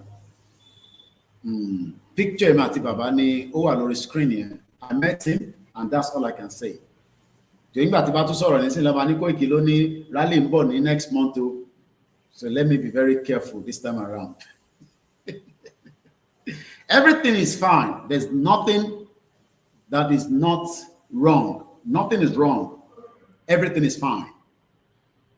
And everything is still going on. Baba mi, Sunday ni, you are rightly our pride in Ijebu land. Baba mi ki kábíyèsí o. Kábíyèsí o, Awùjalẹ̀, baba dada. Picture yẹn fine, the picture ma ti baba. Àwọn back end team ló yà. Àwọn gan ní ọ̀gá, picture yẹn fine. Ó dúró dáadáa. Ẹ bá ń kí tailor mi, fashion designer mi Omita culture Omita culture. Bàbá mi Olúṣọlá ní tell Baba to ring the bell kó wá rò bí àmì oníjáde lẹ́kìtì. Àwọn ọmọ Yorùbá ti bínú tán. Àánú mi dẹ̀ ń ṣe Tinubu. Sometimes bá jókòó bá máa kọ́ máa wo Tinubu pé ó rò pé mi nìkan ni mò ń sọ̀rọ̀. 60 Tinubu fẹ́ jẹ́ kí Shettima tì sínú náà. Ẹ wo Shettima bó ṣe ń wo Tinubu. Àdúrà Shettima ni pé kó rí Tinubu pa bó ṣe wà yẹn. Tó bá fi àyè sílẹ̀, Shettima tẹ̀ ń wò yìí, Fúlàní terrorist gidi ni. Fúlàní terrorist. Mo kí bàbá mi Surajudeen. Ẹ bá wa like, ẹ bá wa share, tẹ́ ẹ bá tẹ̀ fún wa lówó. Ẹ bá wa like, ẹ bá wa share. Ti parí program, kò tí sú mi. Bàbá mi Joseph, wọ́n ní ẹ jẹ́ ká jáde, Ọlọ́run á máa ràn wá lọ́wọ́. Bàbá ètò wa rán mi lọ́tí fídíò yẹn. Ẹ jẹ́ lọ sáré mú fídíò yẹn wá. Wá àti fẹ́ lọ mú fídíò yẹn wá. Ẹ jẹ́ ká máa gbẹ́lẹ̀ lọ mọ̀ ń bọ̀. A fact. I say you want me to start mentioning names of people in this government that we have interrogated. I was a member of an interrogation team, and I've interrogated a very high-ranking member of this government in 2007, 2008 on issue of Boko Haram. I interrogated him. He's in this government right now. And what was the issue? Boko Haram. And this senior officer was actually let go because he was found culpable. But right now he's in the government. You see, we must say the truth, because if you don't, this country is going down the precipice. We have been set back more than 60 years right now. We've gone back to the time before 1966 now. And whoever is coming back, àwọn èèyàn ti jẹ́ lọ́sọ̀ wọ́n ní ẹ má máa sọ pé Koiki ni pride Ìjẹ̀bú land o. Kí ló ń ṣe yín kẹ̀? Bàbá mi Sunday ti gbóhùn síta. Ẹ fi yẹn sílẹ̀ èèyàn ọmọ Ìjẹ̀bú. Ẹ̀dẹ̀ máa sáré máa ní Koiki pride, mo kí Ajagun, mo kí Ṣọlá kò gbọdọ̀ kú. Wọ́n ní Koiki is the pride of Yoruba land. Èmi a máa ní ẹ jẹ́ ká délẹ̀ lérí kẹwàá bless me. My joy is to have ẹ jẹ́ mú flag mi. Is to have Baba Akintoye, and this is my own spirit every day. Baba is 90. Mo fẹ́ kó pẹ́ púpọ̀ mọ́. Kò ṣe pé we are scared that Baba will die. No, I am not scared now. Mo ní bàbá yẹn nígbà tí mo tún rí bàbá yẹn láìpẹ́ yìí. Mo ṣe rí bàbá mi o. Picture ẹ jẹ́ ká fi a máa padà wá sórí fídíò ẹ jẹ́ ká fi picture bàbá síwájú lẹ́ẹ̀kan sí. Fula Nigeria is already down. One Koiki is not just the only pride, but my only pride would be to have Baba declare Yoruba nation and all the Yoruba flags rise across Yoruba land, and we defend it. That is where I want us to be within the next 6 months, within the next 1 year, to have had a declaration and we're opting out of Nigeria. Yes. If we all back Igboho and this movement, we back Ifelodun, we back Ilana. Mo fẹ́ máa dárúkọ group kan because it will look like ṣé group yẹn nìkan ló wà ní kò ń ṣe group kan ló wà. And I think what I'm going to tell my team, I'm going to instruct them. Kọ́ fún mi ní gbogbo list gbogbo groups tó wà pátápátá agbọ́dọ̀ máa dárúkọ gbogbo yín. Kó má dàbí ìgbà tẹ́ pé à ń dárúkọ group kan à dárúkọ ẹ̀yin kan. It could be like, okay, kò mí pé torí pé bàbá wa Ìgbòho ní kọ́ lọ máa join Ìfẹ́lódùn kò sí group míì tó ń ṣiṣẹ́. No. There are many groups that are working quietly in 3s, in 4, in 5, in 10s.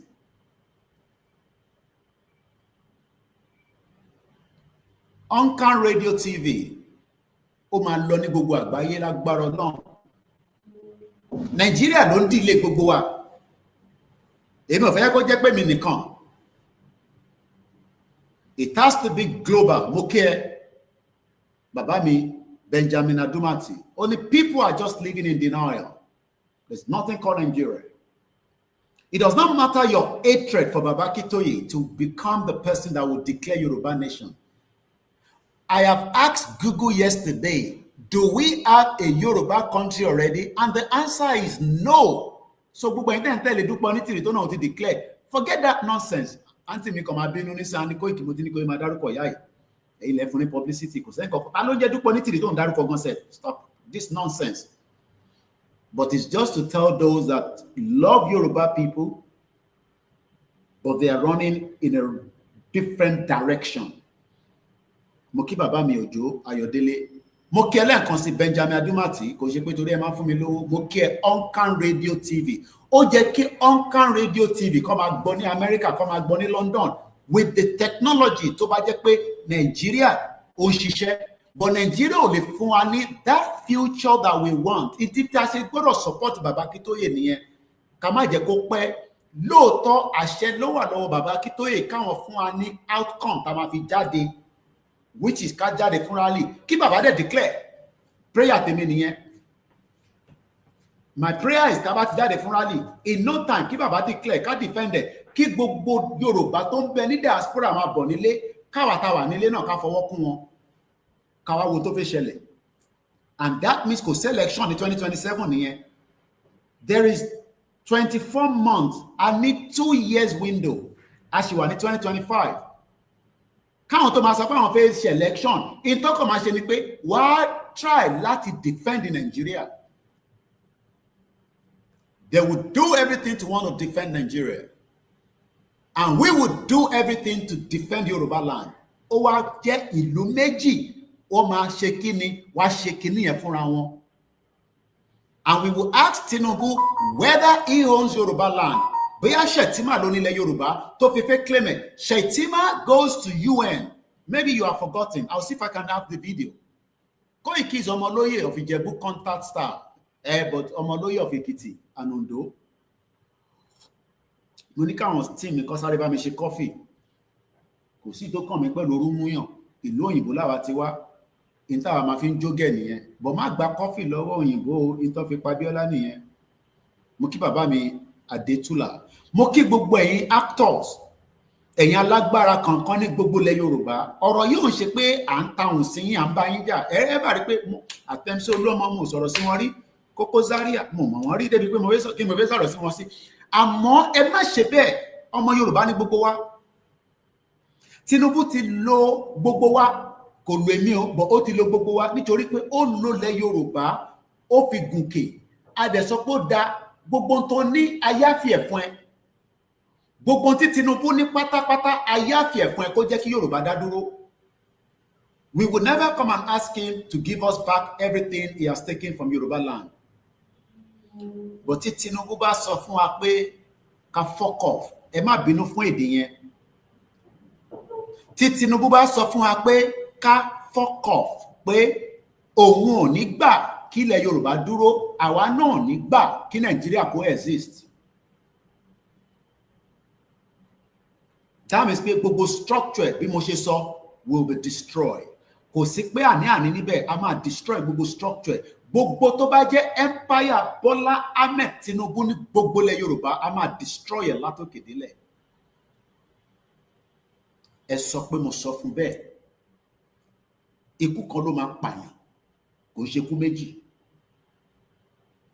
Ikú tó bá máa pa mí náà ló gbọ́dọ̀ pa Tinubu náà nìyẹn. But ilẹ̀ Yorùbá máa dúró. Ìsídà pé mi àti ẹ̀ lájọ máa lọ.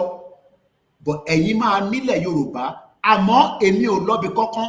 Tinubu la máa fi ẹ̀jẹ̀ la máa fi fọ gbogbo ilẹ̀ Yorùbá mọ́ nítorí pé jàǹbá tó ṣe fún gbogbo àwọn ọba wa òun ló lọ lọ́nkàn yẹn. Ẹ sọ fún pé mo sọ bẹ́ẹ̀. Dánwò ló bí yọkẹrẹ, eléyìí ń sọ̀rọ̀ tá à ń sọ lórí social media. We will fight to the last blood. Ẹ̀jẹ̀ máa ṣàn ni.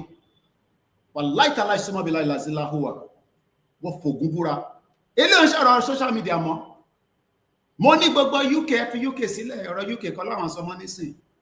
In tí mo lè ṣe ní UK máa dán mẹ́wàá wò fún yín ní bíbá. Kò ń ṣe mí nìkan. Nítorí pé Tinubu mọ̀ pé n tóun fi di ọmọ tí a mọ background history tó fi ń lórúkọ Tinubu yẹn, kí lórúkọ bàbá ẹ̀ àfẹ́mọ̀. Ṣọmọ Fúlàní gan ni Tinubu, ṣé aṣọ pé Yorùbá ni? òun ló máa lose. Òun ló máa lose. Ṣó lè protect gbogbo body long pẹ̀lú gbogbo sójà tí yàn 1 million bá débẹ̀.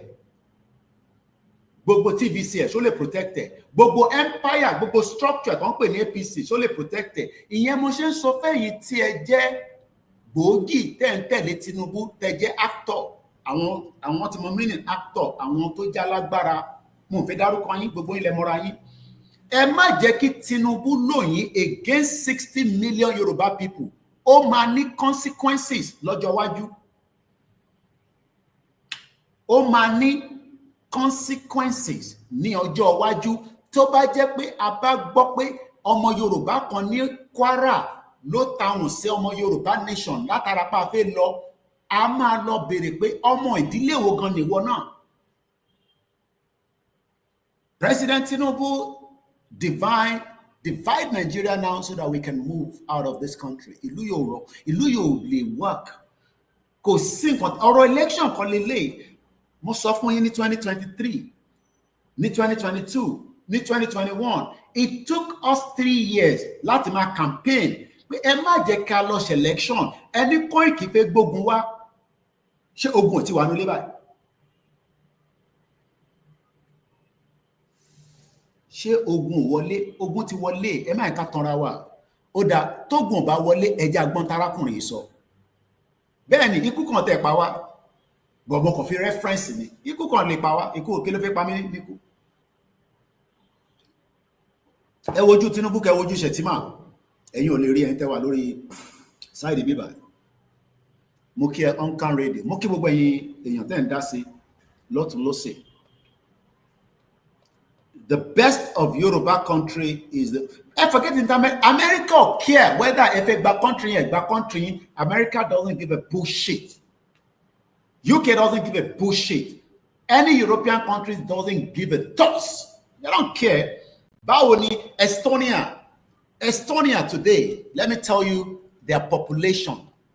Estonia population as of today is 1.3 million. What the fuck is Estonia to come and tell 60 million Yoruba people that right, that's the country? Estonia is a country in the northern Europe borders, the Baltic Sea, and the Gulf of Finland. Am I being found swearing to on this program? To Prophet John Ogundele Ekabosa. Let's be realistic. Let's want Tinubu that he is putting his life at risk with the Fulanis against 60 million Yoruba people, because we would not relent until our demands and our quest for Yoruba nation is going to happen.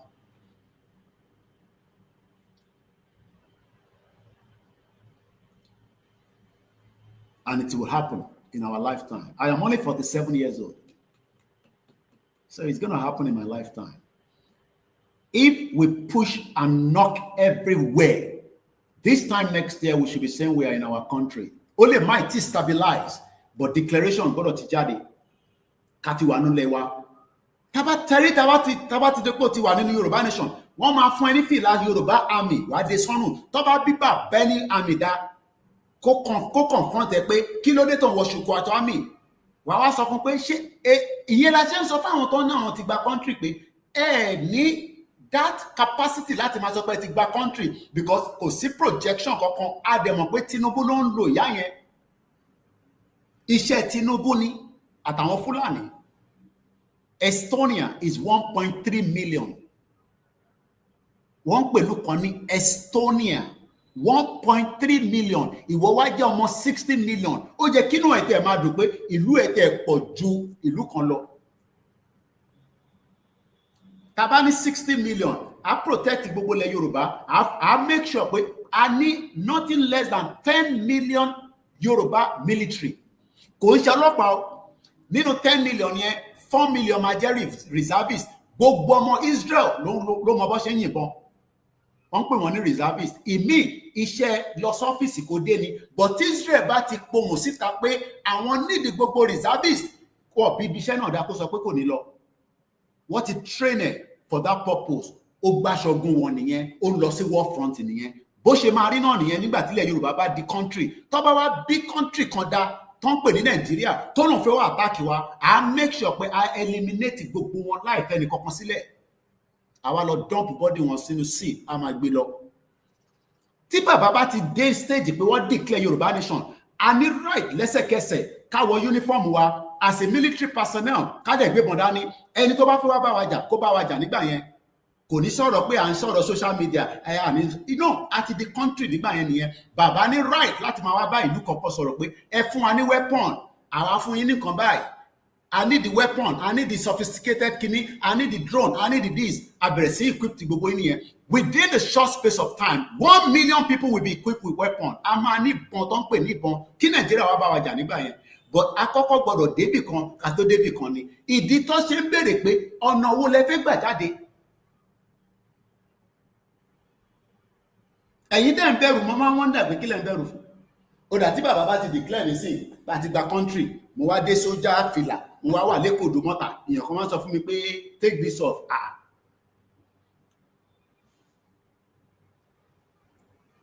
Sori bó ṣe sọ pé take this off máa kí n da tí yìí nù. Sori ẹni tó bá ní take this off yẹn wàá kọ́kọ́ gbá etí ẹ̀ wàá gbá etí ẹ̀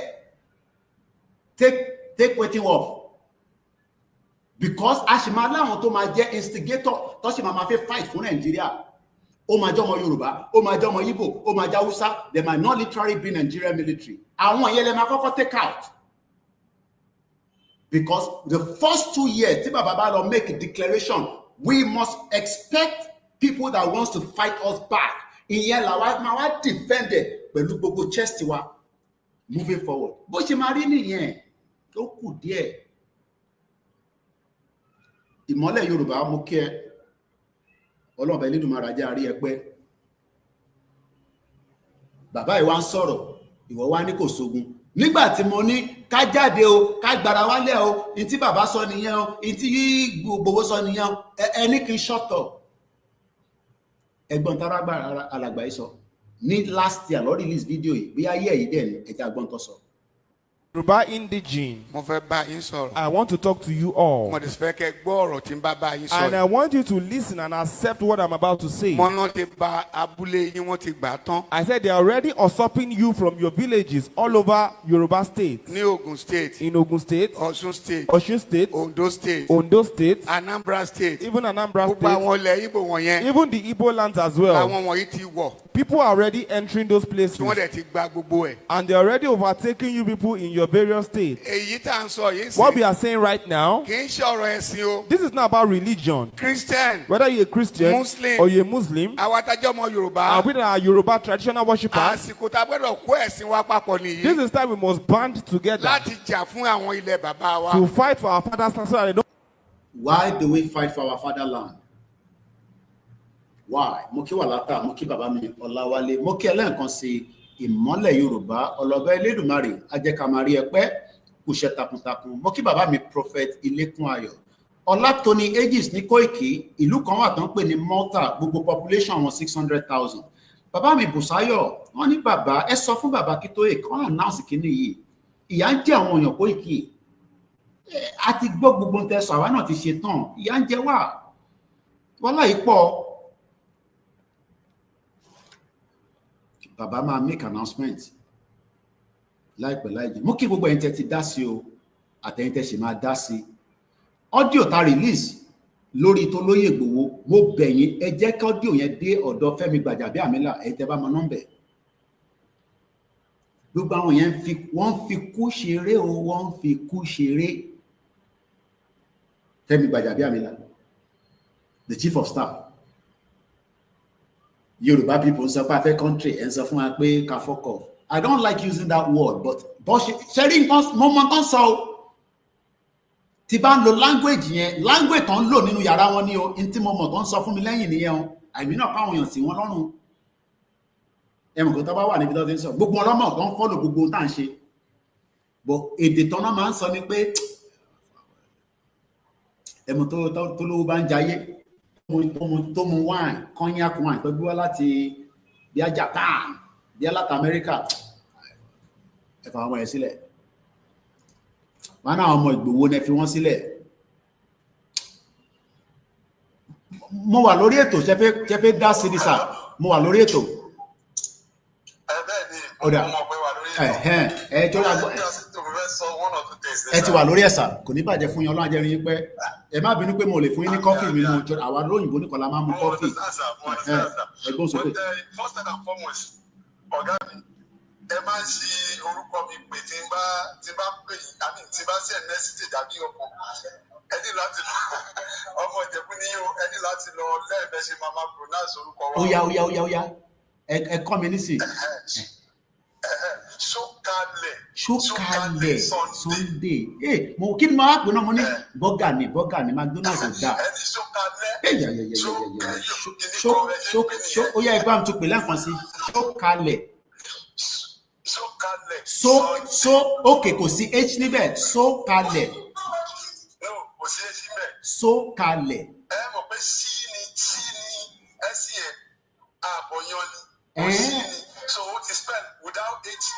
Ṣókalẹ̀. Bígbà tí wọ́n sọ pé ṣókalẹ̀. Kò ní bàjẹ́ fún yín. Ó yá ẹ bá gbóhùn sókè. Ẹ bá ń ká àwọn ọmọ ọdún àmọ́ mo máa ń like tí bá gbọ́ voice àwọn ọmọ kéékèèké ní background. Inú mi máa ń dùn gan. Wàláì. Àwọn táà ń torí ẹ̀jà nìyẹn. Ẹ gbóhùn sókè. Ẹ máa gbóhùn sókè mo ń gbọ́ yín sà. Ẹjọ́ báwọn èèyàn sì ti ń sọ láti wà ti bẹ̀rẹ̀ ètò pé kẹ́ bá sọ fún bàbá kí bàbá kan nǹkan blow trumpet ká mọ bí tá à ń lọ bẹ́ẹ̀ ni àwa náà support even mi ní parọ́ fún yín civil servant kan they are tired of the nation. Only that púpọ̀ rí slight of opportunity wọ́n everybody ẹ̀mí mú wa ní system mo jọ ìjọba àwọn Yorùbá jẹ́ wa wọ́n tẹ̀lé are tired of Nigeria. Bíi pé ẹ̀mí àsìpẹ́sì ìsìn tí bá ní kí n fún yín ní triple example mo expect gbogbo àwọn kọ̀ọ̀kan wà tẹ́ kí n ṣe mo bend there because I was actually expecting kí bàbá fún announcement ká wọnú ká mọ. Ká ẹ́ńtà gbogbo ẹ má fi gbẹmí sọ̀rọ̀ bàbá mi ṣókalẹ̀. Ìgbé years they are expecting from bàbá. Okay. Bẹ́ẹ̀ni sẹ́mọ̀ àwọn aláwa ń tà àwọn alámọ̀ ọ̀tá ń gbọ́ lẹ́nu àwọn èèyàn òyìn ló wọ́n expect lọ́n tó di bàbá anxiously so bóyá jẹ́ nìyẹn sá. Ẹ ṣé gan ni mo kí gbogbo wa lẹ́ẹ̀kan ṣe ṣe bàbá mi ṣókalẹ̀ mo kí yín mo yìn yín lọ́gọ̀ ẹnu mo kí yín Azeez ti jí èmi mọ reason tó ṣe jí torí kò tí tó ẹ kó tó jí Amẹ́ríkà táìmù wọn ṣì wà lóru. Mo fẹ́ lo nǹkan kan kọ́lọ̀ ń jẹ́ kí a má abuse ẹ̀ but torí àǹfààní àwọn èèyàn wa. Daddy hello sir. How are you? Mo pè yín out of the blues ní bínú mo fẹ́ kẹ́ sọ nǹkan kan ju pé a wà lórí live mo fẹ́ kẹ́ sọ nǹkan kan ju pé ẹ bá wa fún àwọn èèyàn mi wọ́n ń gbọ́ mi báyìí mo sọ pé mo máa pè yín èmi àti yín ò sọ̀rọ̀ pé ẹ fẹ́ pè yín but wọ́n ní bàbá ẹ fún aláṣọ́ránsì pé ìrìn àjò yìí gbogbo tá à ń béèrè fún tẹ́ àfẹ́ tí gbọ́ lọ́dọ̀ yín ibi tó kù sí ó sì máa délẹ̀ lérí a sì máa dé bẹ́ẹ̀ ẹ̀yin ní bàbá wa we love you too much èmi nìkan kọ́ ni mo nífẹ̀ẹ́ yín àmọ́ just for few minutes mo ò ní gbà yín púpọ̀ lásìkò ẹ bá wa fáwọn èèyàn wa ní ọ̀rọ̀ ìgbìyànjú láàárọ̀ ìdádì mo bẹ̀ yín mo mọ̀ pé mo pè yín láì sọ fún yín tẹ́lẹ̀ abuse ẹ̀ but ẹ bá ọkọ̀ fáwọn èèyàn wa ní ọ̀rọ̀ ìgbìyànjú sá. All right mo dúpẹ́ ṣé mo lè máa sọ lọ bá. Ẹ go ahead daddy all clear ẹ go ahead sir. Ẹ ṣé ọmọ mi mo dúpẹ́ this is máa ò nídìí láti apologize pé olédè jálù mi iṣẹ́ mi nìyẹn fún yín fún gbogbo yín. I'm here at all times to create the kind of condition upon which you can go forward to build a country of your own in the world. That's what I'm waiting for. I want to see the Yoruba nation prosper, begin to rank with China and Russia and the United States as a highly developed country. We are large enough to be so. Our land is larger than Our land is larger than the United Kingdom, larger than Germany, larger than France. And our population is roughly the same as theirs. We're about 60 million there, 62 million, 65 million, 50-something million. So we are a great nation. Potentially, God has made us a great nation from the beginning. And our land is phenomenally fertile, ready to produce any kind of crop. And we are one of the most educated people in this world. Baba Wawolo, what is in the 1950s? See, the result is that in your 70s, your 60s, 70s, 50s, and so on. You are all educated people to some extent, some to very high extent. And we are ready. And you have all of them share, diaspora we can spread out. Within 2 or 3 decades, about 11 million Yoruba people have spread to other parts of the world. And many of you are learning new skills, new technologies, and so on. But China can't develop yet. It is there are boys and girls who are in America. Look at our best promoting technology. That's the same thing that is happening to India now. We are stronger than all those. So, country, and the struggle itself is moving forward very, very well. Sometimes our leaders need to one plan. One is okay, Olalama take a circle. Odirole carry connect to take care of. Kuma Balodina, Lotula. Okay, Ajakashi, you come out, take a country, Walola. And that's all. That's a natural thing in any struggle. That's all that is happening. But we are reaching a point now at which we think we've taken care of all these minor but important matters, and we are ready to go. Lágbára Ọlọ́run gbogbo yẹn lọ dira yín mọ́ra dáadáa kí kálukú lọ kúnlẹ̀ kó bẹ Ọlọ́run. God make me one of the major factors in this struggle. I'm ready to commit my life. I commit my life myself, my family and all, for the greatness of the Yoruba nation, for the freedom and then subsequent greatness of the Yoruba nation. Get ready. That's the answer. I assure you, very soon we will take our country, and when we do, it will surprise the world. Ọmọ kan lára ẹ̀mí náà ni tó ń ṣe media presenter. Ó sọ̀rọ̀ lọ ní that was on Thursday, I think, last Thursday. Ó kàn déédéé dáhùn kan. Ó lè máa gbọ́ ẹ̀yin ìyá àti bàbá mi, gbogbo ẹ̀yin ẹ̀gbọ́n àtàbúrò mi, gbogbo ẹ̀yin èèyàn mi. Ó ní peacefully la máa rìn wọnú country wa o. Mi ò mọ bí tó ti ìyẹn ti kọlù tó ti gbé yẹn jáde wá. Because he was not talking, that was not the line of what she was saying. Ọ̀tọ̀ ní nǹkan tó ń sọ tó kàn déédéé dúró tó ní ẹgbọ́n ìyẹn èèyàn mi. Peacefully la máa wọnú country wa. I take that as a mysterious message from God. Yes, we are going to take our country and Kankanmaberu. Tó bá dẹ̀ di pé a máa need láti lo agídí díẹ̀ á lò ó. We are strong people. We are strong people. Ìgbà tí àwa ọmọ Yorùbá tá àti ẹ̀tí lágbára tó lè yìí, tá àti kàwé bí eléyìí, tá àti ní technology bí eléyìí. In 1965, nígbà tó dàbí wípé àwọn political leaders wá fẹ́ wá gbà wá fún àwọn pé ká máa ṣerú Fúlàní láéláé during the 1965 October election. Our young people gathered from all over Yoruba land. And we resisted. We exploded.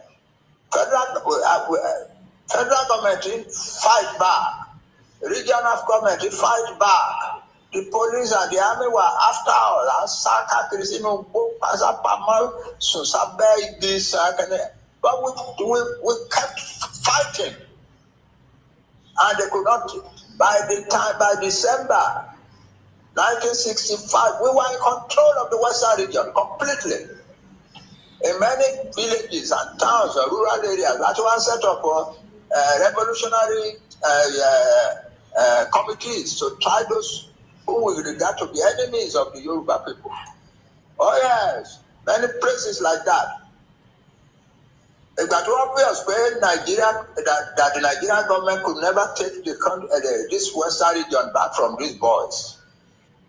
They were young people like us. Now decide to run a coup. I met one of them about 2 weeks before the coup. Yeah, Emmanuel I just student, history students in Ibadan. He was 1 year ahead of me. And I met him at the UCH over full treatment for a Akintoye and so on. And we stood outside the hospital and talked for a few minutes. That was Banji, we have been watching you in the politics of your Western region, and what we are seeing about you is wonderful. It's commendable. I mean, I watch any not tell Jarawa, tell what I mean, tell Okten, what I'm for Yajawatan Lewakaki, tell Shane Kankan. And we are disappointed. What you are saying? But just like you, we're going to quick money. There is nothing to hide anymore. And so on. 2 weeks later, they carried out the coup. And that is all. 2 weeks later, they carried out the coup. Yeah. And he was, was in charge of the Western region and Lagos. Group where listen, Yoruba people are not a minor people in the world. You must get ready to fight back and take your land and then develop it into one of the most prosperous, one of the most technologically developed, and one of the greatest and most respected countries in the world. That's all. I am 90 years and growing older, and I'm not as strong as I would like to be, but that's the nature of age. But I'm solidly behind you at all times. I am solidly behind you at all times. I don't want Yoruba people to begin to wonder, don't ask anybody what is going to happen. Don't ask anybody what will have a fair share. They want to go decide we give everything and take our country away. That is all. Yeah, we know the federal government has the power, has the money, has the whatever. We don't have those things. But we have ourselves and we have our God. And you must be sure in your mind that you are ready to push this until it succeeds. That's all. That we are all going to join hands and push this until we succeed and take our country.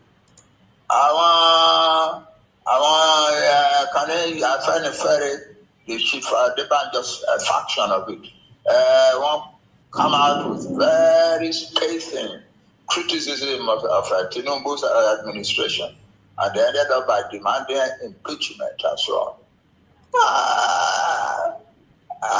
Rather than come out our benye, because Tinubu they can impeach I can create a mock and anger in our land by saying such things. Rather than give your energy to that kind of destructive venture, come out and join the Yoruba self-determination struggle and let us pull our country out. That is all.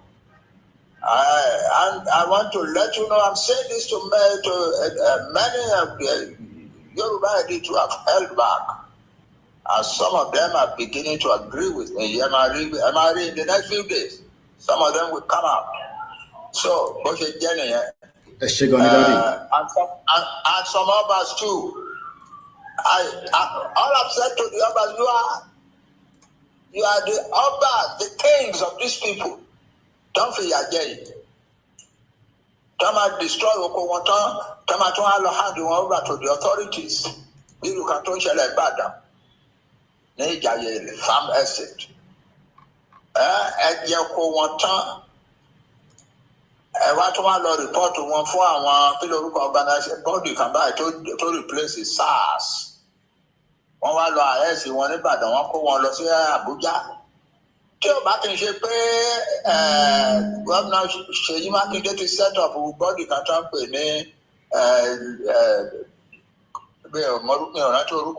led by one woman judge.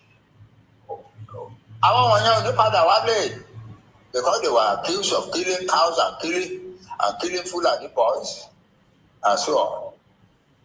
Oh no, about piracy. We have become slaves. And we must be ready to fight to get out of it. Whoever thinks that we can get out, they are cheap, because the price of freedom is usually stiff, but we must be ready to pay it. Okay, thank you very much, Daddy.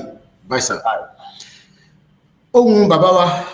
Professor Emeritus Adebanji Akintoye, we called him on guard. We called him while he was not expecting. Akbiwon, kò ṣe pé mo abuse power mi. Ẹgbọ́n tí bàbá ní kí n máa apologize bí mo pè wọ́n. Ara ta mi nígbà táwọn èèyàn pè wọlé pé kí ló ń ṣẹlẹ̀. Òun ni mo jẹ́ kí a fi gbọ́hùn bàbá láàárọ̀ yìí. Kò ṣe pé a plan ẹ̀. Orí ètò Koiki Media ní aago 10:00 èní ní ọjọ́ 9 oṣù kẹfà. Ọdún 2025, Baba bá wa sọ̀rọ̀ for about 13 minutes. Àtún audio yẹn gbọ́, àmọ́ the price to pay for freedom is very steep. And I think that is one of the most important, as all the important words tí Baba sọ. Audio yìí máa jáde, gbogbo ẹni tó bá gbọ́, fẹ́yìn tí ẹ̀ sí lórí ètò, tẹ́yìn náà wà worried, tẹ́ wà concerned. Eléyìí ni àtúlẹ̀ fi fún wa pé at 90 years old is not strong but is with us body and mind. But àwa la gbọ́dọ̀ strong fún bàbá yìí, ká strong fún Ìgbòho, ká strong fún gbogbo àwọn èèyàn wa. I want to be a little bit emotional, but I'll leave it like that. Koiki Media bringing the word closer to your doorsteps. Ali end ẹ̀ báyà bí kò ní daka end program yẹn bẹ́ẹ̀.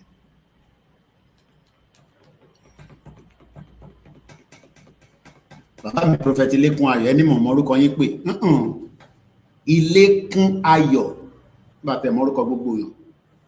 Bàbá mi Tìjání Ọláfimíhàn ṣólẹ́. Wow, what a very powerful message from the leader. Ìtàn pè ní leader nìyẹn. Àkàndá èèyàn. Ṣé ká tún audio yẹn play ká kọ̀ tún gbọ́ kí n tó máa send ẹ̀ síta. Ṣá tún lè rí èèyàn bíi bàbá ìṣá ká bèsè o. Ẹ jẹ́ ká jọ gbọ́n tí bàbá yẹn sọ. Ẹ má ti pè wọlé. Ẹ jẹ́ kí n play audio yẹn padà kí wọ́n máa jù síta. Ẹ jẹ́ ká ṣàdúrà fún bàbá yìí. Ẹ jẹ́ ká ṣe àdúrà tó pọ̀ lọ́pọ̀lọpọ̀.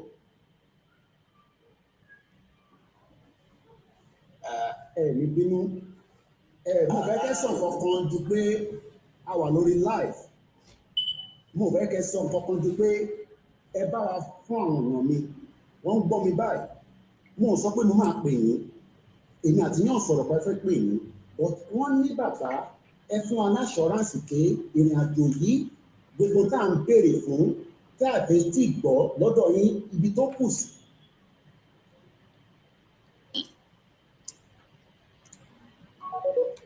Emma Bino, let's go back to that audio back quickly. Let's go back. Much. Èmi nìkan kọ́ ni mo nífẹ̀ẹ́ yín, àmọ́ just for a few minutes, mo ò ní báyìí púpọ̀ lásìkò.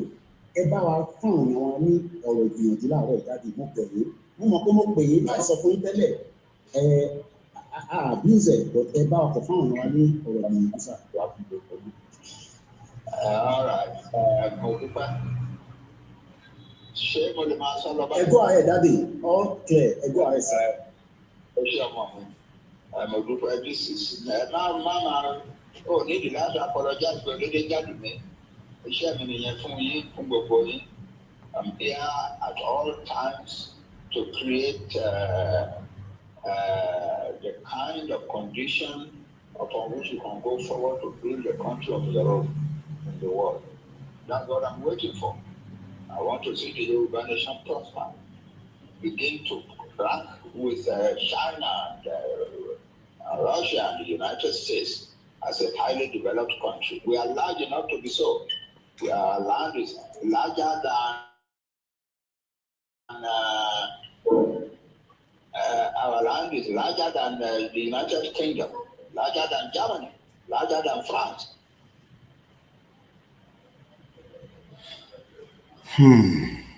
Mo tó ṣẹlẹ̀ bí a ṣokalẹ̀ mo kí bàbá mi. Let's go back again to that audio. Torí mo forward ló ṣe ń stop láàrin méjì má bínú. The same as theirs. We're about 60 million there, 62 million, 65 million, 50 something million. So we are a great nation. Potentially, God has made us a great nation from the beginning. And our land is phenomenally fertile, ready to produce any kind of crop. Ẹ jẹ́ ká bẹ̀rẹ̀ again. Mo fi máa take àwọn point kan jáde. Ẹ má bínú sí mi. Mo fẹ́ kẹ́ sọ kankan ju pé ẹ bá wa fún àwọn ọ̀nà mi, wọ́n ń gbọ́ mi báyìí. Mo sọ pé mo máa pè yín, èmi àti yín sọ̀rọ̀ pé ẹ fẹ́ pè yín, but wọ́n ní bàbá ẹ fún wa ní assurance pé ìrìn àjò yìí gbogbo tá à ń béèrè fún tí àtẹ tí gbọ́ lọ́dọ̀ yín ibi tó kù sí ó sì máa délẹ̀ lórí, a sì máa dé bẹ́ẹ̀. Ẹ̀yin ni bàbá wa, we love you too much. Èmi nìkan kọ́ ni mo nífẹ̀ẹ́ yín, àmọ́ just for few minutes wọn ò ní báyìí púpọ̀ lásìkò. Ẹ bá wa fún àwọn ọmọ wa ní ọ̀rọ̀ ìgbìyànjú láàárọ̀ ìdájí mo pè yín. Mo mọ̀ pé mo pè yín láì sọ fún yín tẹ́lẹ̀ abuse but ẹ bá wa kọ̀ fún àwọn ọmọ wa ní ọ̀rọ̀ ìgbìyànjú sáà tó wà fún ìgbìyànjú. All right. Mo dúpẹ́. Ṣé mo lè máa sọ lọ báyìí? Go ahead, Daddy. All clear. Go ahead, sir. Ó ṣe ọmọ mi. Mo dúpẹ́ Jesus. Máa ò nídìí láti apologize for the gentleman. Iṣẹ́ mi nìyẹn fún yín, fún gbogbo yín. I'm here at all times to create the kind of condition upon which you can go forward to build a country of your own in the world. That's what I'm waiting for. I want to see the Yoruba nation prosper, begin to rank with China, Russia, and the United States as a highly developed country. We are large enough to be so. Our land is larger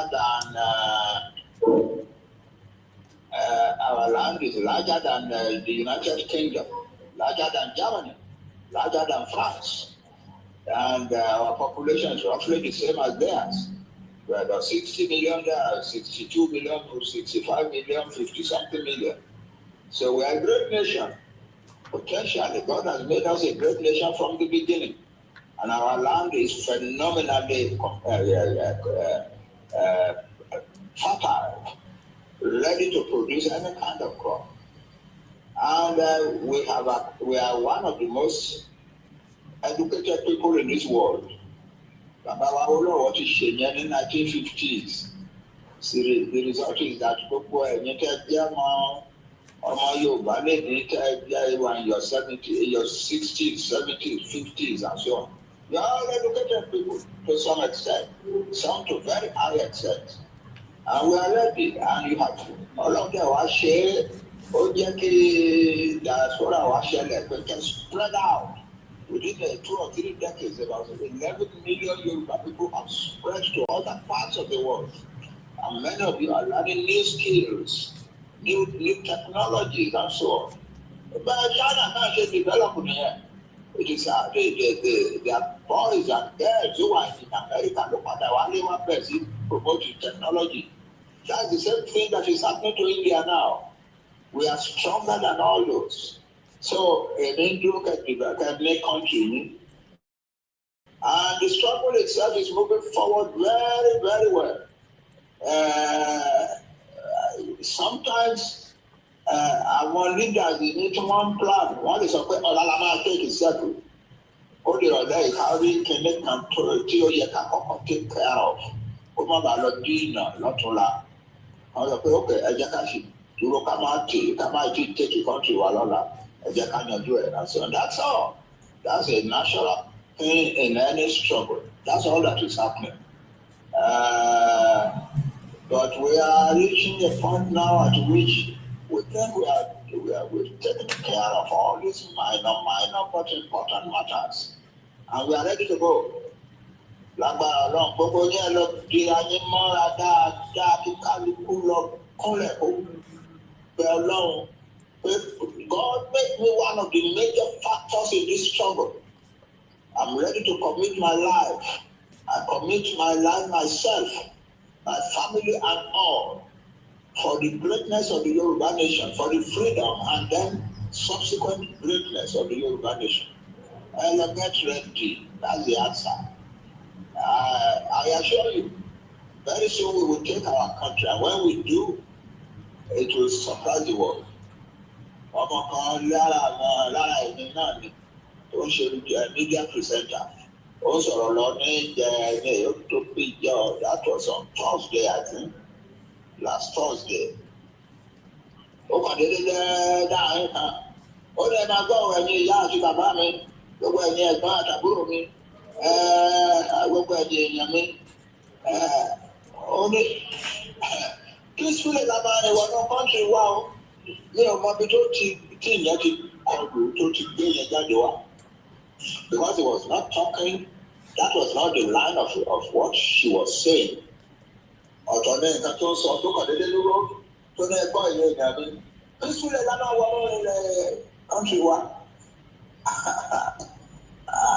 I take that as a mysterious message from God. Yeah, you are going to take our country and the Kakanaberu. Nobody, the way a man needs to do a we are strong people. We are strong people. If that you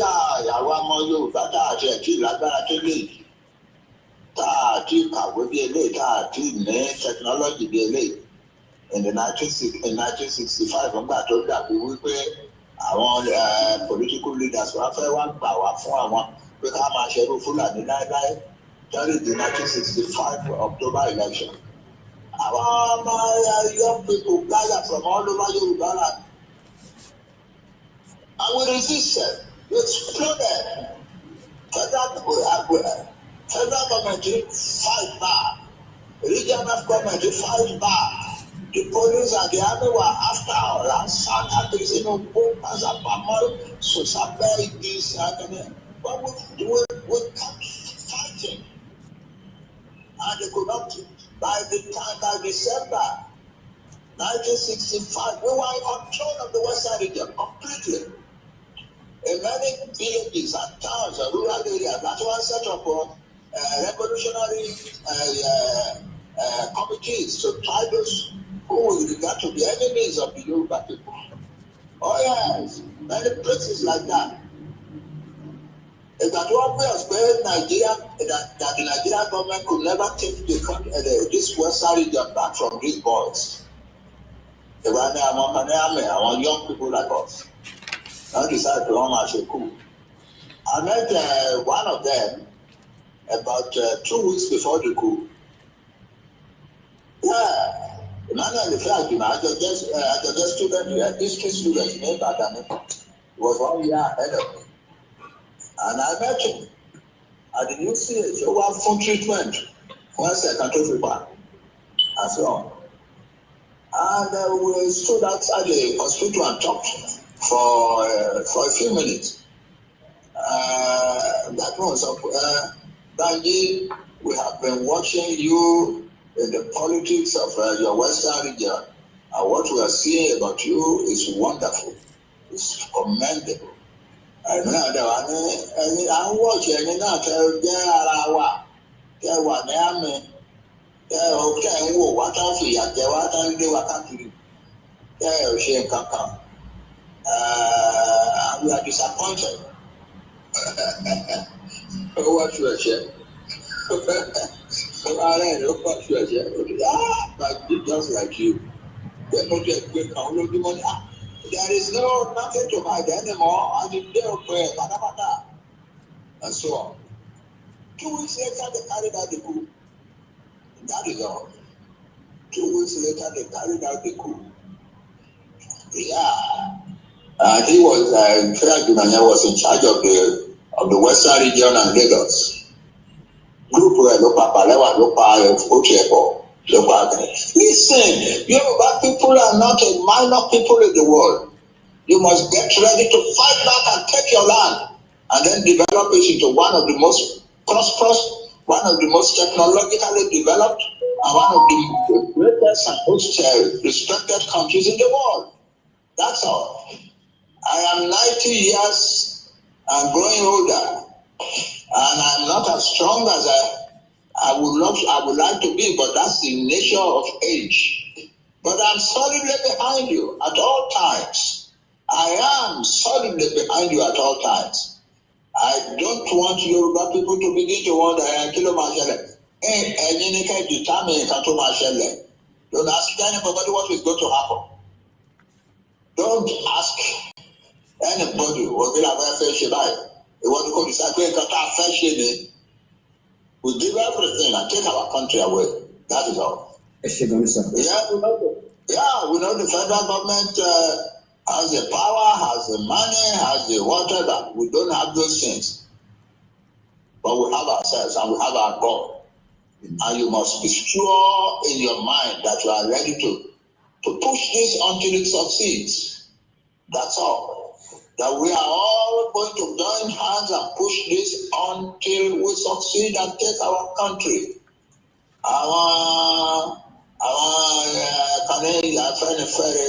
The chief Adebanji faction of it won't come out with very scathing criticism of Tinubu's administration, and they ended up by demanding impeachment and so on.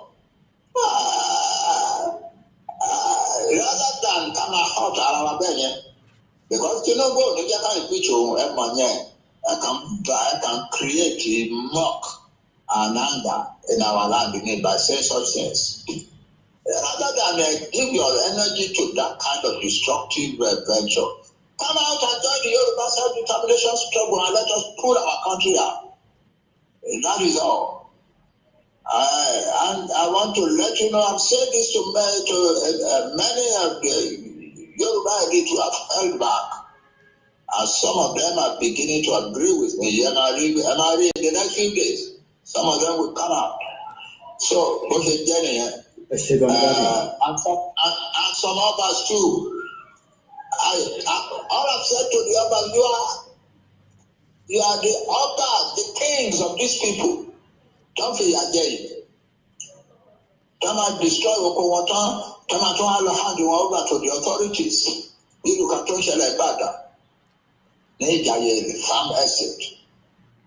And Okowata. What one law report to 1 for our body can buy to replace the SARS. One law arrest one about the one Abuja. Tí o bá ti ṣe pé gómìnà Ṣèyí Mákindé ti set up body kan tó ń pè ní led by one woman judge. Àwọn wọ̀nyẹn ò ní padà wálé because they were accused of killing cows and killing Fulani boys and so on. Ọ̀hún náà bá parẹ́ sí. We have become slaves. And we must be ready to fight to get out of it. Whoever thinks that we can get out we are cheap, because the price of freedom is usually stiff, but we must be ready to pay it. I want us to listen to that part again. I can create a mock and anger in our land by saying such things. Rather than give your energy to that kind of destructive venture, Come out and join the Yoruba self-determination struggle and let us pull our country down. That is all. And I want to let you know, I'm saying this to many of the Yoruba elites who have held back. And some of them are beginning to agree with me. And I read in the next few days, some of them will come out. So, and some others too. All I've said to the others, you are the others, the kings of these people. Don't fear them. Come and destroy Okowatan. Come and hand you over to the authorities. You can touch it like that. Farm estate. Okowatan.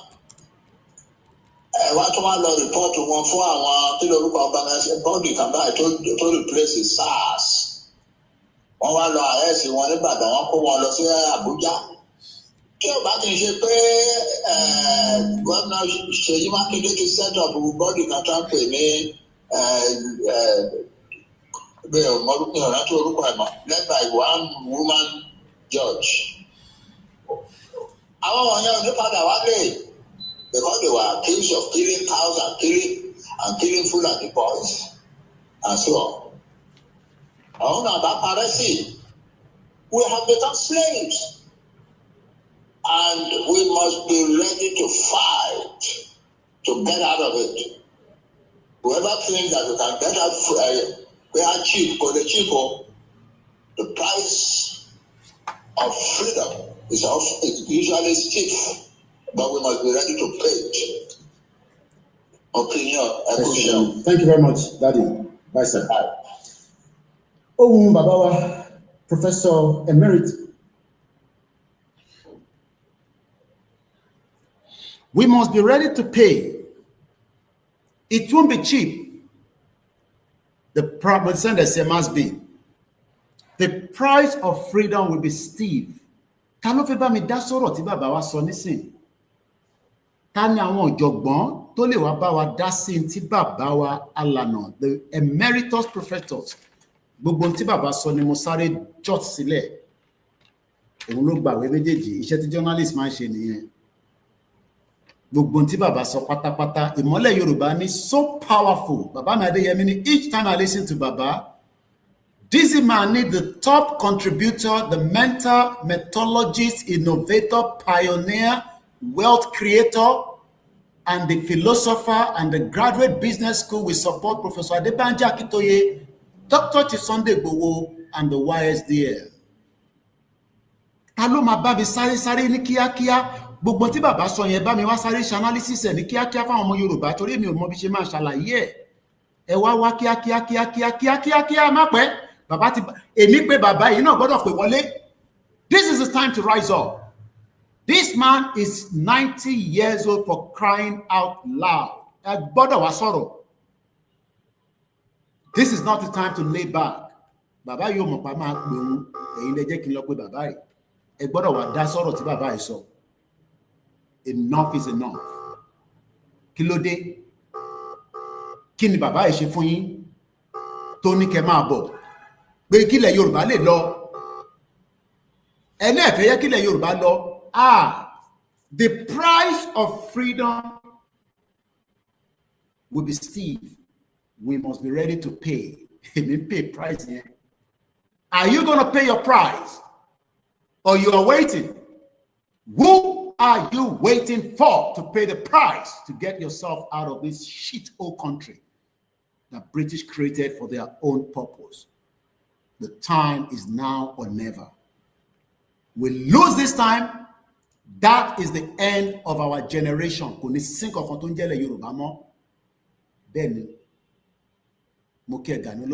In fact, according to Gani Oloyede, we are all blessed by our lovely father.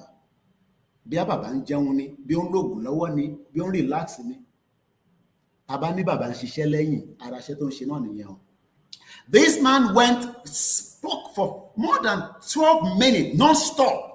Kò sọ̀rọ̀ bẹ́ni tó ti dátọ́ lẹ́nu. Kò sọ̀rọ̀ bẹ́ni tí kò ní làákàyè. Ṣé lè compare bàbá tó bá ń sọ̀rọ̀ pẹ̀lú Tinubu? Jagaban. Tí Tinubu bá sọ̀rọ̀, ṣé lè fi bàbá, ṣé lè compare Tinubu àti bàbá, they are not age mate.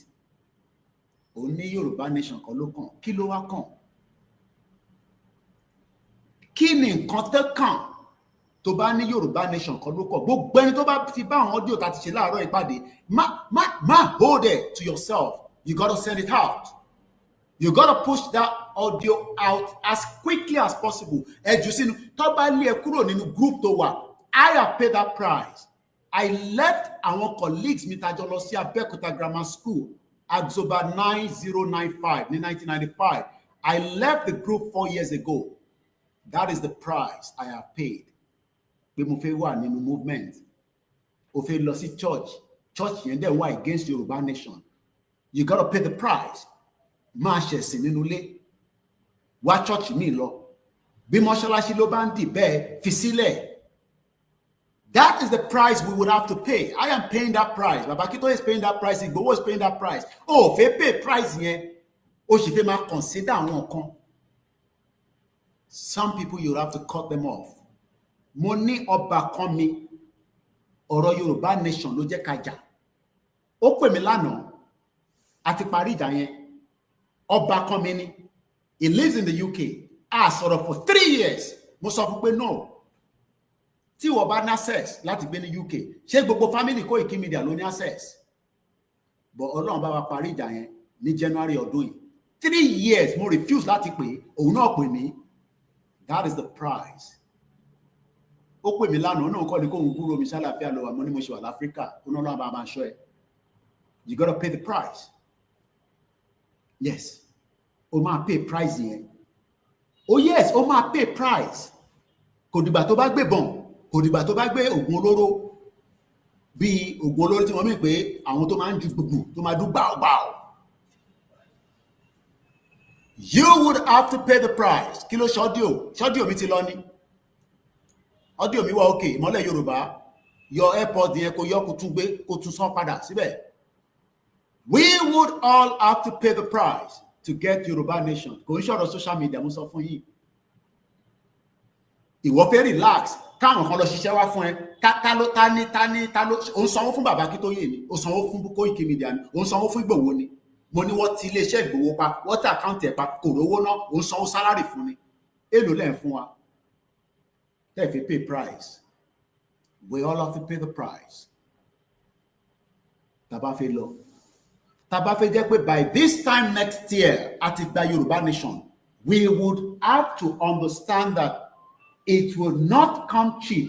Mo like ọ̀rọ̀ yẹn bàbá ní tó bá rò pé ICTV máa ní kò ń ṣe mọ́ínmọ́ín ò lè ra Yorùbá nation lójú Ẹlẹ́gbà market. Ẹgbọ́n sókè ara mi ti fẹ́ hot but mo fẹ́ control ẹ̀ torí bí bàbá yìí ṣe sọ̀rọ̀ ara mi ó ń gbọ̀n gidigidi mo mọ tí mo fẹ́ sọ mọ́. Ẹ bá ń gbọ́n sókè yẹn mo fẹ́ ní kẹ́yìn wa ẹ bá wa dá sí ẹ má tún pẹ̀ ló mọ́ ẹ bá wa dá sí àti gbóhùn yín ẹ gbọ́n sókè ẹ gbọ́n sókè. Ẹgbẹ́ ètò Koiki kò ní bàjẹ́. Inshallah. Àwọn tó náà lọ́wọ́ bá láàánú a máa fún yín lọ́wọ́. Àmín. Iṣẹ́ àná. Ọlọ́wọ́ bá láàánú á jẹ́ kí Yorùbá ti ṣẹ̀dá fẹ́ gbà kó wọlé wá. Àmín. Bàbá wa. Àmín. Iṣẹ́ bàbá wa fún Akintoye. Iṣẹ́ àná àdìgbàlẹ̀. Àmín. Gbogbo ìlú ilẹ̀ ìṣàkìtì rẹ̀ àti bàbá olóyè sẹ́dìkù. Àmín. Ọlọ́wọ́ bá fún olùkọ́ àtàgbára. Àmín. Gbogbo àwọn. Kí ló ṣọ́dí oyin ọ̀dà network wọn ni wọ́n bọ̀. Mo kí Ziko Olawa ẹ káàbọ̀ sà. Benson Bendon mo kí yín. Ajani Akemi, this is the international platform Koiki Media Worldwide. Ó dà pé network wọn ti lọ láti Senegal. Ẹ wá pè wọlé, ẹ wá wọnú link, ẹ wá darapọ̀ ká gbọ́ bódà ẹ pé ká máa lọ ni àti gbìyànjú tó bá ti pé 5 hours mò ń lọ kí n tó lọ hot ju bó tún ṣe yẹ lọ. Bàbá 90 years old. Ẹ jẹ́ kí n sáré kàbárẹ̀ tó fẹ́ pé. Let me quickly give you some of what I wrote down. Bàbá ní kí ló apologize. Ta ni mo wá ń ṣiṣẹ́ fún? Ẹ̀yin náà mo ń ṣiṣẹ́ fún. Bàbá 90 years old. Níbo ni dádì tiẹ̀ wà?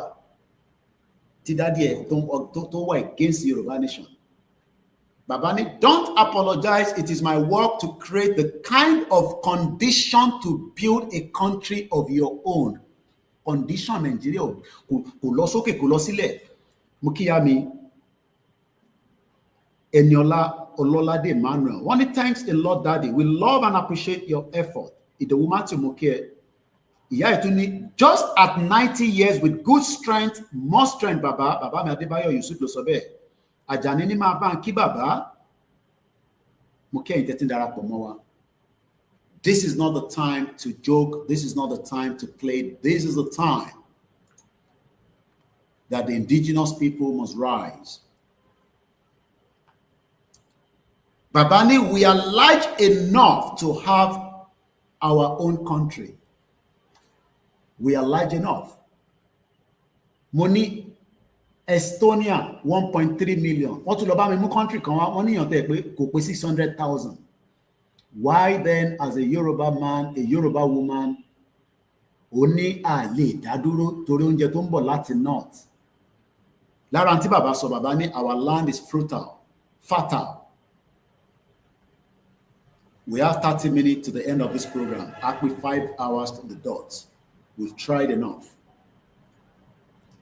Babani, we are larger than the UK. Be I in the UK shit Dagbugu Apapo. Babami Olaniwaju ni more power to your elbow, Baba view. Only our larger than UK are in this mess. Ganole, I can die here where I am. Why scared for fighting for myself and my generation? What I'm going to confess, Twitter space. Katumalo, I have 30 minutes. Torikimalo, my hot Jiboshe yellow. Enough is enough. Eba Agbons, okay, comrade, Eti Walisa.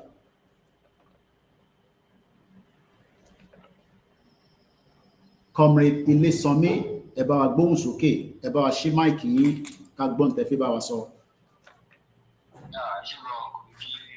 Thank you, sir.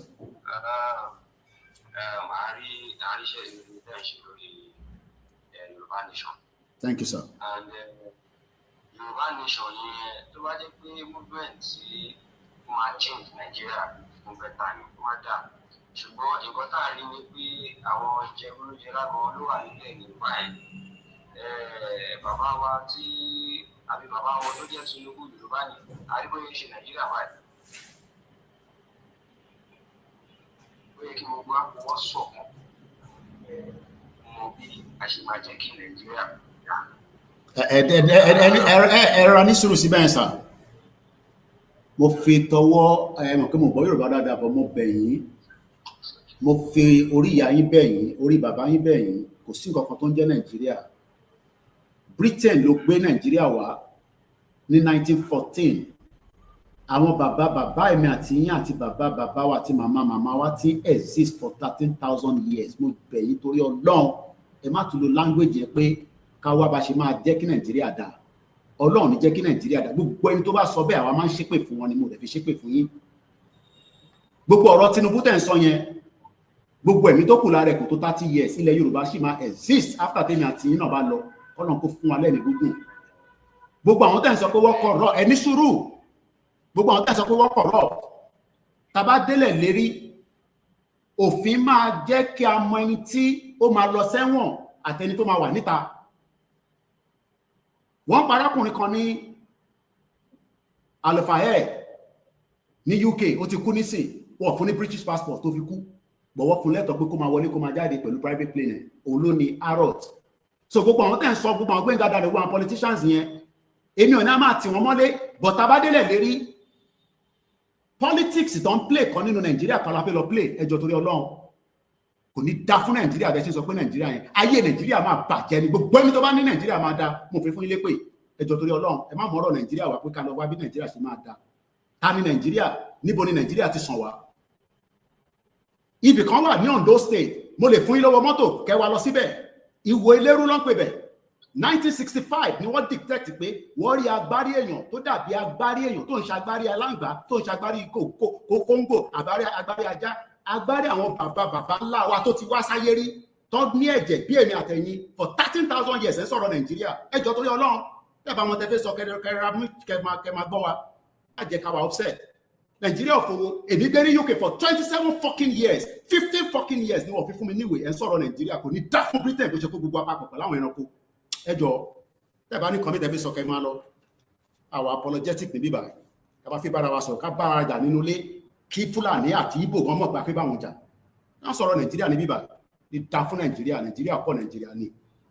Ṣé lélẹ̀ yìí wà bí talẹ̀ wà? Ṣé nínú ẹni sùúrù ṣé UK lẹ́ ń gbé àbí Amẹ́ríkà àbí nínú Nigeria? Ṣé ẹ ti jáde kúrò ní Nàìjíríà rí? Ìlú wo lẹ ti lọ rí lẹ́yìn tẹ́ kù wá ní Nàìjíríà yìí láti jọba àwọn ọdún mélòó ni yín sà? Mo pariwo mọ́ yín o. Ọmọ ọdún mélòó ni yín mo béèrè? How old are you? À ń béèrè ni how old are you?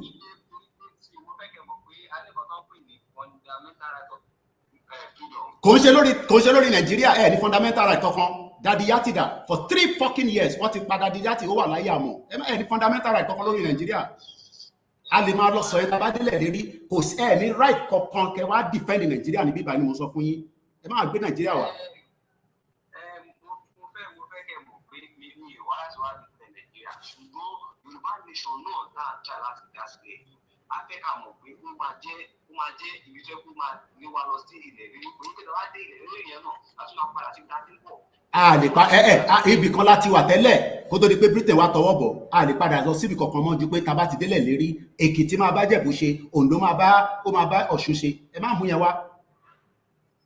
Bàbá kan tó pè láti Amẹ́ríkà wọ́n ní tá bá ti gbalẹ̀ lérí ọmọlúwàbí wa máa jáde ẹ forget about Nigeria kọ́ Nigeria ní. Ṣé kò tí gbogbo àwọn adájọ́ fẹ́ fi ọwọ́ sowọ́pọ̀ bí ṣe Yorùbá nation náà kọ́ lọ́ti ra àwọn ọmọ Nàìjíríà tá a sọ fún ìdá ẹ̀rọ.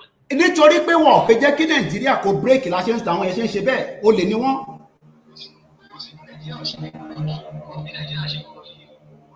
So kílẹ̀ tí wọ́n ń sọ̀rọ̀ pé ká lọ wá bá ṣe máa tún Nàìjíríà ṣe.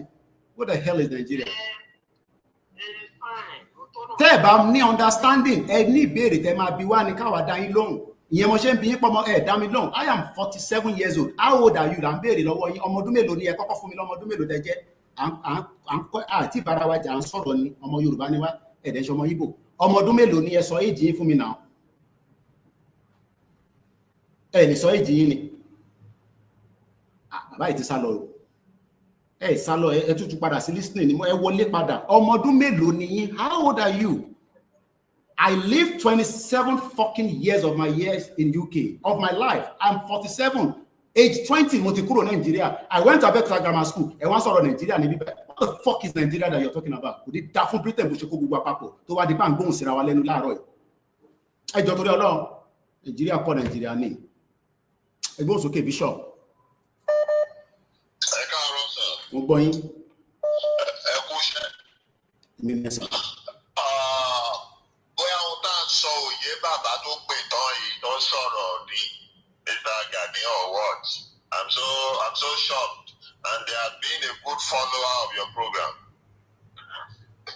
Sọ̀rọ̀ Nigeria did not exist.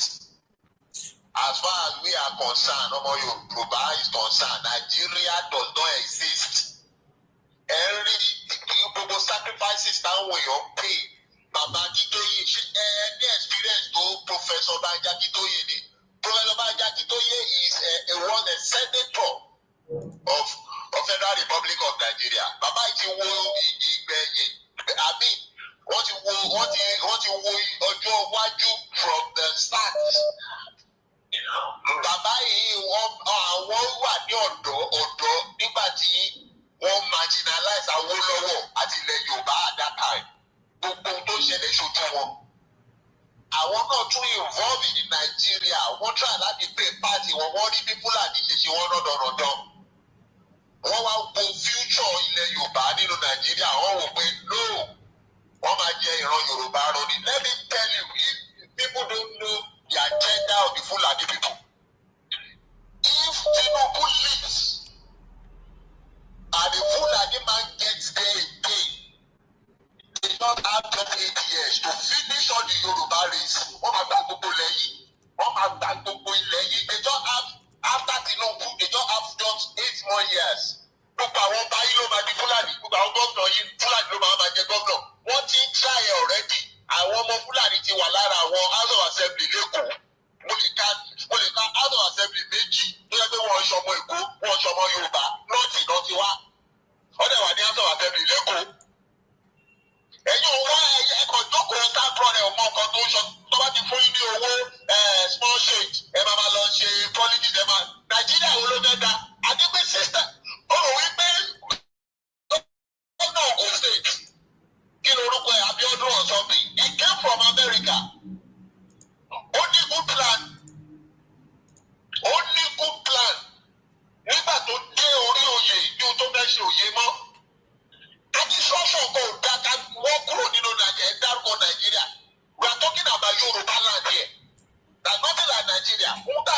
ká kóra wa jọ pọ̀ ká develop ká ṣe nǹkan tó jẹ́ ká gba ilẹ̀ wa gbogbo ọ̀nà tó bá máa gbà wá láti gba ilẹ̀ wa iṣẹ́ tá a bá máa ṣe anything tá a bá máa ṣe security aspect anything lórí ilẹ̀ Yorùbá là ń sọ yìí àtọ̀rọ̀ Nàìjíríà kí ló kọ̀ wá pẹ̀lú Nàìjíríà and independent away from the Nigerian structure and government. We don't need to take permission from them. We are not apologetical to anything we do on our land to them. This is Yoruba land, this is not Nigeria. We are talking Nigeria. Kí la fẹ́ tó Nigeria ṣe? Gbogbo effort tí Ọbásanjọ́ ṣe nígbà tó débẹ̀, nígbà tó kúrò bẹ̀, ọwọ́ kan ni ọmọ Fúlàní dá gbogbo ẹ̀rú dànù. Gbogbo ìdí Buhari ṣe for 8 years tó fi àjẹ gbogbo Nàìjíríà tó ń kówó fáwọn aráàlú ẹ̀ tó bá gbogbo structure àgbègbè Nàìjíríà jẹ. Ọba Tinubu ní òun ló tọ̀ òun máa ṣe tọ́kọ́ lọ́kọ́ ọkọ̀ balẹ̀. Tó bá débẹ̀ ẹ̀rí ti máa wà ọ̀gbẹ̀ ó débẹ̀ sí ìka dúró sí ju owó sí ju ìkó tó débẹ̀ lọ. Ṣé iye tí $1 jẹ́ sí náírà nígbà Buhari dáná pé wọ́n ṣé iye ló jẹ́ sí? In fact, there is no word to quantify how worse Nigeria is now because it's more than worse. You have bad, worse, and worse. That is not beyond worst. We are talking about Nigeria. Nigeria is dead and buried. Nigeria is dead and buried. Bá ṣe fẹ́ lọ làwọn Fúlàní náà fẹ́ lọ. Àwọn fẹ́ gba nǹkan ní nǹkan lọ pẹ̀lú àwọn ni. Ẹni tó gba gbogbo ilẹ̀ àwọn Benue, ọgbà àwọn Benue náà dìde, wọ́n dìde àgbàrá, wọ́n ti fẹ́ dára wọn. Ṣé torí pé wọ́n ti wá kidnap ọmọ ti yín nílé? Àbí wọ́n ti wọlé wá gbé yín lójú ọ̀nà kẹ́lẹ̀ mọ́ wọ́n. Odidi youth leader Afẹ́nifẹ́re Fúlàní kidnap ẹ nínú mọ́tò. Nígbà tó dàgbà bọ́lẹ̀ lọ́wọ́ wọn tán gbogbo wọn Nàìjíríà òṣìṣẹ́ sọ ẹ̀ ó yí òun padà ó bẹ̀rẹ̀ sí sọ̀rọ̀ lórí Yorùbá nation. Tí nǹkan ò bá ìbà ní ẹ̀yin ọmọ Yorùbá ẹ máa wà selfish gbogbo tó bá sọ kì í yé eyín. Nítorí ẹ̀ ni àwa ò kí ẹ̀ gbogbo Nàìjíríà máa dàrú ni lágbára Elédùmarè Nàìjíríà máa wó mọ́lẹ̀ gbogbo business enterprises tẹ̀ ẹ̀rù tẹ̀sí rí ṣe nínú Nàìjíríà ó máa bàjẹ́ kò ní sọ́nà mọ́ nínú Nàìjíríà fún yín iná yìí kò ní tọ̀ mọ́ gbogbo ẹ̀ máa dàrú gbogbo wa lè dìde àlè jáde ẹ̀ lè máa gbádùn káwọn kan máa sacrifice. Bàbá Akintoye left his house his comfort zone his business his everything ó ń gbélé yòdì. When the currency of common sefa is far higher than Nigeria, mo pé 100,000 dání nínú Nigeria, ìwọ́n náà kò wọ bẹ̀rẹ̀ 32 or 33,000 sefa ló máa gbà. And the cost of the product is same. Cost of the product is same. Pepsi tó rà ní 500 naira nínú bí is about 400 sefa long. The cost of the commodity is same. But their own value of currency is higher. So, èèyàn tó wá ní source of guinea níbí báyìí. Tó lè dúró jẹ ọ̀rọ̀ guinea níbí báyìí. Because of sacrifice of ọmọ Yorùbá, ó gbélé yòdì. You think it's convenient? Ẹ̀yin gbádùn, ẹ wá sọ̀rọ̀ lọ́rọ̀lọ́rọ̀. Gbogbo ẹ̀ máa wó ni. Gbogbo ẹ̀jọ̀ máa wó lọ́rọ́ ni. Ìgbòho his business was frozen down. His account was frozen down. Kò lè wọlé wá gbé inú ilé tó kọ́ lọ́wọ́ rẹ̀. I stay in Ìgbòho for 3 days. I know the luxury of that man and how simple he is. Ó lè tí ò lè wọlú ẹ̀ pọ̀ pẹ̀lú kọ̀kọ̀balẹ̀. Bọ̀ èyí wà nínú ilé pẹ̀lú kọ̀kọ̀balẹ̀. Gbogbo tó jà fún tó sacrifice gbogbo kìíní yẹn fún tó ń gbé lẹ́yìn òdì. You are using simple word to track it down. Gbogbo ẹ̀ máa block for everybody. Ẹ gbogbo yìí orí yìí máa pé láìpẹ́ yìí. Thank you. Ẹ ṣe gan ni Bishop. Ẹni tó sọ̀rọ̀ lẹ́ẹ̀kan yẹn ẹ lọ tì kan bọ̀ mí lẹ́gbẹ̀ẹ́. Tẹ́ ẹ bá ní tẹ́fẹ́ sọ kẹ máa wá sórí Twitter space ẹ fi wá sílẹ̀. Ṣé àwọn tá a máa dúró dè náà lélẹ̀ fún unity bá fi lọ? ìyá mi Newcastle ẹ̀ ń pè nọ́mbà tẹ́ ń pè sí yẹn studio number ní kẹ́ bá mi pèsè jọ torí Ọlọ́run nọ́mbà tẹ́ máa pèsè kò ń ṣe nọ́mbà tẹ́ ń pè sí yẹn mo ti pin nọ́mbà yẹn ó wà lórí screen +44 740 440 5917 kí ló ń ṣe àwọn ọmọ Yorùbá gan náà kí ni nǹkan tó ń ṣe wá gangan à ń sọ̀rọ̀ ilẹ̀ Yorùbá land àná tí exist pẹ́ ẹ̀ ń sọ̀rọ̀ Nàìjíríà ẹ̀ ń sọ̀rọ̀ àwọn olóṣèlú ẹ fi máa tọwọ́ bọ̀ mí lẹ́nu ni ẹ fà àwọn olóṣèlú sílẹ̀ wá rí mẹ́mẹ́ tá a bá délẹ̀ lérí ẹ fẹ́ ká san tó máa ṣe fún wọn ni ẹgbẹ́ òsókè bàbá mi nígbà tí mo ti fẹ́ máa lọ arákùnrin tó sọ̀rọ̀ tán lẹ́ẹ̀kan yẹn ó dẹ̀ ti sá lọ nísìn àrímọ́ lórí Twitter space ó ti sá lọ báyìí nísìn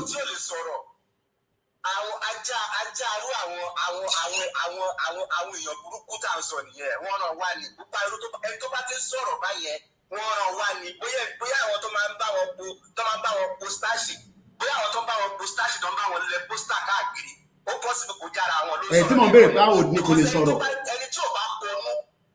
ẹni tí ò bá ponú ẹni tí ò bá ṣafọ́ fún pé mu tí ò bá ṣafọ́ fún pé mu ọmọ Yorùbá tí ò bá kí ṣafọ́ fún pé ọmọ pé ní stéèjì tí Nàìjíríà wà kò sí nǹkan méjì tó pé kóníkálukú lọ mójútó rọ̀ ara ẹ̀ lọ kí Ìgbò lọ mójútó rọ̀ ara wọn káwúsá lọ mójútó rọ̀ ara wọn kára àwọn Benue kọ́ lọ mójútó rọ̀ ara wọn kí yóò bá ká mójútó rọ̀ ara wa ẹni tí ò bá kí ń ṣe wèrè tí ò bá kí ń ṣàmì pamọ́kùn mẹ́kọ̀ọ́ ó máa mọ̀ pé stéèjì tí Nàìjíríà wà nísì kóníkálukú lọ mójútó lu ẹ̀ lórílẹ̀‐èdè ẹni ó sọ̀rọ̀ yìí pé kankan Nàìjíríà òfòwò Nàìjíríà tó ti wó Nàìjíríà tọ́lọ̀ ti àlákà ẹni yẹn bíi ti ẹrù pé wà láyé gan mi ò rò pé nìyẹn wà láyé mi ò rò pé ó dàbí pé òdi ayé lẹni ẹni tó sọ̀rọ̀ yẹn òdi ayé ló wà kò sí nínú ayé tá a wà òdi ayé lẹni yẹn wà.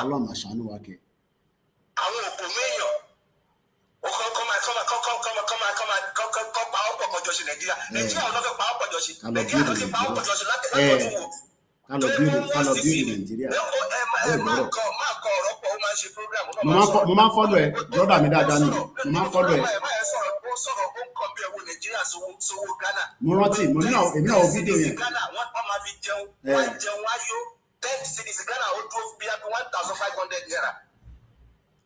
ṣé wọ́n lè fi 10 naira jẹun ṣé wọ́n ti ṣe 10 naira ṣé wọ́n ti ná 10 naira mọ́ náà ṣé wọ́n ná ọmọ lè bí sá. máa ṣe. ẹni àwa sọ̀rọ̀ orílẹ̀-èdè Yorùbá bá ṣe máa kúrò nínú ìlú burúkú yẹn bá ṣe máa kúrò nínú Nàìjíríà orúkọ burúkú tí Britain gbélé wa lórí táwọn kan kó wa lẹ́rú àwọn tá a pè lólóṣèlú tí wọ́n ń kó wa lẹ́rú pẹ̀lú orúkọ burúkú yẹn tó ń forúkọ burúkú yẹn tó fi ń jalè ẹnìkan wá ń sọ̀rọ̀ yìí pé kán wá tún ṣe kí ló fẹ́ tún ṣe lára Nàìjíríà mọ́ kí ló fẹ́ tún ṣe lára Nàìjíríà yẹn mọ́. condemn property nítorí condemn pátápátá condemn ní Nàìjíríà. nǹkan tá a máa fi Nàìjíríà wé ó ju condemn lọ condemn kéré sí nǹkan tá a máa fi Nàìjíríà wé. àbí mo gbọ́n tárákùnrin sọ ni. condemn kan ó lò sí stage tí Nàìjíríà wà nísìnyí Nàìjíríà ti yàmà Nàìjíríà tó ti wó tó ti fọ́ tó ti yàmà wọ́n sọ pé kí wọ́n jọba ọkọ̀ kí ló fẹ́ tún ṣe lára Nàìjíríà yẹn mọ́. orí burúkú á máa gorí burúkú lórí Nàìjíríà yẹn kò sí nǹkan tó wúlò lára ìlú yẹn mọ́ lẹ́yìn pé ká lọ wọ́ọ́rọ́wọ́ ká kúrò nínú orúkọ burúkú yẹn ká má di orúkọ burúkú yẹn mọ́. wọ́n ń pa àwọn èèyàn ní Benue mi tẹ ẹni tó sọ̀rọ̀ yẹn mi ti ẹ̀rọ borí ẹni yẹn pé ṣá mi rò pé mọ̀ nǹkan tó ń ṣẹlẹ̀ wọ́n pa àwọn èèyàn ní Benue ẹni tó jẹ́ chairman local government yẹn ó sọ wípé ní wọ́n mú ọmọ ọdún méjì wọ́n ṣá ọmọ ọdún méjì ládàá ọmọ ọdún méjì kéèyàn mú ọmọ ọdún méjì kó ṣá ládàá ẹ wá sọ pé ká ṣe máa wà pẹ̀lú irú àwọn èèyàn burúkú báyẹn gbogbo ẹni tó bá sọ pé ká sì wà ní Nàìjíríà yẹn Ọlọ́run máa àlákà wọn ni Ọlọ́run máa àlákà wọn ni gbogbo ẹni tó bá sì ń sọ̀rọ̀ Nàìjíríà ní pé ká sì wà lára ní ká máa jẹ́ Nàìjíríà Ọlọ́run máa àlákà gbogbo ìdílé wọn. ẹ ṣé gan ni bàbá mi ẹ ṣé gan ni ẹ wọ bẹ̀yìn ẹ̀yin tẹ bá ń pè wá nígbà míì tẹ bá ń wá fi àwọn irú àwọn ọ̀rọ̀ báyìí pé Nàìjíríà ṣì máa da nǹkan kan ẹ jẹ́ ń lọ sọ́dọ̀ ìyá mi táwọn kan tó yẹ pé Ọlọ́run á pa wá lẹ́kún Ọlọ́run á pa wá lẹ́kún ọ̀rọ̀ tó ń dùn yàn lọ́kàn tó ń ṣe kékeré mo ti ń pè yín padà ẹ̀yin tẹ́ ti pè wá tẹ́lẹ̀ kẹ́ bá wa wá dá sí a ṣì máa parí ètò yẹn in 5 hours because kí àwọn èèyàn lè láǹfààní àti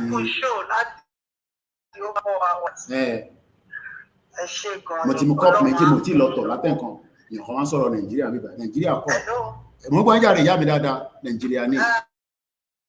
èmi ò tiẹ̀ lọ́rọ̀ púpọ̀ this is my first time tí màá ever call sórí show ni but ọ̀rọ̀ nígbà tí bàbá wa ń sọ̀rọ̀ ìyẹn bàbá wa bàbá Akintoye nǹkan mẹ́ta lèmi gbọ́ nínú ọ̀rọ̀ wọn látijọ́ ìlànà sọ pé bàbá ló máa declare ìjọta máa jáde èmi ti gbọ́ nínú ohun wọn sìn bóyá táwọn tó tún gbọ́ tó kàwé tó bá lè bá mi analyse nǹkan tí bàbá sọ ní pé ọwọ́ ti dàgbà àwa ní ká decide ìjọta fẹ́ jáde ọwọ́ ti fún wa ní go ahead pé ká jáde so lọ́kàn tèmi ìjọ́kíjọ́ tí bàbá wa CSI tó bá ti ready kí gbogbo wa jáde because ìyà ń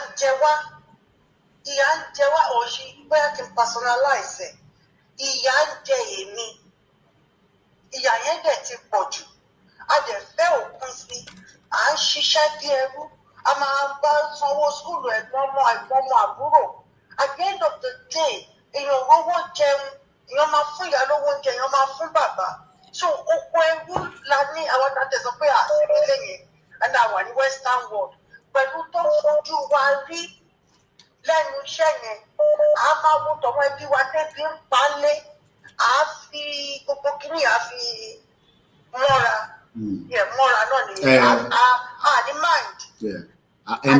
endurance endure torí pé owó yẹn kọ́ ló ń fún wa ní joy mọ́ àwọn èèyàn wa nílé la fi ń torí ṣiṣẹ́ yẹn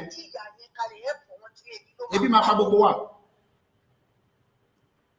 ebi yẹn dẹ̀ ti pọ̀ jù bàbá ti ní ká jáde ń sìn bàbá ti dàgbà wọ́n ti ṣèyí tó lè ṣe wọ́n ti ṣe àwa ló kù sí lọ́wọ́ bí bàbá wó lọ́wọ́ náà ṣe lọ pé tó bá tásìkò àwa la máa jáde fúnra wa àsìkò dẹ̀ ti tó bàbá Akintoye náà dẹ̀ tó tọ́sìn àti gbọ́ nínú ohun yẹn wípé ọ̀wọ́n ti ṣèyí táwọn lè ṣe àwa ní ká lọ ṣèyí tó kù ọwọ́n ti dàgbà wọn lè bá wa jáde mọ́ àwa la máa lọ claim ilẹ̀ wa so ẹ jọ̀ọ́ mo bẹ̀ wá gbogbo àwa tá à ń gbọ́ ṣòyí sí àtàwọn tá a máa gbọ́ létà ẹ jẹ́ ká fi àdúrà túbọ̀ máa ran bàbá Akintoye lọ́wọ́ àti bàbá wa Ìgbòho ṣá. ìjọ́kíjọ́ tọ́lọ̀ bá ti fi sí bàbá Ìgbòho lọ́kàn sí kí gbogbo wa jáde àti òtítọ́ kò sí ìkọ̀kọ́ta tó fẹ́ dúró múnú Nàìjíríà mọ́ kọ́ má pa wá tán ìyà yìí ti pọ̀ jù ẹ má bínú ìdí máa dúró sí ọ̀la mo dúpẹ́ lọ́wọ́ ìyá mi ẹ ṣé gan ni ẹ ṣé gan ni ẹ ṣé. over 4 hours the Lord is your strength o. Amen. Ẹ ṣé gan ni mo dúpẹ́ thank you. Ẹ ṣé gan ni bàbá mi Bọ́dún Ṣayọ̀ wọ́n ní the guy might not even be a non-Yoruba I believe he's a Yoruba person. Sometimes ọkọ̀ fi wá twist ẹ bá mute ẹ ti wọlé ẹ bá mute TV yín ẹ ti wọlé sir ẹ ti wọlé. Hello ẹ káàárọ̀ ẹ má bínú ọjọ́ ẹ̀kọ́ ọlọ́kùnrin kan tó pè lẹ́kọ̀ọ́ yẹn ọ̀gá ṣáwọn orúkọ ṣe má bínú pé mo fẹ́ pọ̀ orúkọ bá kọ́ mi mo bí ẹ̀ mọ̀ wọ́n bẹ́ẹ̀ ti mọ̀ wọ́n ẹ̀dẹ̀lẹ̀ ìfọ̀tì. orí Twitter space lọ́tẹ̀ tí ń sọ̀rọ̀ orí Twitter space bí wọ́n máa wá lẹ́ẹ̀kan kan máa ń rí wọn wọ́n kàn sọ pé káwọn bá wa sọ̀rọ̀ náà ni wọ́n dẹ̀ béèrè fún mic a fún wọn ní mic mo gbé mic lé wọn lọ́wọ́ tán ẹ wo gbogbo tó after tí bàbá sọ̀rọ̀ wọ́n wà bẹ́ẹ̀ gbà tí bàbá ń sọ̀rọ̀ wọ́n sọ̀rọ̀ Nàìjíríà. inú ṣé afọ́fún pé mo ní wọn ṣé wọn rí ṣé ojú ló mọ tó lónú náà ṣé wọn rí náà ìkọlù gbogbo ẹ̀dínkù tó ti bàjẹ́ tó ti fún ọ even Tinubu fúnra ẹ̀ tó mọ̀ pé ó mọ̀ náà àwọn ọba Tinubu mọ̀ pé Nàìjíríà ti tán. ti bàjẹ́ kò ṣe é tún ṣe kò látúnṣe mọ́ tó bá kúrò ń bẹ̀ pé wà yẹn títí wọn bá kúrò ń bẹ̀ ojoojúmọ́ máa ń gbàdúrà fún kó má lọ kú. bẹ́ẹ̀ni. tó bá kúrò ń bẹ̀ yẹn nǹkan tójú wa á rí ṣé kí Tinubu lọ kíṣẹ̀ tí máa wọlé.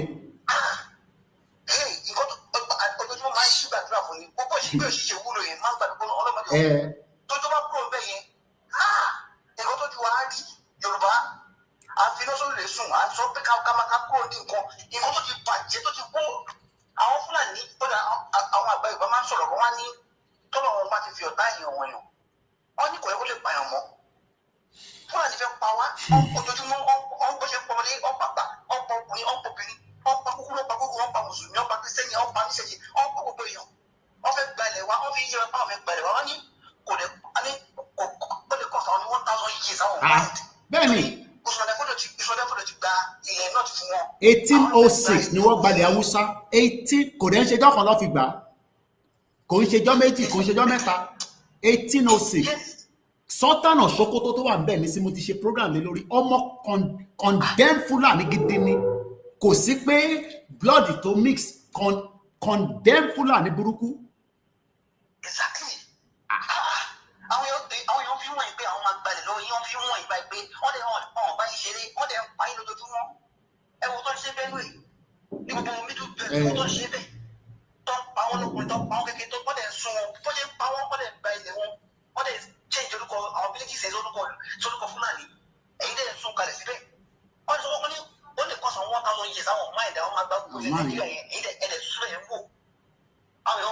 Mr. Sunday Akintoye. Ẹ wá ní fẹ́ máa ṣe Nàìjíríà. Ẹ tó sọ̀rọ̀ náà bí àwọn oríjẹ bí àwọn olóṣèlú ni wọ́n lè máa rí díẹ̀díẹ̀ ẹ̀kọ́ jẹ ẹ̀kọ́ máa àwọn tó máa ń jẹun lọ́bẹ̀ lábẹ́ gọ́ọ̀mẹ̀ntì lórí tó wù ní tó ti rí lówó kékeré kan. Ìlú ò da kò síná kò sómi kò sóúnjẹ kò síṣẹ́ àwọn ọmọ kékeré obìnrin ti daṣẹ́wó kalẹ̀ gbogbo kékeré ó ti daṣẹ́wó kalẹ̀ gbogbo kò sí kankan kò sí future no dream no vision. Bàbá mi kí ló dé tó yẹ pé each time àwọn tó bá ń béèrè pé ṣé tabagba Yorùbá nation Tinubu yìí náà ni Gbenga Daniel náà ni àwọn condemned journal àwọn condemned criminal journalist náà ló máa wá ṣe kí ló dé tó yẹ kó máa ń béèrè pé ṣé àwọn náà ló ń bọ̀ wá ṣe kí ni reason àti pé kí la lè fi máa answer. ṣé àwọn tẹ́ gbogbo ṣe àìgbogbo yẹn nítorí pé wọ́n wà lábẹ́ Nàìjíríà lọ́yà àṣìwọ́nṣepọ̀ ẹ jẹ́ ká kọ́kọ́ máa bọ̀ ṣebí ẹ jẹ́ kí gbogbo máa bọ̀ náà ní Nàìjíríà Yorùbá nation ṣe ni wọ́n máa ń sọ̀rọ̀ kan wá ní bí kí bá ṣubú lè kí ká kọ́kọ́ gbé torí ẹ̀ kúrò ẹ jẹ́ kọ́kọ́ máa bọ̀ kó máa bọ̀ ṣebí àádúrà wa débi pé gbogbo àádúrà débi pé kó tó tò àkọ́kọ́ lọ àdàdà náà á ṣe wà tó torí àdìgbà òṣìṣẹ́ ṣe Nàìjíríà yẹn láyé nínú ìlú àwọn ajá wà nìkan ṣebí wọn gbogbo wọn sábẹ́ constitution Nàìjíríà ló ṣe ń bò wọn láṣìí tá lè ṣe ìrìn fún wọn sí ẹ jẹ́ fún wọn lè kọ́ máa bọ̀ ẹ ká kọ́kọ́ fi ṣíṣínú náà ká máa fojú wọ̀ bẹ́ẹ̀ ká máa fojú wọ̀ bẹ́ẹ̀ káàkiri. Ẹ má wọrí nípa àwọn olóṣèlú kankan let's work towards our exit kò sí àtúnṣe mọ́. Èmi ò lè mọ ọmọ owó yẹn ní bá ti sọ látẹ̀ nǹkan owó yẹn ni kò yé mi mo fẹ́ lò látẹ̀ nǹkan mo mọ̀ ni akọ́kọ́ lẹ́lẹ́yọ̀rọ̀ náà káwá fà padà káwá fàbọ̀dé afádìyẹ.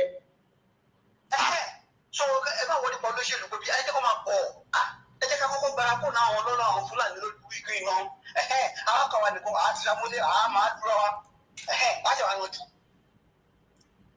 Nítorí tá a bá lọ yìí gbogbo kò sọ́nà kankan mọ́ kò sọ ibù Tinubu kan fúnra ẹ̀ wọ́n kò sọ. Ó mọ̀ náà Tinubu knows. Mo lọ Nàìjíríà ní March tẹ́párí gbogbo mo dúró àìní títí ní yàrá pàjá mo wá yé mo ní gbogbo ẹlẹ́dàá orílẹ̀ ìbáyìí títí yamayama gbogbo yamayama gbogbo nǹkan yamayama what's all this nonsense.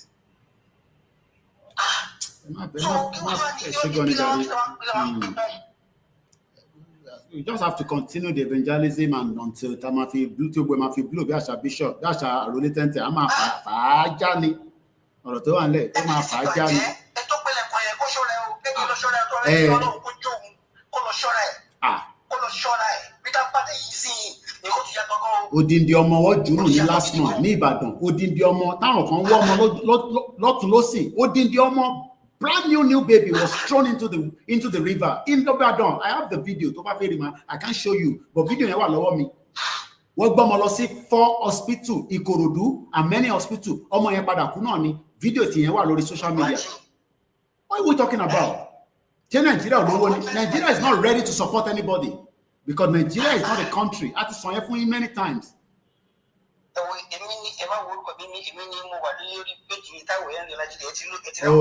ṣé gan ni mo dúpẹ́ lọ́wọ́ yín o. àjọṣe wà ní bàjẹ́ ṣe gan ni ẹ ṣe gan ni mo kí gbogbo ẹ̀yin tẹ́ wà káàkiri mo kí gbogbo àwọn medias nílé lọ́tún lọ́sì ẹnì kan lọ tọwọ́ bọ̀ mí níbi tí Nàìjíríà mo jókòó 4 hours ẹ wá ń sọ̀rọ̀ ẹ fẹ́ wá create Nàìjíríà sí mi lẹ́nu ẹ má ṣe bẹ́ẹ̀ o ẹgbọ́n sókè Mr. Sami mo kí gbogbo ẹ̀yin tẹ́ wà lọ Australia ní Japan.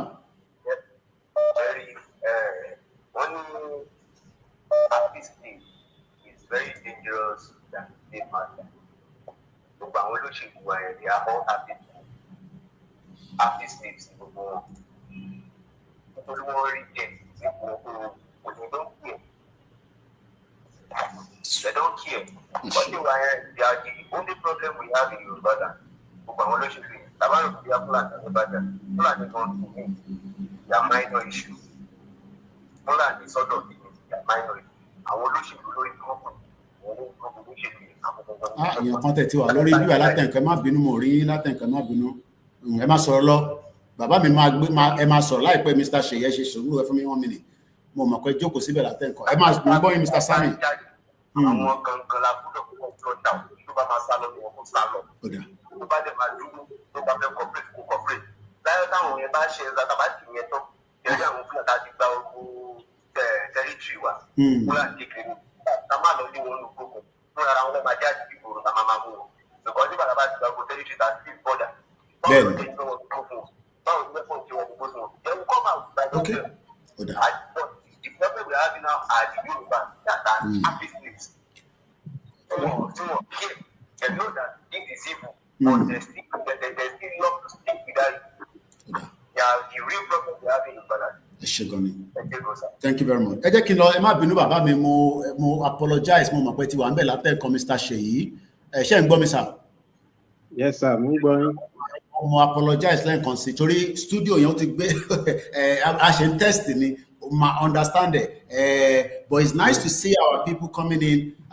Bàbá wa Idris kí n tó wá báyìí wọ́n ní Mr. Koiki, it is high time you advise that we don't believe in one Nigeria because those that believe in one Nigeria always bully us when we tell them the truth and ẹ wo bẹ́ẹ̀ ni ẹ ṣe fẹ́ drain mi látàárọ̀ ṣó yìí sì kíyàn jókòó kẹ́yìn kan jókòó nínú lẹ́yìn ni ẹlòmíì ti ṣiṣẹ́ lọ báyìí mí náà ibi iṣẹ́ mo wà náà tí bá ṣà wà nínú BBC tí mo lọ ṣiṣẹ́ màá kàn máa ní bírèkì díẹ̀díẹ̀ ni ẹ má kí n túgbà yín lásìkò tó pọ̀ jù ẹ bá wa gbóhùn sókè bàbá wa Ṣèyí mo mọ bí tẹ fẹ́ gbà wọlé ibi tó bá wùn ilẹ̀ lè gbà wọlé torí pé wọ́n náà kan ọ̀wọ́ ọjà bọ̀ kò ń ṣe bí ti Dúpọ̀ ní tìbí tó wá náà ti gbé kọ́ńtírì wa ìrọ́dì yẹn àgbà yẹn ẹ gbóhùn sókè.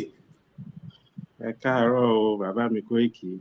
Mo dúpẹ́ lọ́wọ́ yín ẹ ṣé gan ni sà. Ẹ kú iṣẹ́ náà a kú ìrìn àjò náà Ọlọ́run á dẹ̀ gbé wa dé ilẹ̀ ìlérí Ọlọ́run tẹ̀ ti gbé wa débẹ̀ náà. Bẹ́ẹ̀ni. And then mo kí bàbá mi olóyè Sunday Igboho ọmọdé yẹn bàbá takuntakun Ọlọ́run á bá wa jì wọ́n mú Ọlọ́run ní fi wọ́n sílẹ̀ nígbà kankan ikú òun pẹ̀ta lójú wọn kò síkú kan ní ojú wọn á dẹ̀ kó wa délẹ̀ lérí lágbára Ọlọ́run. Amen. Amen. Bàbá wa náà Professor grandpa mi ni máa pè wọ́n mi lè pè wọ́n bàbá mi mọ́ grandpa mi ni máa pè wọ́n. ọkùṣẹ́ náà Ọlọ́run á bá wa dáàbò bò wọ́n á lọ́ra ẹ̀mí wa wọ́n fún wa Ọlọ́run ní jẹ́ kán kú báyìí wọ́n á kó wa délẹ̀ lè rọ̀dẹ̀ nífojú sunkún ọmọ lágbára Ọlọ́run ẹnikẹ́ni tó bá ń gbèrò aburú sí wọn aburú yẹn màmá lọ bá ẹnìyẹn nítorí ọwọ́ tọ́gẹ̀dẹ̀ bá gbé ara ẹ̀ ló fi nà àrígiṣẹ́gi tó bá ṣẹ́gi orí rẹ̀ ló máa fi gbogbo èrò ọ̀tá lórí wọn pátápátá ó ti dòfo lágbára Ọlọ́run. Bàbá mi ilẹ̀ Yorùbá Ọlọ́run á pé wà débẹ̀ lágbára Ọlọ́run. Àmín àmín. Nàìjíríà kò sí nǹkan kan nílẹ̀ Nàìjíríà àwọn tó ní àwọn làwọn ní Nàìjíríà ilẹ̀ aṣálẹ̀ ni wọ́n mọ̀ pé àwọn ò ní nǹkan kan wọ́n ṣe wá dára wọn pọ̀ mọ́ ilẹ̀ ọlọ́ràá tó jẹ́ ilẹ̀ Yorùbá. Náà wọ́n ti wá rí i pé ilẹ̀ Yorùbá ó ń dùn mọ́ àwọn wọ́n ṣe wá fẹ́ fi agbára wọ́n fẹ́ fi gba gbogbo ẹ̀. Ọ̀rọ̀ wọn Fúlàní yóò dàbí ọ̀rọ̀ ẹni tó péyàn pé kéèyàn wá jẹun tẹ́ni yẹn wá débẹ̀ tó wá di ẹni yẹn lọ́wọ́ mú oúnjẹ yìí ò ní jẹ èmi ni màá jẹ òun lọ̀rọ̀ àwọn Fúlàní. And then àwọn bàbá wa tí wọ́n ń tẹ̀lé wọn, àwọn gangan ni mo blame, because wọ́n ti rí gbogbo everything but wọ́n ti jẹ dòdò, kò jẹ́ kán lè sọ òdodo mọ́. And then gbogbo nǹkan tí àwọn Fúlàní tí wọ́n ń claim yìí, tí wọ́n ń dúró lórí ẹ̀ yìí, àwa gangan là ń fún wọn. Because tí Yorùbá, wọ́n mọ̀ pé tí Yorùbá bá fi lè gbé ẹsẹ̀ kúrò ní ọ̀dọ̀ àwọn báyìí, kò sí nǹkan kan fún wọn mọ́. Because desert ni wọ́n, ilẹ̀ ìyàgbẹ́ ni wọ́n. Ọlọ́run ó ti bá wa gbalẹ̀ Yorùbá yìí, àdẹ́dẹ́lẹ̀ lérí lágbára Ọlọ́run. Èmi náà wà ní ilẹ̀ Nàìjíríà tó yẹ kò sí nǹkan kan tó máa fèmí ṣe. Èmi ti di gèlèrà, wọ́n bá gbé mi, wọ́n máa gbé mi jùlẹ̀ náà ni. Ọ̀tẹ̀lérí wa gbé. Ọ̀tẹ̀lérí wa gbé lágbára Ọlọ́run.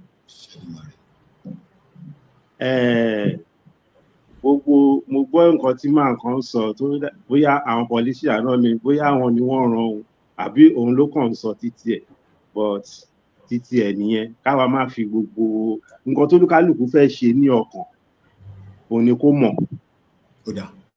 Irú tí wọ́n sọ yẹn pé ṣé tá bá gbalẹ̀ Yorùbá ṣé àwọn Tinubu náà máa wá jọba ni àbí àwọn nǹkan ìyẹn ò kàn fi gbogbo yẹn lẹ̀. Tí táìmù bá tó ọ̀rọ̀ máa sọra ẹ̀. Irú gbogbo àwọn yẹn gan sef ẹ ti ní ká máa sọ̀rọ̀ kíní yẹn síta, a máa ṣe fún wọn tó bá tó táìmù yẹn, bóyá ọ̀tẹ̀ ní délẹ̀ lérí wa gan sef à ṣe kíní yẹn fún wọn. Àwa kàn ń dúró sí i kí bàbá kan sọ kàn blow whistle. Ìfún ilẹ̀ mi tí mo ní North gan sef tí mò ń kọ́lé lórí ẹ̀, mo ti gbé sí for sale báyìí, because mo ti mọ̀ pé tó bá ti yá sí yìí a lè má lè wọ bẹ̀ mọ́. Màá já padà wá sísàlẹ̀ ní èmi kàn ń retí wíṣù ni kí bàbá kan tí dáàdì grandpa kan tẹ̀ sọ pé ó yá ilé tó lọ ẹ̀yin ọmọ Yorùbá à ń lọ nìyẹn bàbá mi. Ẹ ṣé gan ni. Ọ̀rọ̀ mi ní kò bẹ́ẹ̀ lọ sáà onísọ̀rọ̀ tán bàbá mi. Àti fi rí gbogbo yín bá Ọlọ́run ní ìṣeré ìrìnàjò yìí ní tó máa pẹ́ ju bó ṣe yẹ lọ láìpẹ́ láì jìnnà àwọn àjọ celebrate. I am 47. Tá bá ti bẹ̀rẹ̀ sí celebrate káwọn wọnú lẹ̀ lọ. Máa ṣe tá a ṣe máa ṣe òfin á gáìdì gbogbo wa tí bá rúfin kọ́tì mi mọ́lé. Kò síbi ṣe mo ti wà ní UK for 27 years. Ìyẹn ò mí pé wọ́n ní tiẹ̀ mọ́lé tó bá rúfin. Àkókò nìyẹn. So gbogbo ìtẹ́ ń sọ pé tàbádélẹ̀ lérí àwọn ìlú yẹn a lè máa sọ pé báyìí ni constitution ló máa protect gbogbo wa. That's all. Mo ti bẹ Tinubu gan mọ́ nóda yáàfi gbogbo tó kó nílẹ̀ Yorùbá a fi sílẹ̀ kó fún wa ní Yorùbá nation. Ó ní òun fún wa òun tún fẹ́ lọ selection. Ó dá ká máa wòran. Bí a 60 million Yorùbá people bí oríwọ̀ pé mọ́ ni.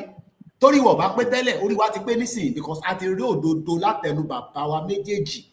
Ìgbòho nísìnyí ó kọlà. Èmi ò tẹ́ kọ́là mò ń wò bí Akíntẹ̀ lọ kọ́là mo mọ báwọn ọmọ mi ṣe máa react because àwọn ọmọ bàbá Ìgbòho nísìnyí wọlé react ẹrẹ́rìn tó tó ní ṣáma ní kí dáàdì wọn máa kọ́là ni that is his passport because tí Ìgbòho bá travel wọ́n máa scan ojú ẹ̀ wọ́n á dẹ̀ máa wo ojú ẹ̀ pé where are you from? A ní ilẹ̀ Yorùbá ó wá wà lẹ́yìn odi fún 4 years ìyẹn kan wá jókòó sínú Nàìjíríà òun sọ pé ká lọ protect Nigeria protection kọ́ Nigeria protection ni ẹ ṣé bàbá mi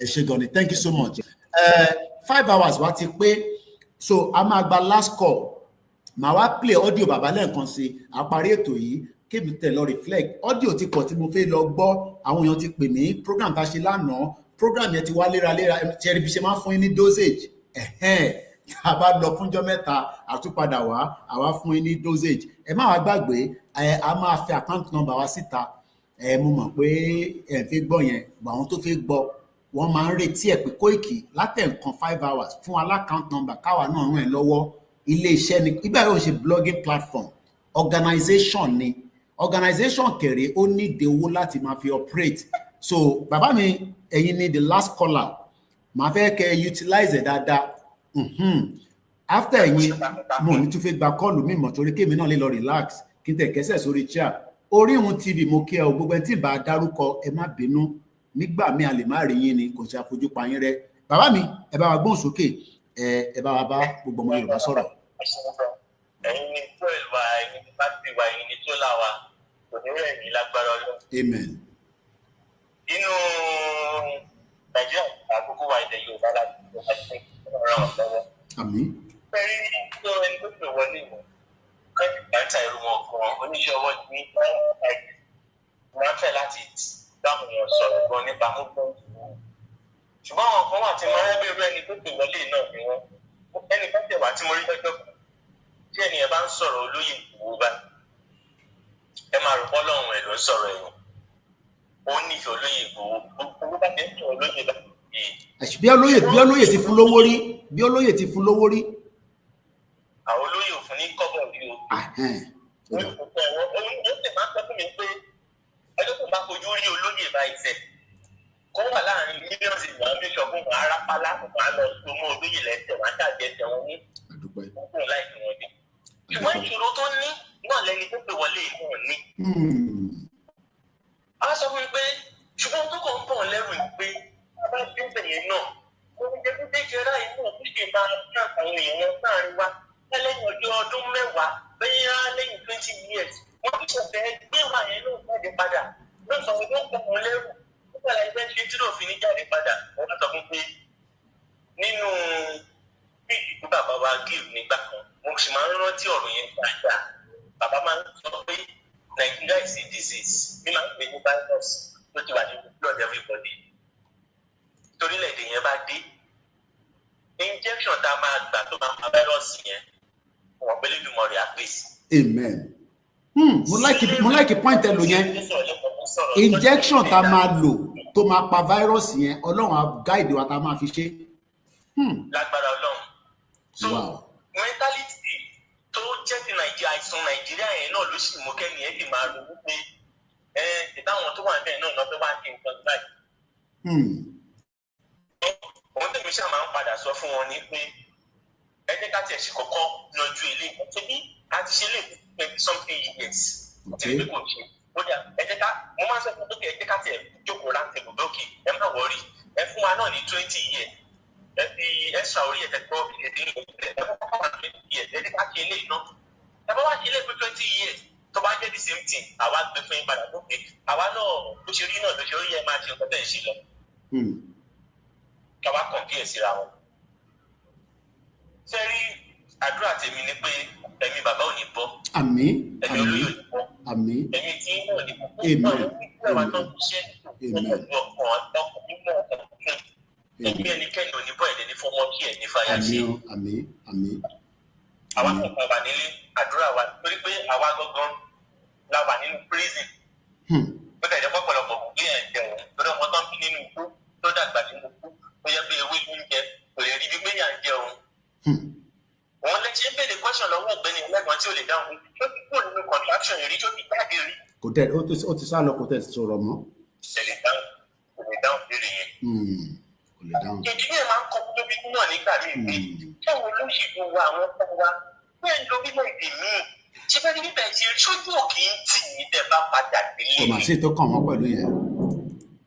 Ẹgbọ́n tí ló ti èmi àlétí náà òun lọ sí Germany fẹ́ lọ gba treatment wọ́n dìlé òun pẹ̀lú passport òun kí ló ń lọ gba treatment ní Germany tó gbà ní Abakaliki bomb bastard ẹ ṣé gan ni bàbá mi thank you very much ẹ ṣé gan ni even though pé ojú mi ò ń gbà náà nítorí tẹ́ni ọ̀bá tètè sọ̀rọ̀ tí kọ́ọ̀lù mi bá tún wá ó ti di dandan pé kí a gba kọ́ọ̀lù yẹn wọlé kò sí nǹkan kan tí mo lọ ṣe náà ju pé kí n kàn lọ relax ni which is more than enough sitting down 5 hours ẹ̀yin náà ti sún yín ká má ṣèjú a lè tún padà wá a lè má láǹfààní àti padà wá but at least dosage yẹn wà okay tí bàbá wa ìbá tètè bá wa ṣe ẹjọ́ gbogbo ẹni tẹ́tí fẹ́ pè ẹ jẹ́ ká sọ dìgbà míì kò ṣe pé àfojú pa yín rẹ ẹ bá gbọ́n sókè bàbá wa John Ògúnmúyìwá mo fi tọ̀wọ̀tọ̀wọ̀ dárúkọ yín sà. bàbá tó ju bàbá lọ nìyẹn. àdúpẹ́ sà. ẹ rà sà.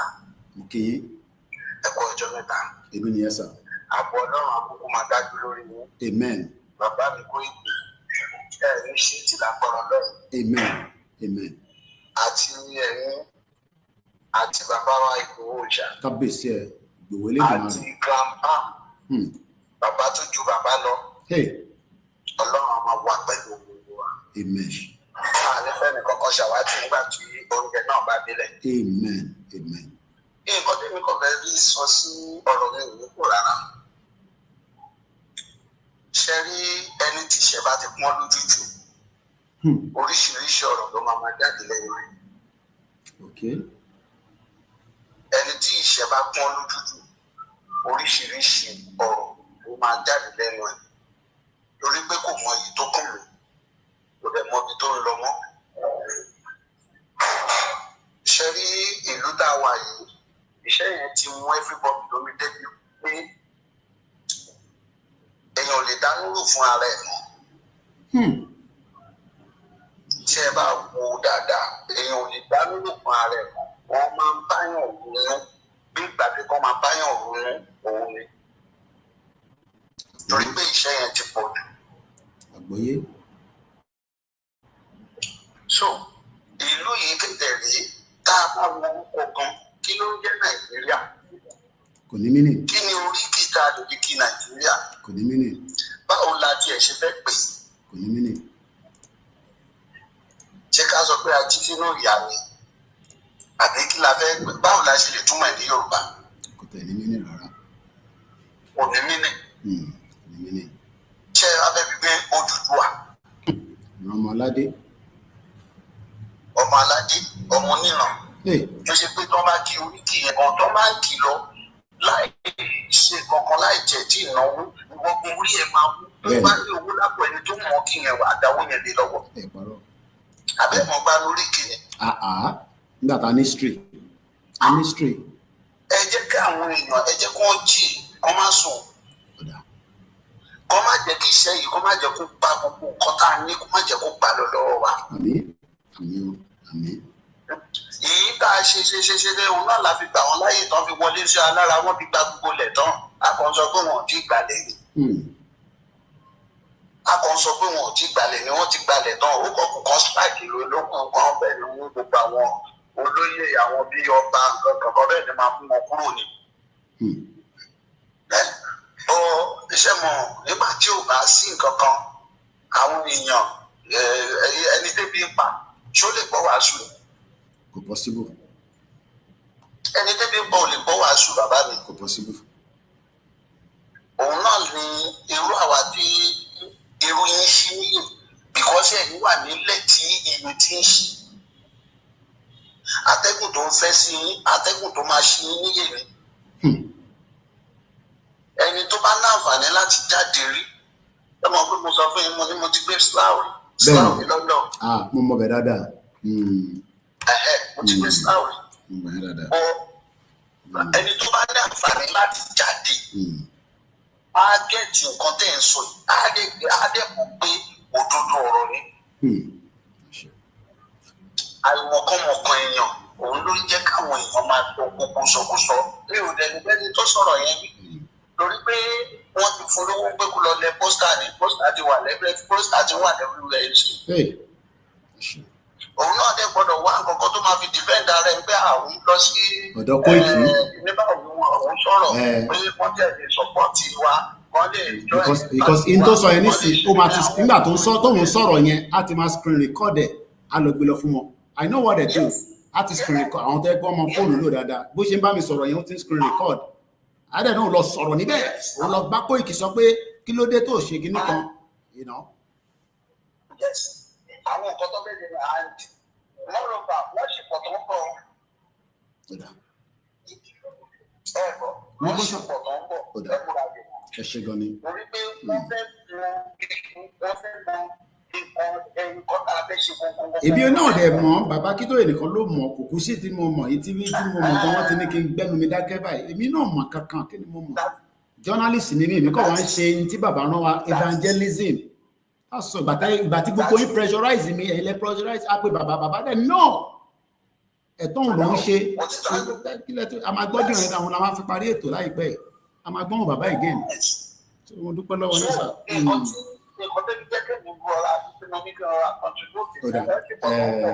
A máa ń láìkẹ́ yín àgbàlagbà wa kẹ́ bá wa fi ohun àgbà bá wa sọ.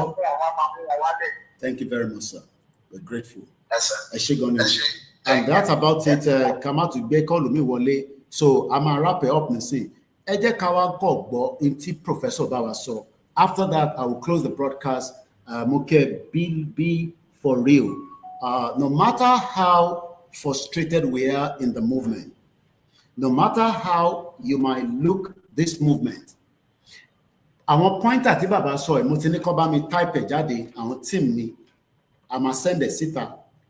So every time tí ìrònú bá bẹ́ẹ̀ kó tó di pé bàbá máa ní ká jáde àti olóyè Ìgbòho ọmọ Adéyẹmọ Ìgbòho ṣá àkọ́ lọ wo pointer tí a bá fẹ́ lò níbẹ̀ ibi tí bàbá sọ̀rọ̀ yìí mo rí lò dáadáa but bàbá sọ ní audio ni so kò ní kémi set kà fún yín báyìí but a máa print it out mo ti ní káwọn staff mi máa bẹ̀rẹ̀ sí type ẹ̀ ìyẹn note tí mo jot out. This is how bàbá told us about an hour ago ó dà kó ti ń lọ pé 1 hour nísìnyí. We made a call to Professor Akintoye while we were live, and this is the conversation between myself and him. Today, no new, lady new.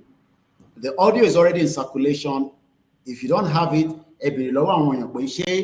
audio because not everybody will have the opportunity to listen to a 5 hours broadcast. But audio méjìlá record. Ìkan àfibèrè lọ́wọ́ Tinubu why tí kò jẹ́ kí Ìgbòho padà wálé and kí ló dé tó tẹ account ẹ̀. But this one is from our father, and this is what he said to me when he spoke to us some few hours ago. Èmi bínú mo fẹ́ kẹ́ sọ nǹkan ju pé a wà lórí live. Mo fẹ́ kẹ́ sọ nǹkan ju pé ẹ bá wa fún àwọn èèyàn mi wọ́n ń gbọ́ mi báyìí. Mo sọ pé mo máa pè yín. Èmi àti yín sọ̀rọ̀ pé fẹ́ pè yín, but wọ́n ní bàbá ẹ fún wa ní assurance pé ìrìn àjò yìí gbogbo tá à ń béèrè fún tí àtẹ̀tí gbọ́ lọ́dọ̀ yín ibi tó kù sí ó sì máa délẹ̀ lérí a sì máa dé bẹ́ẹ̀. Ẹ̀yin ni bàbá wa, we love you too much. Èmi nìkan kọ́ ni mo nífẹ̀ẹ́ yín àmọ́ just for few minutes mo ò ní gbàyè púpọ̀ lásìkò. Ẹ bá wa fún àwọn èèyàn wa ní ọ̀rọ̀ ìgbìyànjú láàárọ̀ ìjáde mo bẹ̀ yín. Mo mọ̀ pé mo pè yín láì sọ fún yín tẹ́lẹ̀ abuse it, but ẹ bá wa kọ̀ fún àwọn èèyàn wa ní ọ̀rọ̀ ìgbìyànjú sáà. All right. Mo dúpẹ́. Ṣé mo lè máa sọ lọ báyìí? Ẹ go ahead, Daddy. All clear. Ẹ go ahead, sir. Ó ṣe ọmọ mi. Mo dúpẹ́ bí sísè. Ó nídìí láti apologize for dédé jálù mi. Iṣẹ́ mi nìyẹn fún yín, fún gbogbo yín. I'm here at all times to create the kind of condition upon which you can go forward to build a country of your own in the world. That's what I'm waiting for. I want to see the Yoruba nation prosper, begin to rank with China and Russia and the United States as a highly developed country. We are large enough to be so. Our land is larger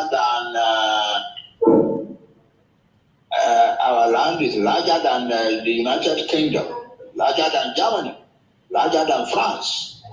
And our population is roughly the same as theirs. We're about 60 million there, 62 million, 65 million, 50-something million. So we are a great nation. Potentially, God has made us a great nation from the beginning. And our land is phenomenally fertile, ready to produce any kind of crop. And we are one of the most educated people in this world. Baba wa Olowo ti ṣe yẹn ní 1950s. The result is that gbogbo ẹ̀yin tẹ́ jẹ́ ọmọ Yorùbá lè ní tẹ́ jẹ́ in your 70s, your 60s, 70s, 50s, and so on. You are all educated people to some extent, some to very high extent, and we are ready. And you have all of them. Wa ṣe ó jẹ́ kí diaspora wa ṣẹlẹ̀ pé kẹ́ spread out. Within 2 or 3 decades, about 11 million Yoruba people have spread to other parts of the world. And many of you are learning new skills, new technologies, and so on. But China now is developing here. It is the boys and girls who are in America, look what they want to promoting technology. That's the same thing that is happening to India now. We are stronger than all those. So, look at the country, and the struggle itself is moving forward very, very well. Sometimes Àwọn leaders ní tí wọ́n plan wọ́n lè sọ pé ọ̀la la máa take settle. Ó di ọ̀dẹ́ ìkárí kìnní kan tí ó yẹ ká kọ́kọ́ take care of. Kó má bàa lọ dínà lọ́túnla. Wọ́n sọ pé ok ẹ jẹ́ ká sì dúró ká má ti take country wa lọ́la. Ẹ jẹ́ ká yanjú ẹ̀. So that's all. That's a natural thing in any struggle. That's all that is happening. But we are reaching a point now at which we think we've taken care of all these minor but important matters. And we are ready to go. Lágbára Ọlọ́run gbogbo yẹn lọ di anímọ́ra dáadáa kí kálukú lọ kúnlẹ̀ kó bẹ Ọlọ́run pé God make me one of the major factors in this struggle. I'm ready to commit my life. I commit my life myself, my family and all, for the greatness of the Yoruba nation, for the freedom and then subsequent greatness of the Yoruba nation. And get ready. That's the answer. I assure you, very soon we will take our country, and when we do, it will surprise the world. Ọmọ kan lára ẹ̀mí náà ni tó ń ṣe media presenter. Ó sọ̀rọ̀ lọ ní that was on Thursday, I think, last Thursday. Ó kàn déédéé dáhùn kan. Ó dẹ̀ máa gbọ́ ẹ̀yin ìyá àti bàbá mi, gbogbo ẹ̀yin ẹ̀gbọ́n àtàbúrò mi, gbogbo ẹ̀yin èèyàn mi. Ó ní peacefully lábá ìwọ náà country wa o. Mi ò mọ ibi tó tí ìyẹn ti kọlù tó ti gbé yẹn jáde wá. Because he was not talking, that was not the line of what she was saying. Ọ̀tọ̀ ní nǹkan tó ń sọ tó kàn déédéé ní rọ́ọ̀dù tó ní ẹ̀kọ́ ìlú èèyàn mi. Peacefully lábá wọnú ilẹ̀ country wa. I take that as a mysterious message from God. Yeah, you are going to take our country and it can not bear. Tó bá dẹ̀ di pé a máa ní ìdí láti lọ níbi díẹ̀ á lò. We are strong people. We are strong people. Ìgbà tí àwa ọmọ Yorùbá ti lágbára tó lè yìí, tá a ti kàwé bí eléyìí, tá a ti ní technology bí eléyìí. In 1965, nígbà tó dàbí wípé àwọn political leaders wá fẹ́ wá gbà wá fún àwọn pé ká máa ṣerú Fúlàní láéláé during the 1965 October election. Our young people gathered from all over Yoruba land. And we resisted. We exploded. Federal government fight back. Regional government fight back. The police and the army were after all. And Saka Krisino Bo Azapama Susabe this but we kept fighting. And they could not. By December 1965, we were in control of the Western region completely. In many villages and towns and rural areas, that was set up revolutionary committees to try those who we regard to be enemies of the Yoruba people. Oh yes, many places like that. That obvious where that the Nigerian government could never take this Western region back from these boys.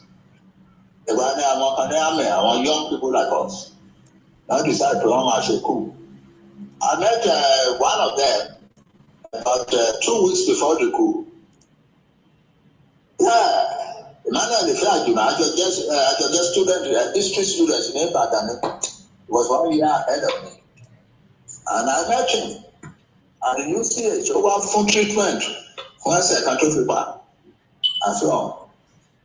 And we stood outside the hospital and talked for a few minutes.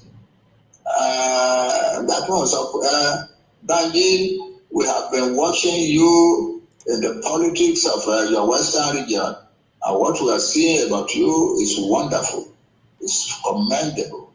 Ẹ̀mí àdẹ̀wà ní ẹni à ń wọ̀ọ̀ṣì ẹni náà tẹ́ jẹ́ ara wa tẹ́ wà ní àmì tẹ́ ń wò wá tán fìyà jẹ wá tán lé wá káàkiri tẹ́ ṣe nǹkan kan and we are disappointed.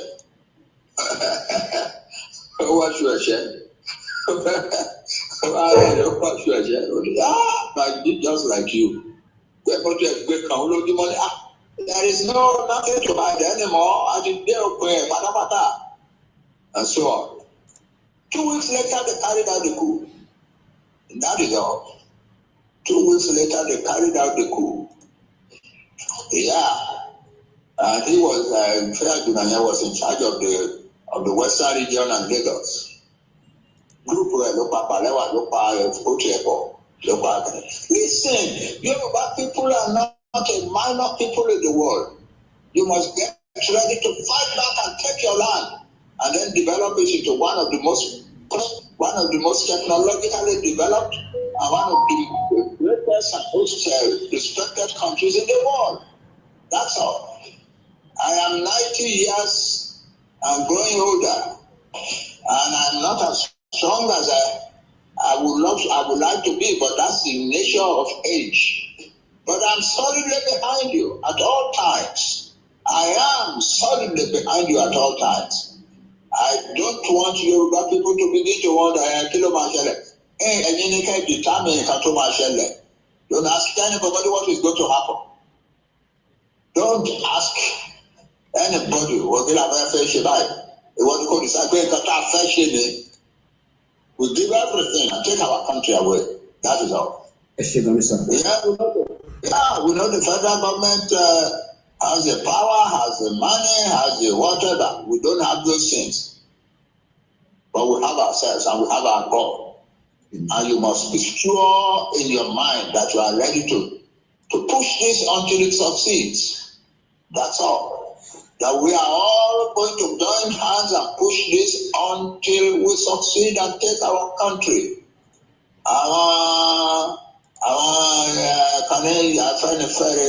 The chief Adebanji faction of it won't come out with very scathing criticism of Tinubu's administration, and they ended up by demanding impeachment and so on.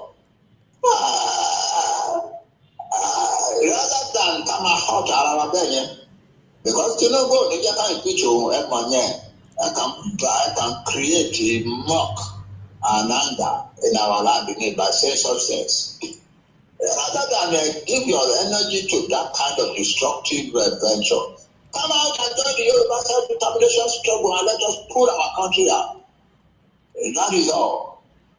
And I want to let you know, I've said this to many of the Yoruba elites who have held back, and some of them are beginning to agree with me. In the next few days, some of them will come out. So, and some others too. All I've said to the others, you are the others, the kings of these people. Don't feel again. Come and destroy Okowaton. Come and hand you over to the authorities. You can touch like butter. Farm estate. Okowaton. What one report to one for our organization body can buy to replace the SARS. One law has one about the one for one of Abuja. So back in governor you want to get a set up body can try to be one judge. I want to know because they were accused of killing cows and killing Fulani boys and so on. We have become slaves, and we must be ready to fight to get out of it. Whoever thinks that we can get out, we are cheap, because the price of freedom is usually stiff, but we must be ready to pay it. Thank you very much, Daddy. Vice Babawa, Professor Emeritus Adebanji Akintoye, we called him on guard, we called him while he was not expecting. Kò ṣe pé mo abuse power mi, ẹgbọ́n tí bàbá ní kí n máa apologize bí mo pè wọ́n. Ara ta mi nígbà táwọn èèyàn pè wọlé pé kí ló ṣẹlẹ̀. òun ni mo jẹ́ kí a fi gbọ́hùn bàbá láàárọ̀ yìí kò ṣe pé a plan ẹ̀. Orí ètò Koiki Media ní aago 10:00 èmi ní ọjọ́ 9 oṣù kẹfà ọdún 2025 bàbá bá wa sọ̀rọ̀ for about 13 minutes. Àtún ọdún yẹn gbọ́ àmọ́ the price to pay for freedom is very steep, and I think that is one of the most important, as all the important words tí bàbá sọ. Audio yìí máa jáde, gbogbo ẹni tó bá gbọ́ fẹ́yìn tí ẹ̀ sí lórí ètò tẹ́yìn náà wà worry ẹ wà concern. Eléyìí ni a tún lè fi fún wa pé at 90 years old is not strong but is with us body and mind. But àwa la gbọ́dọ̀ strong fún bàbá yìí, ká strong fún Ìgbòho, ká strong fún gbogbo àwọn èèyàn wa. I want to be a little bit emotional, but I'll leave it like that. Koiki Media bringing the world closer to your doorstep. Moki Shegun Honorable for the super chat, and that is where I would call it a day. Apparently, we were running a test, simultaneously running a program.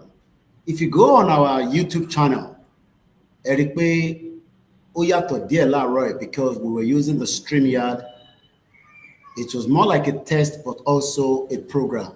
The program has now lasted 5 hours, 34 minutes. That would have cost me about almost close to 70 pounds of work, layman job in the UK. But we are grateful for everyone that continue to support and make sure that the work continue on this particular organization. If you have never contributed before, maybe because you don't see any reason to, or maybe you have probably done it and you think you still can do it, the account details is on the screen, and we appreciate all donation. It's not donation to Yoruba Nation, it's donation to Koiki Media, and it is voluntary. You can also remember that we have the YSDM where you can do your monthly or your contribution of the movement. And on that note, as I leave us with the name of Elidumari, I will be back when I don't know. At least we have been back for a couple of days and we hope to be back soon again. Moki Bugua, take your time and let us understand that there will be people that wants to drain our spirit away from Yoruba Nation for the agenda of criminal politicians, but 60 million Yoruba people have spoken. Moki Bugua, Antime Yawa, Barapata, and as for today, Moki Momsi Minada, Mokian Yaomi, Mokian Modua. Apparently, my wife called while I was on the program. I had to tell her I will call her back as well, even though she had a very important message to pass. But that is the price. She understands. She know I was live, but she probably thought I was finished. But again, I want you to accept the condition. It is fight to finish. The quicker we do it, the better for me, so that at least I can have a family to go and look after, which is very, very important. But for now, Mushu and Africa, Moitilo, Yoruba Nation, no retreat, no surrender. Bye for now. Mokibu going live from the MixLR to the Twitter to the space. Remember to share it wherever you think is good for you. Slice it, split it out, but most importantly, spread the gospel that the end of Nigeria will happen. I am 47 years old. I will do everything within the power of the media to tell the world the truth that Yoruba has been existing, and we will free ourselves with you or without you. And on that note, thank you so much. God bless all my team that are working quietly.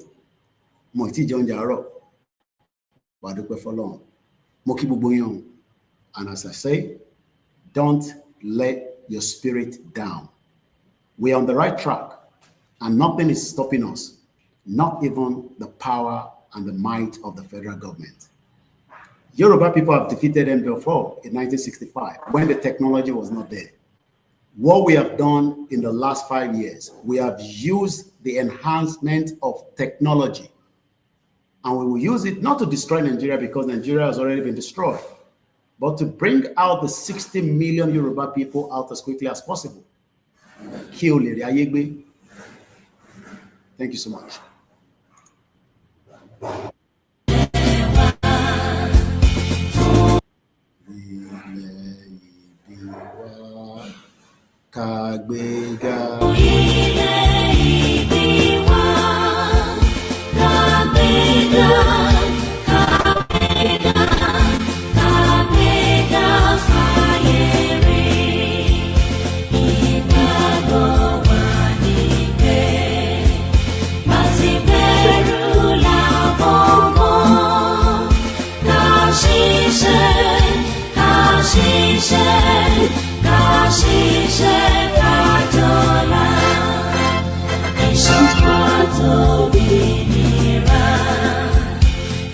Take